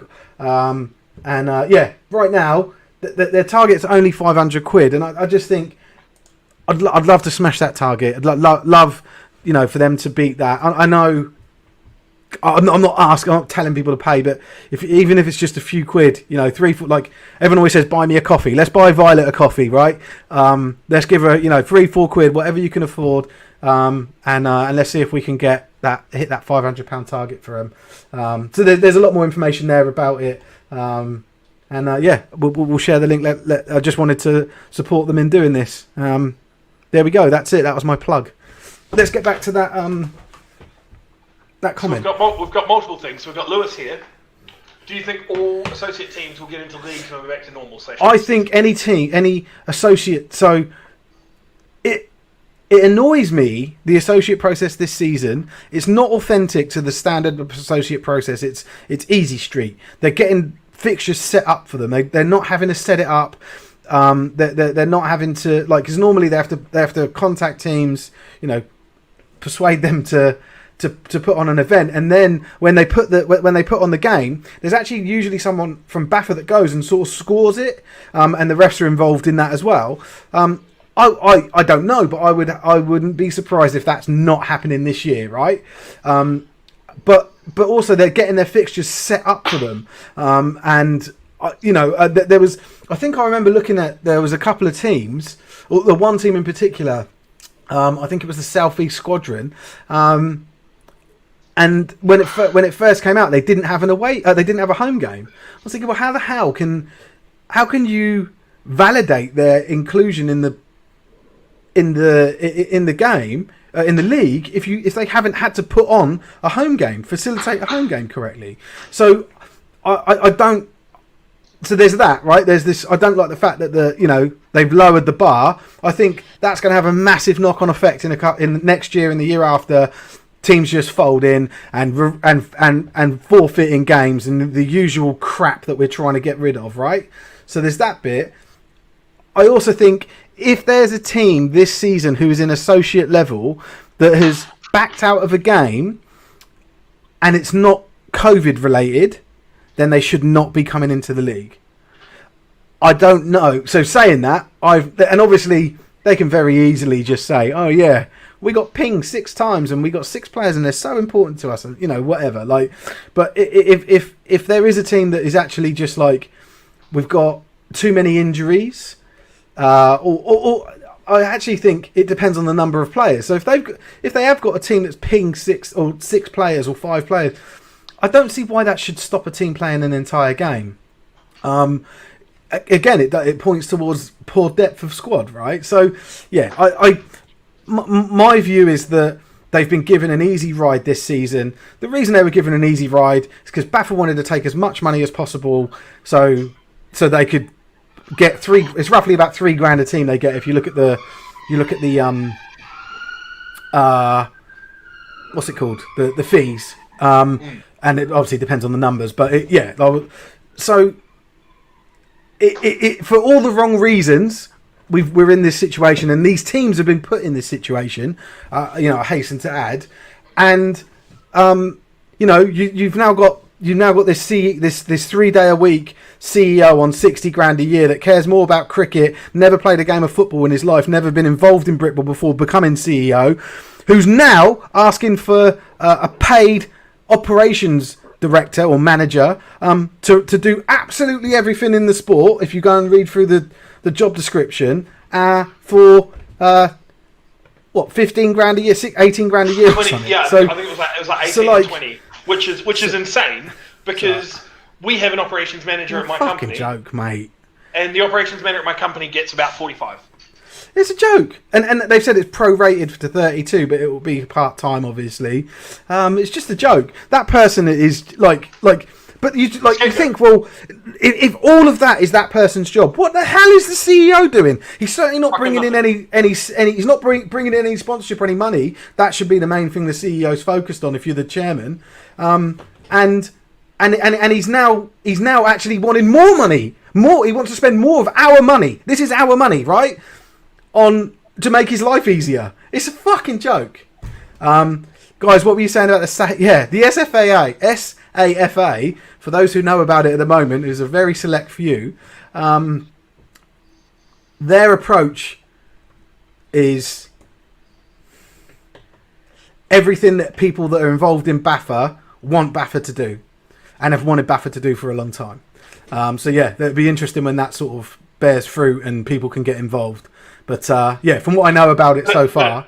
But at the moment, I know a little bit about it, and it's also run by Snake Oil Salesman. The guy who's behind the SAFA cannot be trusted, and I believe is just looking to use it as a backdoor into the UKFL. What the fuck is everyone saying hello to me for? I'm just ignoring it. Are they all like together? They're all like together after a training set. Yeah. Fuck off. I'm gonna. They're all gonna get banned.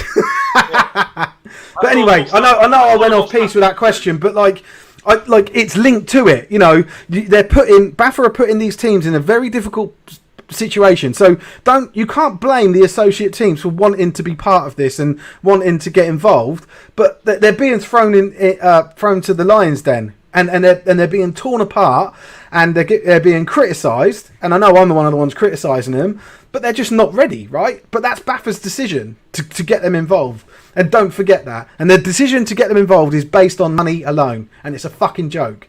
So yeah, to answer the question, I think if an associate team has done everything correctly, played every game, and has been able to put on a show at home, maybe I would say probably 2 home games as a minimum, and done the right, like the field was marked correctly, and there was enough parking, and there was food, and there was changing rooms, and the refs had to change, like all that stuff that matters. Cool, come into the league, and you've got enough players. That's cool. Anything else other than that, nah. But I know that won't happen. If it wasn't for COVID, would these teams get the chance to play local? Well, I think they are playing local. That's the problem. So I've got a question. So someone sent this to me. Everyone's saying hi, Osna. Fucking joke, man. Yeah. Because the thing is, I don't know half of them. I know some of them, but not half.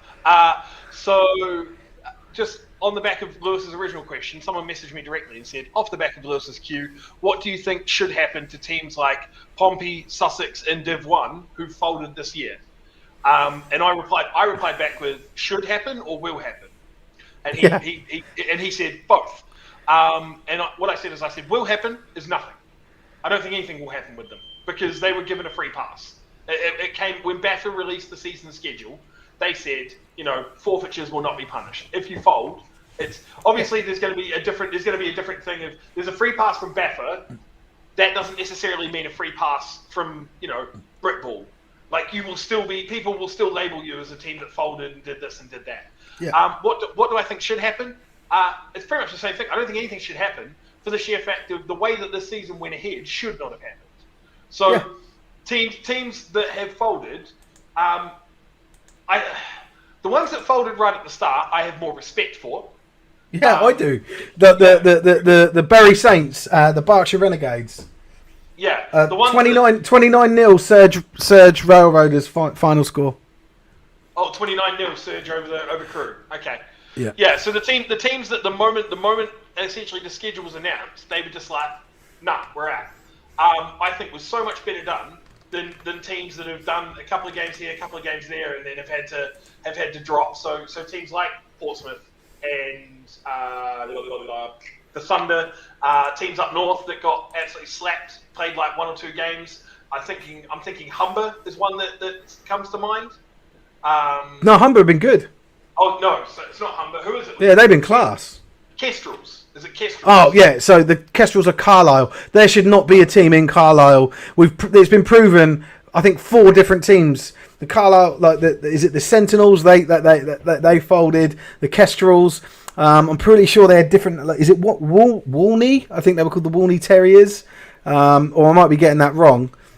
But I'm pretty sure that's all that same area, and it just doesn't work. Yeah. God, the amount of people saying hello to us. That's all. These are all Knights people, by the way. I was going to say. I'm looking at these. I'm looking at them all come through at the same time, and I'm like, right. So, Rushmore's bored. Yeah. Well, they only got 2 other teams to play. Yeah. Unbelievable, mate. So Wessex has got 3 teams. Because what is it? It's them, Solent, Bournemouth and Solent. That's it. Because Portsmouth, it was 5 teams. Portsmouth and Sussex have now pulled out of it. Right. Well, unofficially. They've played Bournemouth twice already as well. So that's done. Well, I think there has to be additional fixtures added on the end. There'll have to be a 3rd game because at the moment that season series is at 1-1. Mm. They took one. Oh yeah, that'd be hell of a that and do you know what? Both teams will want that. Yeah, 100%. Like both teams will be well up for that, which is what you want, right? Well, they're probably more up for playing each other than they are for playing Solent. I'll tell you that much. He's a prick, isn't he? Yeah, there's they're definitely Niv in there saying we just want to play football. Yeah, exactly. And if I remember rightly, the Knights had a couple of games postponed as well, or just pulled away from them. Knights, Bobcats. Oh, they have got another game booked in. Okay, we'll get a 4th.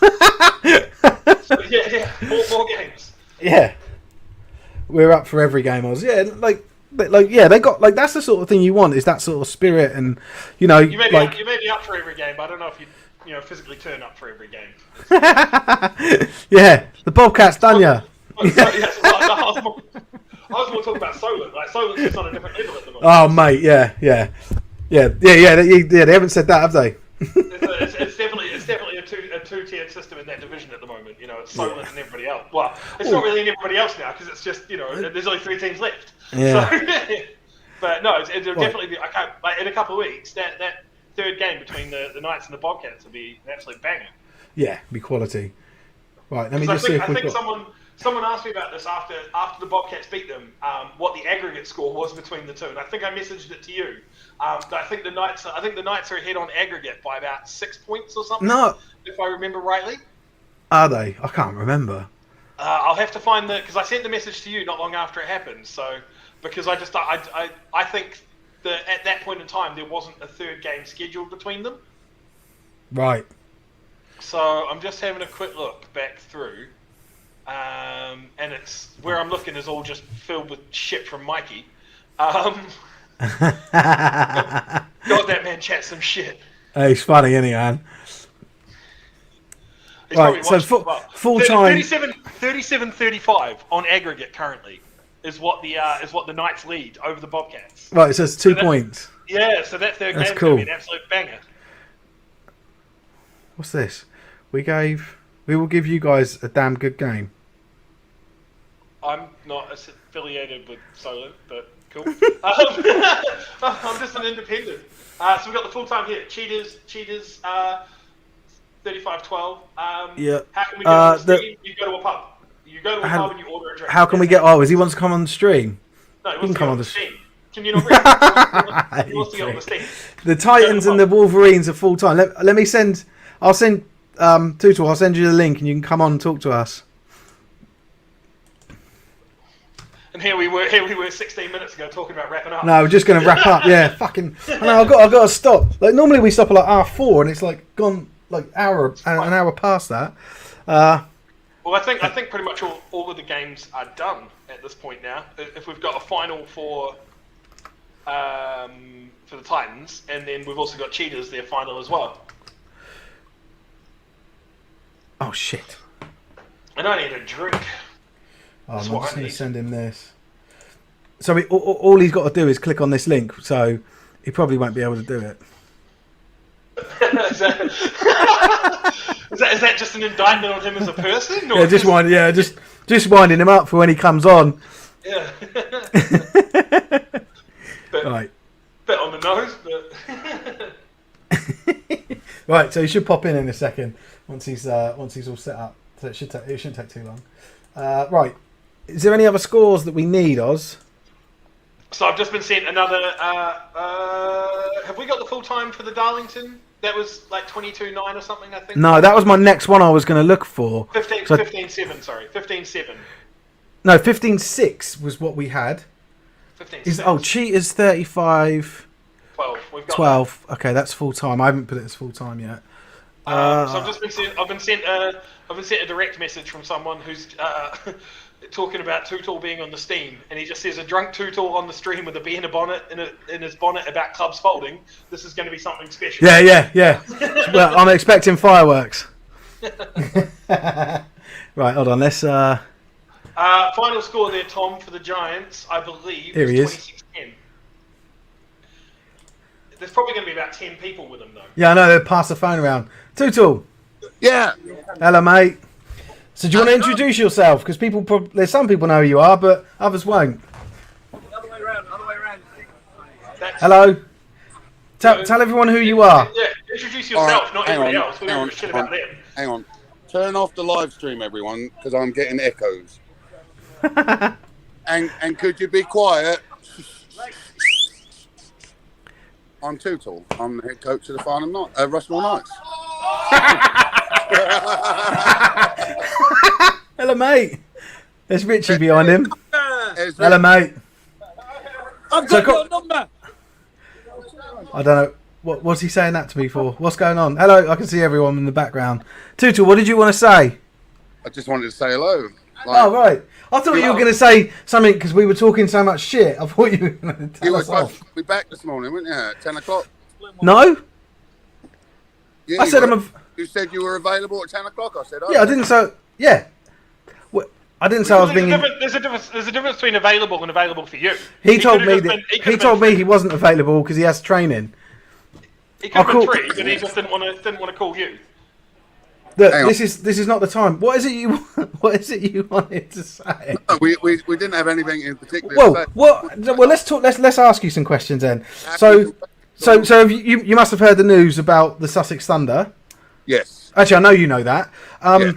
So that leaves your league with 3 teams. How many games? So how many times did you have to play Sussex? Like, how many games do you lose because of this? So with them pulling out, we lose one more game. And are you looking to replace that now? So yes, we are looking. We need to have a team discussion about it, and then if the players decide they want an extra game, then we'll look for an extra game. Well, Would you go cross divisional? Yeah, that's exactly what I was going to ask. Yeah, I'd love it. Yeah. So who? Wembley Stallions? The O's? O's? Yeah. I mean, anyone, to be fair. So yeah. I've made it clear. So we've had numerous league meetings in our division, right? And what was said was, we from BAFA was they don't want people playing cross divisions and all this, that, and the other. But I've made it clear from day one that we have availability to play home games at our venue every Sunday, every Saturday, every Sunday, whenever we needed to. We will play anyone and everyone whenever. Like, we just want to play football. So far, we have missed 5 games. Is it 5 games? So Bournemouth pulled out of 1. Sussex have pulled out of 2 now. Portsmouth pulled out of 2 now. So we've missed, wow. Our schedule is being messed around quite a lot, to be fair. Yeah. So did you have any inclination? Because you mentioned that there's been conversations in your division, and I'm assuming that might be between head coaches and stuff. Did Coach Reese give you any inclination at all what was going on? Have you had any? No. Or did you find out like the rest of us? So when Portsmouth pulled out, there was a league meeting held, chaired by Batha, and they rescheduled our division. Then when our game against Bournemouth was cancelled, they produced another league meeting and we rescheduled the whole league again, which left us with 6 weeks from our first game to our second game. Do you know what I mean? Yeah, that's right. Yeah, I remember. So bloody hell. Instead of that going down as like a forfeited game, that went down as a rescheduled game, but then it gave us. And after that meeting, it was very much a case of this is the last rescheduling that will ever happen in our division.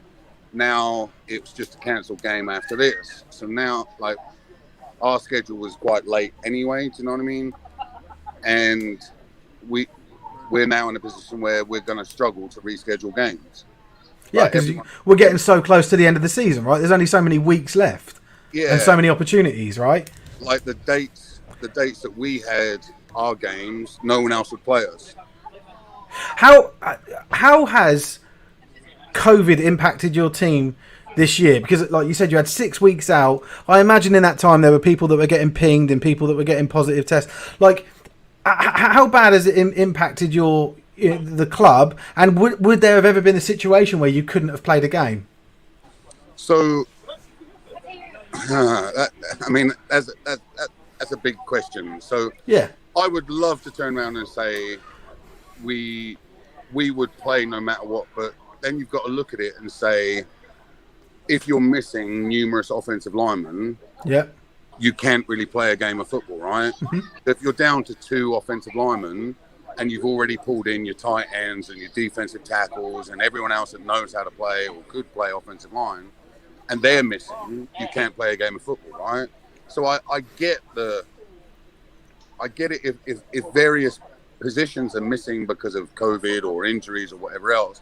I get it. I get it. And it's a shit position. Can I swear on this stream? Sorry. No. Oh, sorry about that. Fuck. No, it's fine, mate. So I get, I would love to say as long as I had the ability to put 5 offensive linemen on, we would play the games. And how has it affected our club? So to be fair, like, we have been in a really good position. So let's say the first Bournemouth game, we had 44 players on the sideline, 26 of which were rookies to senior football. Right. And I had 3 quarterbacks, all of which were rookies to senior football, right? Everyone played. Everyone had a great time.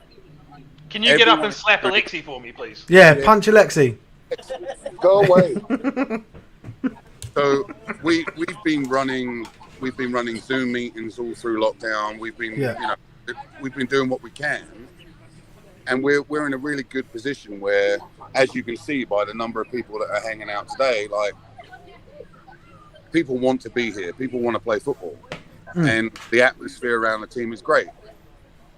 But having 6 weeks off between our first game of the season and our second game of the season, I challenge any team to, perform well after having 6 weeks off. Do you know what I mean?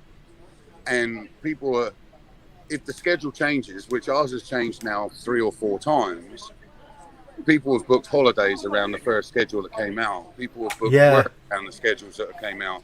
So then now all of a sudden they're trying to change their vacations, change their work time. And it's been a shit show, and it's messed a lot of people around. You know what I mean? And that really has, like, that second game, we had the numbers there, but mentally I don't think the team was there. Yeah. Because it was 6 weeks. Like, you get excited for the first game of the season.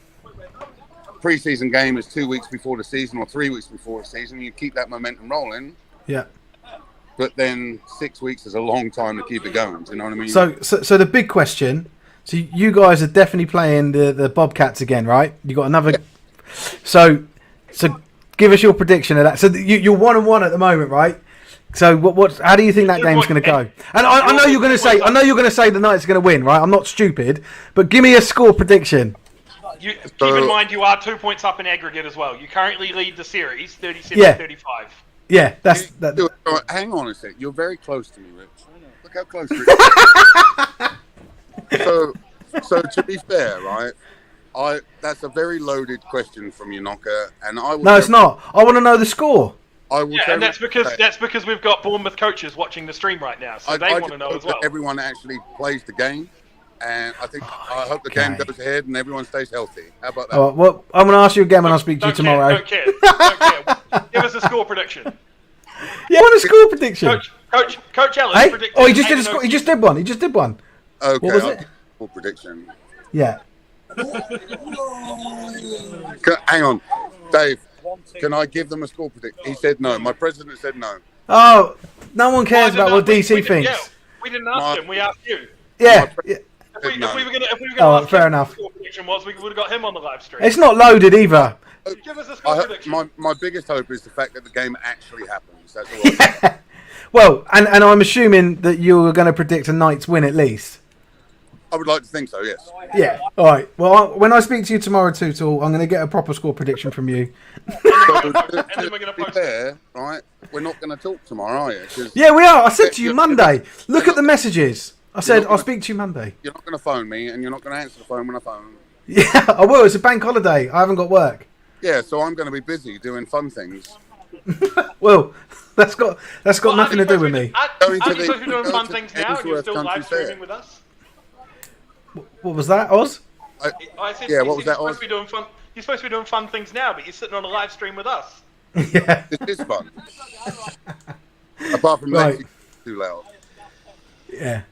Well, so I think. Have you got any other questions you wanted to ask, Oz? Hey, Len. No, I think I'm good, to be honest. I think it was probably just more going to be centered around, like, what would you like to see? Obviously, you've had two teams from your division fold, and this was a question that we'd had asked to us. Pompey and Sussex are gone. For next season, what do you want to see happen? Like, are you giving those teams a free pass for messing you around for next season? So to be what's your fair, opinion? right? To be fair, this whole season has been a really messed up situation, and I genuinely, from the bottom of my heart, hope that those teams come back and actually play some football. Like I genuinely do hope that Portsmouth have a team next year, and Sussex are back. You know, Sussex have got the Thunderbolts hopefully still playing, and you know, from what I'm hearing from various different people, the Thunderbolts came about because Baffa asked that organisation to put a second team in when they moved across divisions to play up. Yes. Yeah, like, they pulled Hastings and asked them to take them on. I genuinely hope that those teams are not done for good. Yeah. Yeah, I mean, I agree. Like, I know you won't say it in so many in the same words I would pick, but basically, Baffa has put everyone in a shit situation that they're trying their best with, and I think it's not for clubs to point the finger at others and say they've done a bad job, or that they, I don't know, that they. Well, I think there's some clubs that are putting out things, but you know, that like you're put in a situation, trying your best to deal with it. You and I both know, Tootle and Oz. Ian Ellis does not want the Sussex Thunder to not be playing and to have pulled out. Like, and the thing like, is, come on, you know, like that guy wants to compete. He predicted at the beginning of the season an 8-0 season. You know, like he like and that wasn't out of the question, right? At that time, like, so it's just that he's got a team that's capable of doing that. Like, you think about the fall from grace from that point, you know. And I don't think, and I think Baffa have got a lot to answer for that happening across the division. So my answer to your question is, Oz, I don't think you can penalise or even measure anyone based on this season at all, losses or anything. I agree. That's the thing. Sorry, Oz. I think there are some that have used COVID as an excuse. Yep. And I think that is not cool. Yeah, and and again, that it's situational, created by Baffa. They've allowed them to do it. You know, it's just it's nonsense. It's an absolute nonsense. You know, like you know, this isn't cricket. And with some of these things that have happened, though, is some of the instances are such freak instances. They could have happened to any team across the country. So some of the things that have happened this season with the way that the schedule's been built, and like it's, you know, you guys are now stuck with 3 games. With 3 teams in your division, yourselves being one of them. It could have very easily been the Mercia division with 3 teams in the division, and we're sitting here chatting to the coach from Merseyside because everybody else has just folded. And it's happened that it's been with 2 teams in the same sort of area, and the reason that it's come about is there has been external factors, a lot of which have been outside of those teams' controls. So I don't think personally that you can sit here and you can, like, I'm not going to sit here and slander Portsmouth and slander Sussex for shit. Like, don't get me wrong, I said a while ago that, like a few weeks ago, that Sussex needed to fold and get their shit together because this is not the season for you to be having internal issues and external issues. Pack it up, come back next year stronger, get your house in order. And like Will says, so at the end of the day, we all want competitive D1 season next year, and we need to both those teams back to strength for that to happen. It's entirely true, because if you can't pick it back up, like if Pompey does fold, and if, you know, Sussex is so much worse than we think, and it's not just an isolated one-season issue, that damages the whole division for God knows how long to come. And then we're looking at reshuffles, and you guys are no longer able to travel, you know, an hour and a half to Bournemouth and an hour and a half to Sussex. You're going 3 hours to Wales, or you're going 4 hours to Essex to get games, and that's something nobody wants. Right, so my wife is calling me, so I need to get off of here. But thanks. Thank you so much for coming on, Tutul. You're the man, and I'll speak to you probably not tomorrow. Okay. Take care, mate. See you later, bro. Bye bye. Right, we 100% agree. Well, it's 3 minutes to 6. I want to go cook some dinner. We've got no other updates. No, yeah, I'm going to get some food. Guys, there are some scores that are still outstanding. Once I'll get some food. I've got to put my boys to bed. I'll probably be back at about 8:30, and then I'll do all the score updates and the posts and everything. So thank you, Oz. You're the man as always. And you will not hear from me for another week at least, possibly 2, because I might decide to go larking on holiday next week. I don't know. I think I'll be solo next week. I'll be doing the Breens and this show both solo. It depends. If I can get back from Durham in time, then I might be okay. We'll see who's available, man. It's all good. All right, brother. I'll speak to you soon. Take care. Thank you, everyone. Thanks for watching Gameday Live. I'm Oz. That's Steve. Get the fuck on this out side. of here. On this side. No, I'm waving. Just go. Everybody go that way. Yeah. I can't send them that way because you're that way. They'll walk into you. Everybody get out of here. See you guys.